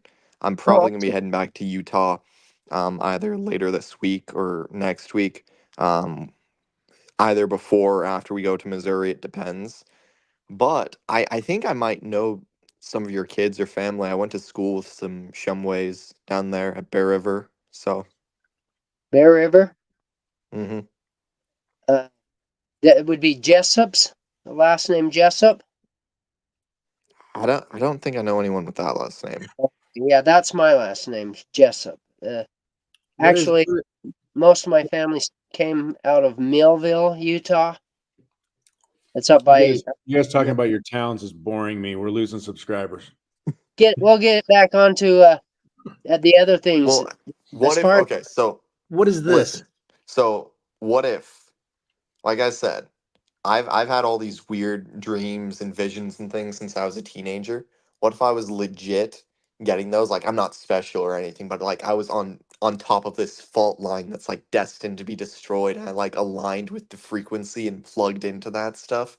It's like this is gonna be where the great flattening happens, and I plugged into it because I grew up there. It's kind of scary. We got a good one right here. All right. And I couldn't agree more. Start talking UFO. Now, Shem, I've never asked you this before, but I have a feeling you've been on this earth long enough. I have a feeling you've had some UFO experience. I can't say that I really have. I missed the one that I should have been to. You've never even seen an orb or a light or anything? Not that I can recall, but I can tell you a very awesome story that happened right in front of my house that I wasn't there when it happened. Okay, you missed it, huh? Some of my brothers and my cousin were sleeping out on the lawn, and at about 2 or 3 in the morning, something weird just woke them up, and we lived out up Rose Canyon in Harriman area. And so they said that they got up and there was these really 2 interesting objects floating in the sky. And it said it was shaped kind of like a tooth, like little prongs coming down and a tooth on top. But both of them, they were kind of shining, glowing a type of green. Interesting green color. Did they say how big? Pardon me? How big? They couldn't tell. If they had to guess, it would be, I don't know, at least the size of a good airplane. Okay. Maybe, or so. But they said it didn't seem more than a quarter mile away up in the sky. Huh. And they just sat there and hovered. And as they they ran and woke up, I guess, my mom and his mom, and they all came out and watched, and they called people that were down the street, our other friends, and they said that they went out and watched, but these objects started floating, just started floating away a little bit and moving, and they said that all of a sudden one of them just takes off and was gone, and it above the mountains, above the east side of Salt Lake, and it looked like a star. And it would zip back and be right next to it, and it would kind of jog back in different other places. But the other one just kept moving slowly toward the east. He said then the other one took off again and it looked like a star above the eastern mountains, Wasatch Range, and the other one slowly moved, just kept moving until it was like met up with it, and then they could still see them in the sky, and then they looked like stars, and then as the morning was coming, that they just went up with the stars, and so they couldn't see it anymore. But it was an absolute UFO encounter with them. That's cool. And sounds like a ton of people saw it. I missed it. There was a really good case in Australia, in Melbourne, in 1966. It's called the Westall incident, and it happened in the eastern suburbs of Melbourne. There were 200 to 400 witnesses, so 2 schoolfuls of children and the surrounding suburbs. Worth a look. But in the way of this subject, I've been, let's just say, had spiritual experiences since I was a young child. And some of the experiences I class as that are UFO abduction experiences. So I had them since I was 6 years old up until about 18. And it was always the bad guys. Really? So, yep, always the bad guys. So, how many occasions? When I was young, probably about 3-4 times a year. That's what I would say. A year, yeah. Yep. So it used to freak me out a bit because they would literally come through my walls. And as a young child, that's not something you want to see. Wow. So yeah. So it's like is it's this like some something sort that of was astral like projection thing, because we know these things are like interdimensional, whether they're like fallen angels or something else. So it's like some sort of astral projection thing where the abduction was them taking you out of your body, maybe. Well, it's funny you say that because I've had out-of-body experiences since I was a child too, and very clear I've ones. had even a up couple until now. when I was a teenager. I Yeah. didn't realize it, but when I was dreaming, I would astral project sometimes, and I only realized it because one time I was running around outside my body. I went across the street to count the flowers in my neighbor's yard to like prove it was real or something. Then when I woke up the next day, it was the same amount of flowers. I went over there and counted. It was crazy. Andrew, yes. Did you remember? Were you aware, or was this suppressed for a while? No, I always remembered. Just as I remembered spiritual experiences, it never disappeared. But I don't remember everything about it. Just, from when they came through the walls and freaking out, and then just passing out. Well, we got I've got to Grandpa. Grandpa. So I've got to go in a second. I'm tired. I've got to wake up for work in the morning. But to all those watching, since apparently my hometown is going to be the source of the destruction during the flattening, I would appreciate if you all pray so that I'm going to pray for revelation on that. And I'd appreciate if you all as well pray so that I can see a vision of that and figure it out, because I think I may have seen some of that now that I'm like realizing like there was some weird symbols in some dreams I had years ago, some cryptic stuff, and it's like, holy crap, I'm literally spent my childhood on the place where the flattening is going to begin. So yeah, that's crazy. Right on the fault line. That's where I grew up.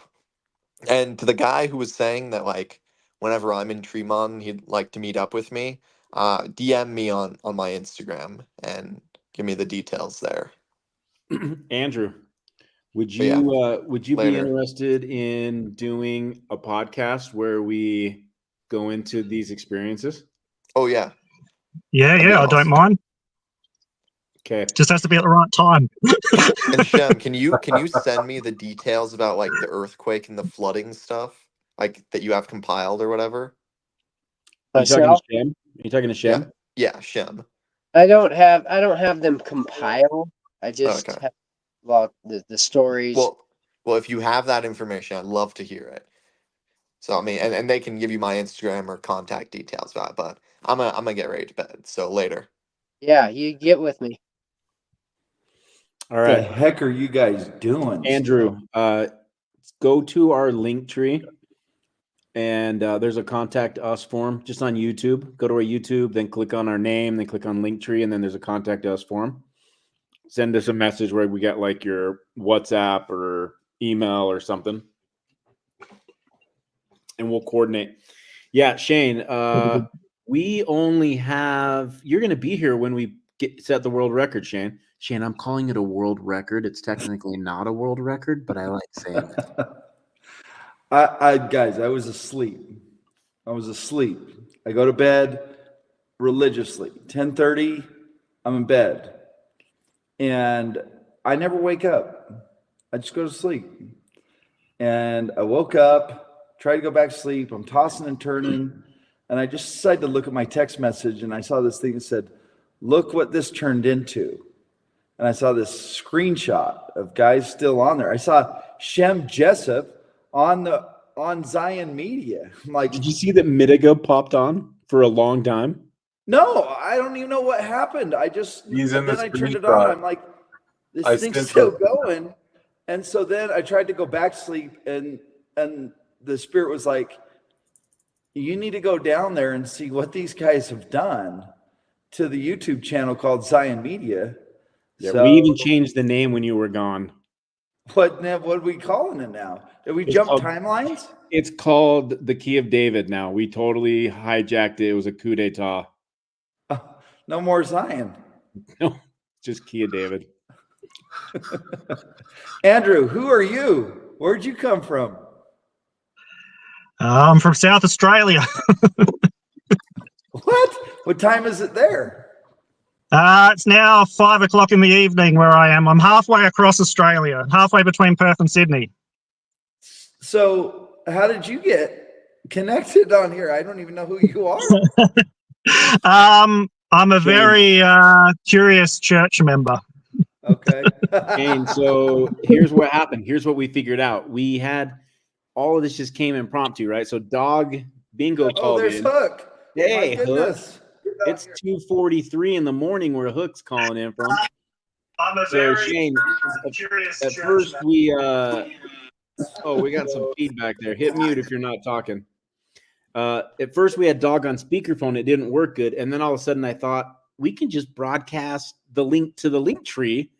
And so we put that up there. But now look what we figured out. You see the QR code? Yeah. In the future, we can invite people on, scan the QR code, boom, they're in. And they get to the spirit world and everything, huh? Yeah, and then we can decide to let them in or not. Nice. Hook, how you doing? Good morning. Hook's not playing hooky. Oh, he's on mute. Has he been popping in and on here, Hook, or is this the First time. Oh, And we hey, got Terrell Shumway. Hi, Terrell, where are you calling in from, man? I'm calling in from the fault line in Fremont. Bad news for you. Hey, I want to be in Ontario next month. What have we been discussing, David? Well, Chad just shared his dream where Tremont starts the fault that destroys the Wasatch Front. Oh shit. Sorry for the language. I forgot. We're people are people still on here? Do we still have people on here? Or is it just like this 124, bro. 124. What? 124. Still? Yeah. Is this from the podcast we did with Mtiga? Yeah, this is from yesterday for you. Wow. Yeah. I can't sleep. The moon wakes me up. This huge moon makes so I can't sleep. I'm fighting sleep. So werewolf, eh? So Shane, something like yeah. About a month ago, I saw the podcast you were doing. We're talking about plural marriage, and you bore your testimony that it was not of God. And that shook me. And that kind of cracked my foundation. And it's like, ever since then, it's like, okay, where do I go now? But when I was like, okay, I don't want to believe that. But when I looked into it, yeah, that's right. Jacob 2 is really clear. And then you read DNC 101, and it's like right there. In the 1835 edition, huh? In the 1835 edition, it's like you can't mistake that. Yeah, I want people to understand in the telestial realms, plural marriage is a thing, right? Because we live in a telestial realm, and plural marriage does happen here. And the same spirit that you leave with in this life is the same spirit you leave with in the next life. And so, is there plural marriage in the next life? Yeah, and probably some other telestial realm there is. But listen, I mean, it's up for everybody to come up with their own conclusion of what they choose or want to believe. And based on the research I've done, that's where I'm at, right? So everybody needs to yeah. Did you hear that, Trevor? No, I just thought of something. No, Trevor. Yeah, I did hear. I heard everything. Okay. What if you're resurrected with Ken and Barbie doll bodies, and you've got all these wives, and there's nothing you can do about it? Wouldn't that be poetic justice? Yeah. So Terrell, how did you come to where you what was this process like for you? Okay, well, I randomly clicked on Who Killed Joseph Smith from one of the Zion Media videos.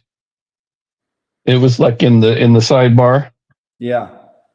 And that was like, oh wait, there's actually a motivation for this. And then going into the polygamy, and then I got on Michelle, who was a Jeremy guy, still Mormon. Yeah. And then from there, I went on Michelle Stone's, and it's like she just lays it out. It's like, do you guys want to know why this is happening the way it's happening? And you know, just one more thing that's kind of weird is all my life, my wife has been like, she gets really upset whenever you mention polygamy, right? Yeah.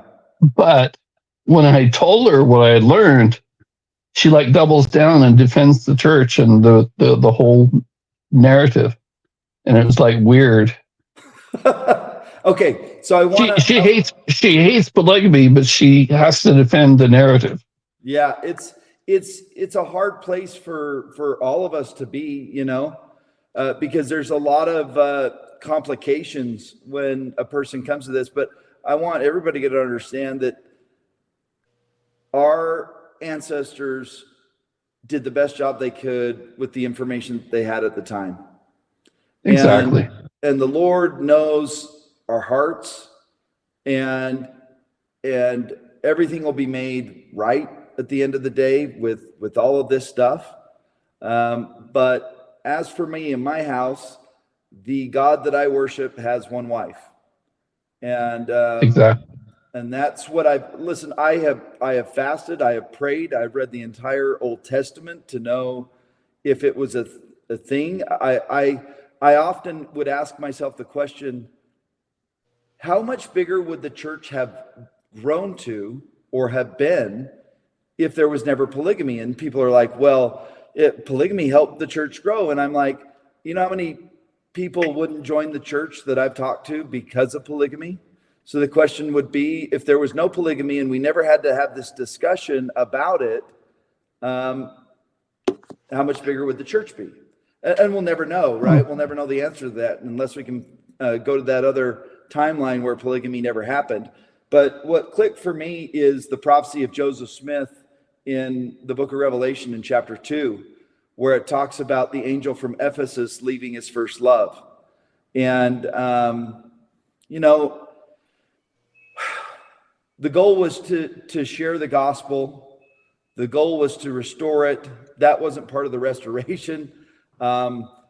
People that try to justify Abraham was never told by God to marry Hagar. It was just a custom at the time. It was just like what they, at that time, it was just culturally acceptable, right? And then you have to ask yourself the question, why would God just ask Abraham to sacrifice his son Isaac if not for sin? We sacrifice for sin. That's what a sacrifice is for, not just because. And so maybe the sin and the sacrifice for Isaac was the relationship with Hagar that was not ordained of God. And I'm not saying that there isn't a place for a Levirate situation, because there certainly is that. But the Levirate situation was not what it was in the pioneer times. And then you get guys like, nothing against Heber C. Kimball, but these guys were then, you know, telling the guys back in Utah, hey, don't marry the girls that come into town. We get first dibs. And so you read that history and you just kind of go, well, that was from Nauvoo. They were telling the people in England, don't get married until you get back to Nauvoo. Right. Something like that. And it's like, okay, this isn't a Levirate marriage situation. This is a different story. And so here's what happened about a year ago. Maybe it was 2 years ago. I don't know. In the realm of where Brigham Young is king, they believed that polygamy was a thing. And there are realms upon realms upon realms. And the people over there finally figured out polygamy wasn't a thing. And so their ancestors started telling other people like Michelle Brady Stone and other people, revealing certain things on this. And that's why you have this uprising of people that are now saying, hey, I don't think polygamy is a thing. That does not mean that the doctrines of the Church of Jesus Christ of Latter-day Saints that were restored by Joseph Smith are all of a sudden not true. That does not mean that the priesthood doesn't exist inside of the Church of Jesus Christ of Latter-day Saints because they practice polygamy. That's not what that means. It just means they messed up. And Doctrine and Covenants is pretty clear. They're just under condemnation.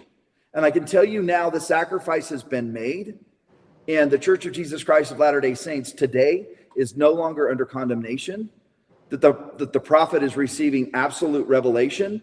And this is what the prophet said: the best is yet to come. And I know it's fun to talk about tribulation, and I know it's fun to talk about all of these end time things, because it's interesting. But I'm telling you, the righteous will be preserved, and the righteous have absolutely nothing to fear. The people that are wicked have everything to fear. And the energy that's on the earth is called Abaddon energy. And Abaddon is a badass.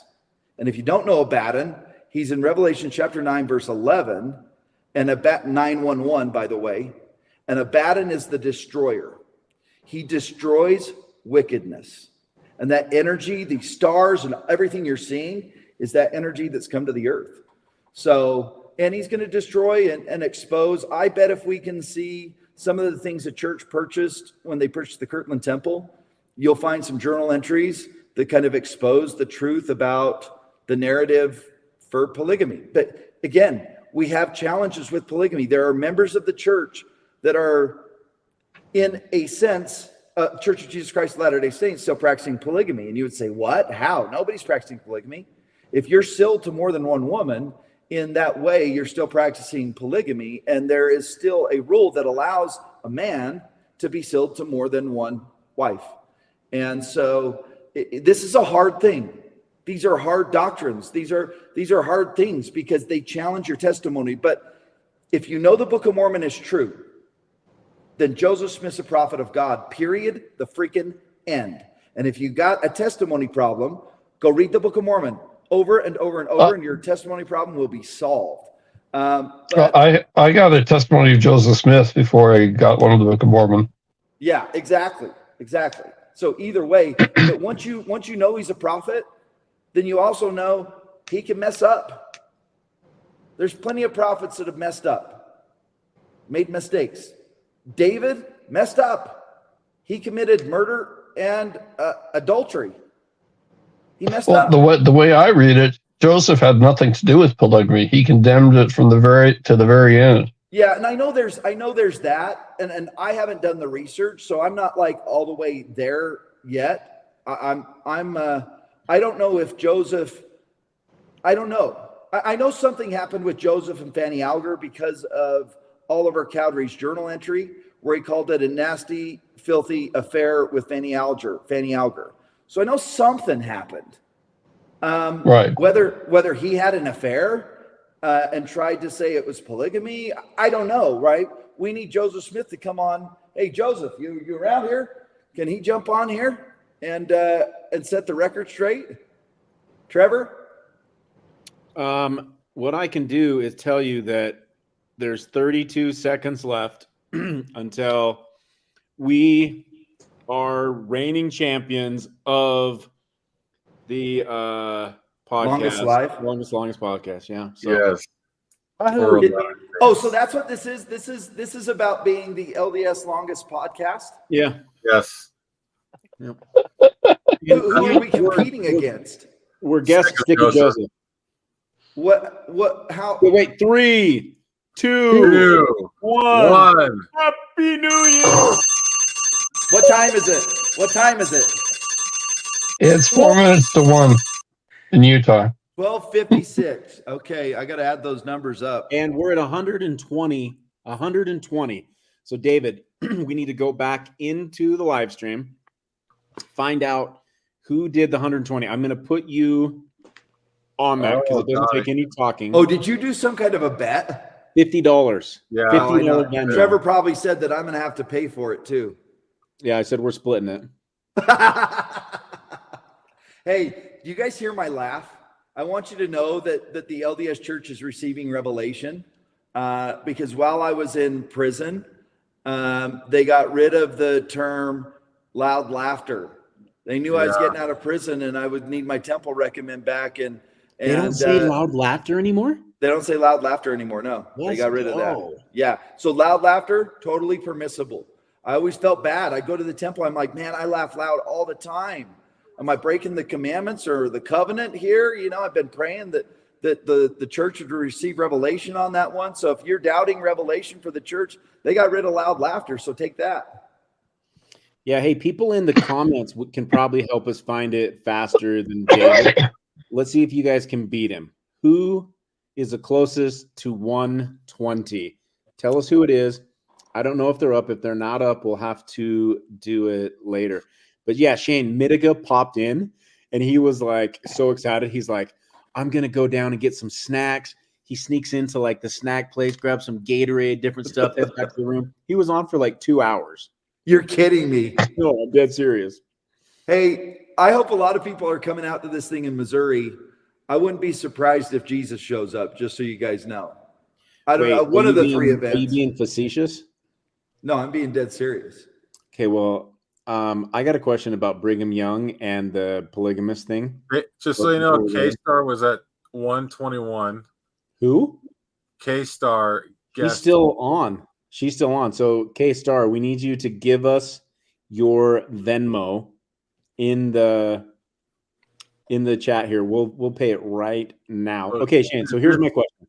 If you're saying that, and I understand you're not teaching doctrinally, but you're saying if you're in, well, Dave, she says, I see. That doesn't mean she guessed. She might be saying that she sees someone. So be a little more thorough than that, bro. Okay, Shane. So I know you're not saying it's doctrine, but if you're saying that there's polygamy in the telestial, you're essentially saying that Brigham and every single one of those prophets are not in the celestial kingdom; they're in the telestial kingdom. 1,000,000%. That's where they're at. There's no question. Wow. Okay, that's number one. Well, if you read their journals from England, it's disgusting. Yeah, it's tough. It's tough. And if you don't have a strong testimony, don't read it. Don't go down this rabbit hole. Well, you remember, David Alexander had a problem because his first exposure to the church was a study in Scarlet from Sir Arthur Conan Doyle. Yeah, I don't want to Who end on a was- negative note, so let's not go there. So like- the other question I have, Shane, is, and I didn't come up with this on my own. Somebody posted it in the comment. How do you consider Mary? Because we know Heavenly Father was the father of Jesus. Yeah, here, let me be real clear. Nobody on this planet understands how a baby gets here. We think we know. We think we have the science, and we think we know. There's so much more going on that we don't know, and there's so many more people that are participating in not a sexual way like we think of as mortal human beings when somebody comes to this earth. And so I'm going to tell you this. God didn't just turn into a man and go have sex with her the way we think of. It doesn't work like that. He has the power to go, ta-da! So everybody needs to get their mind out of the gutters. She can still be, she was a virgin, right? It never said she wasn't a virgin. And he can just make it so. And Luke 135 explains exactly how that is. If you want to go to Luke 135, it says, the Holy Ghost and the power of the Most High came upon Mary. Came upon Mary, no pun intended, came upon Mary. I don't know how that works.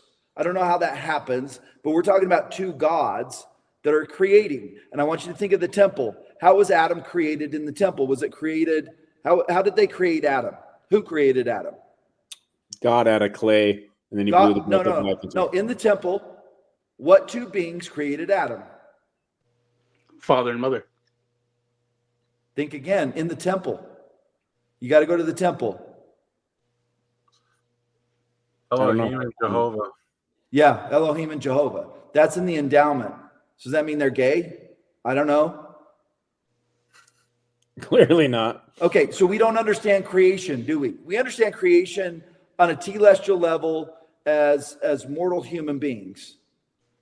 Creation, when you're talking about a terrestrial creation, which Adam was created in the terrestrial realm, was created by, in the temple, if you take the temple literal, was created Elohim and Jehovah. In the temple, if you take the temple literal. So I'm not saying anything. I'm just saying what the temple is. And I'm saying that we don't understand. We understand a telestial creation. We don't understand a terrestrial or a celestial creation and how creation happens. And we think creation happens the same way we create in the telestial realm. And let me remind you what the telestial realm is. This is hell. We are in the lowest degree. That's where we're at. So there's Can I add a thought? Andrew, go ahead. Yeah, if any of you have experienced this, I have. Whether it's the Australian Aboriginal people or the Native Americans, if you've ever experienced it, sometimes they go into people's dreams and heal them through their dreams. Have you heard of that? Totally. Yep.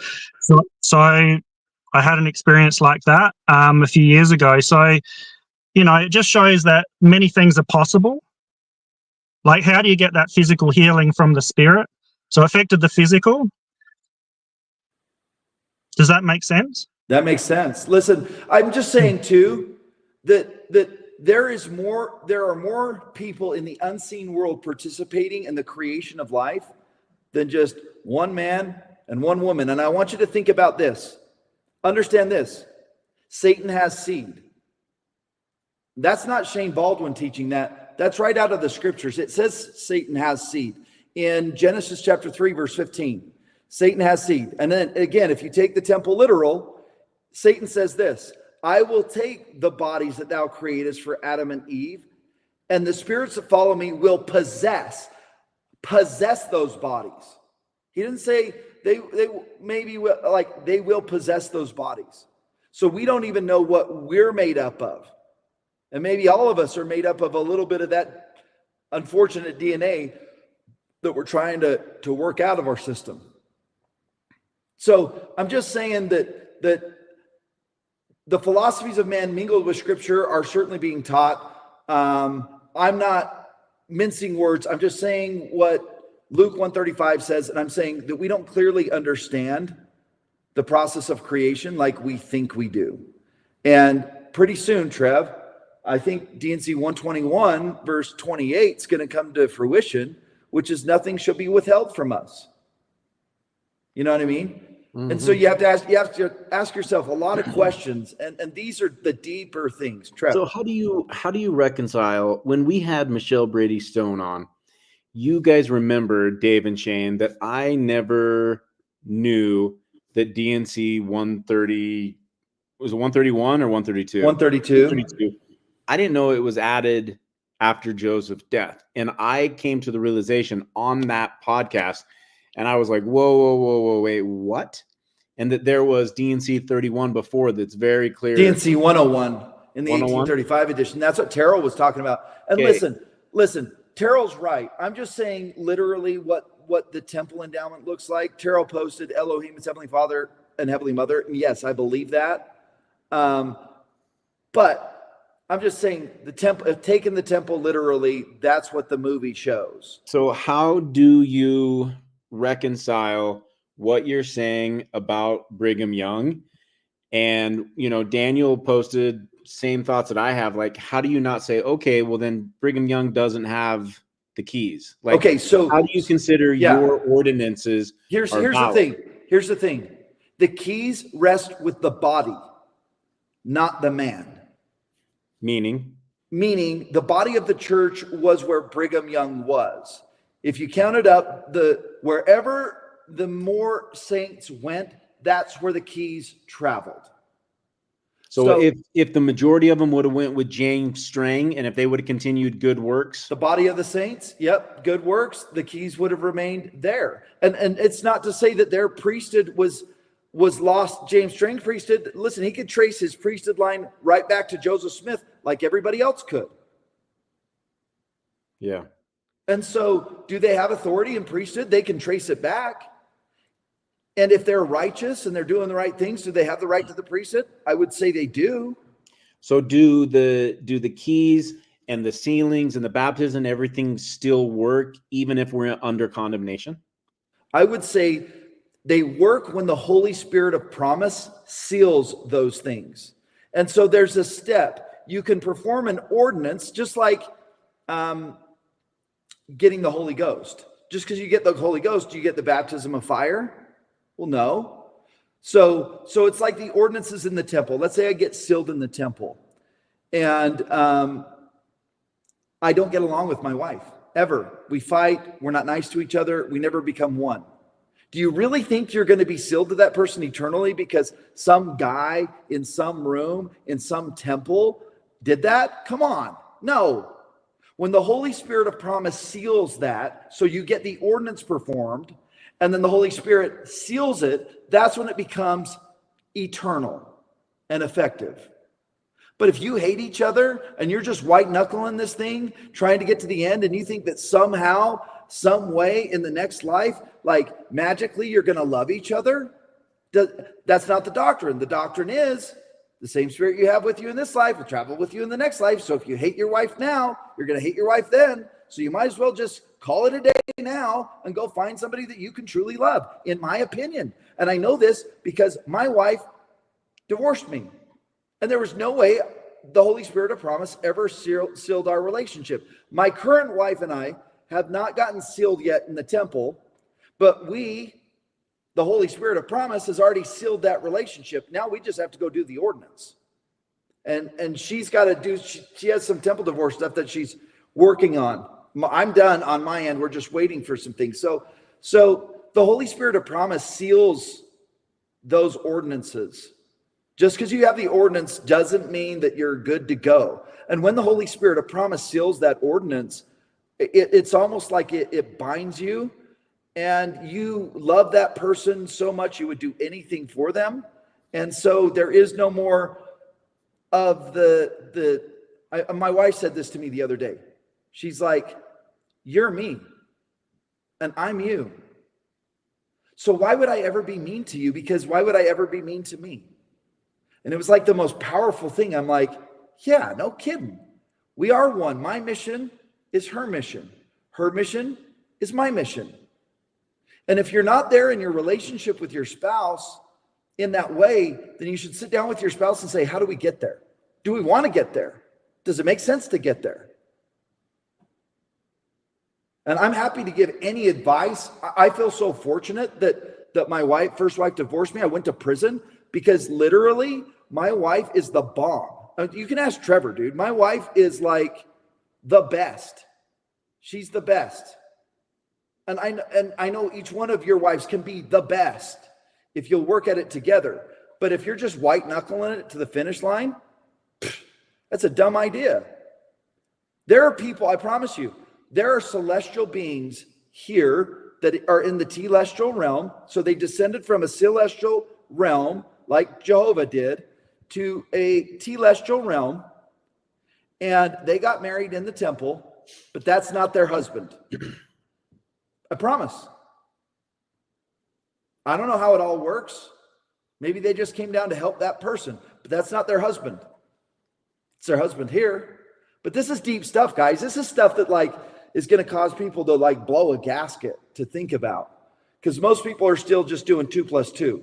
Yeah, people are going to clip this part and put it on Twitter. So you should stop while you're ahead, dude. Stop while you're ahead, bro. Yeah, totally. And I am saying that the most important thing that all of us men can do is become one with our spouse. They are way better than we are, and the temple proves that. In the initiatories, women are pronounced clean. Men can become clean through our faithfulness. We need the women way more than they need us. And Satan has flipped that script, making it look like, oh, the man's the one that's going to take the woman to the celestial realm. I almost said the F word. That's a lie. That's a lie. We need them. So we should be serving our wives. We should be bending over backwards to help them, to serve them, to assist them, to provide for them, to be there for them. Listen, it took me going to prison to learn all this stuff. So I'm hoping to save some people some time and some pain, and don't learn the lesson the way I had to learn the lesson. All right. It is 1:10. Wait. We are officially 20 some odd minutes. What? Someone saying something? Shay McDonald.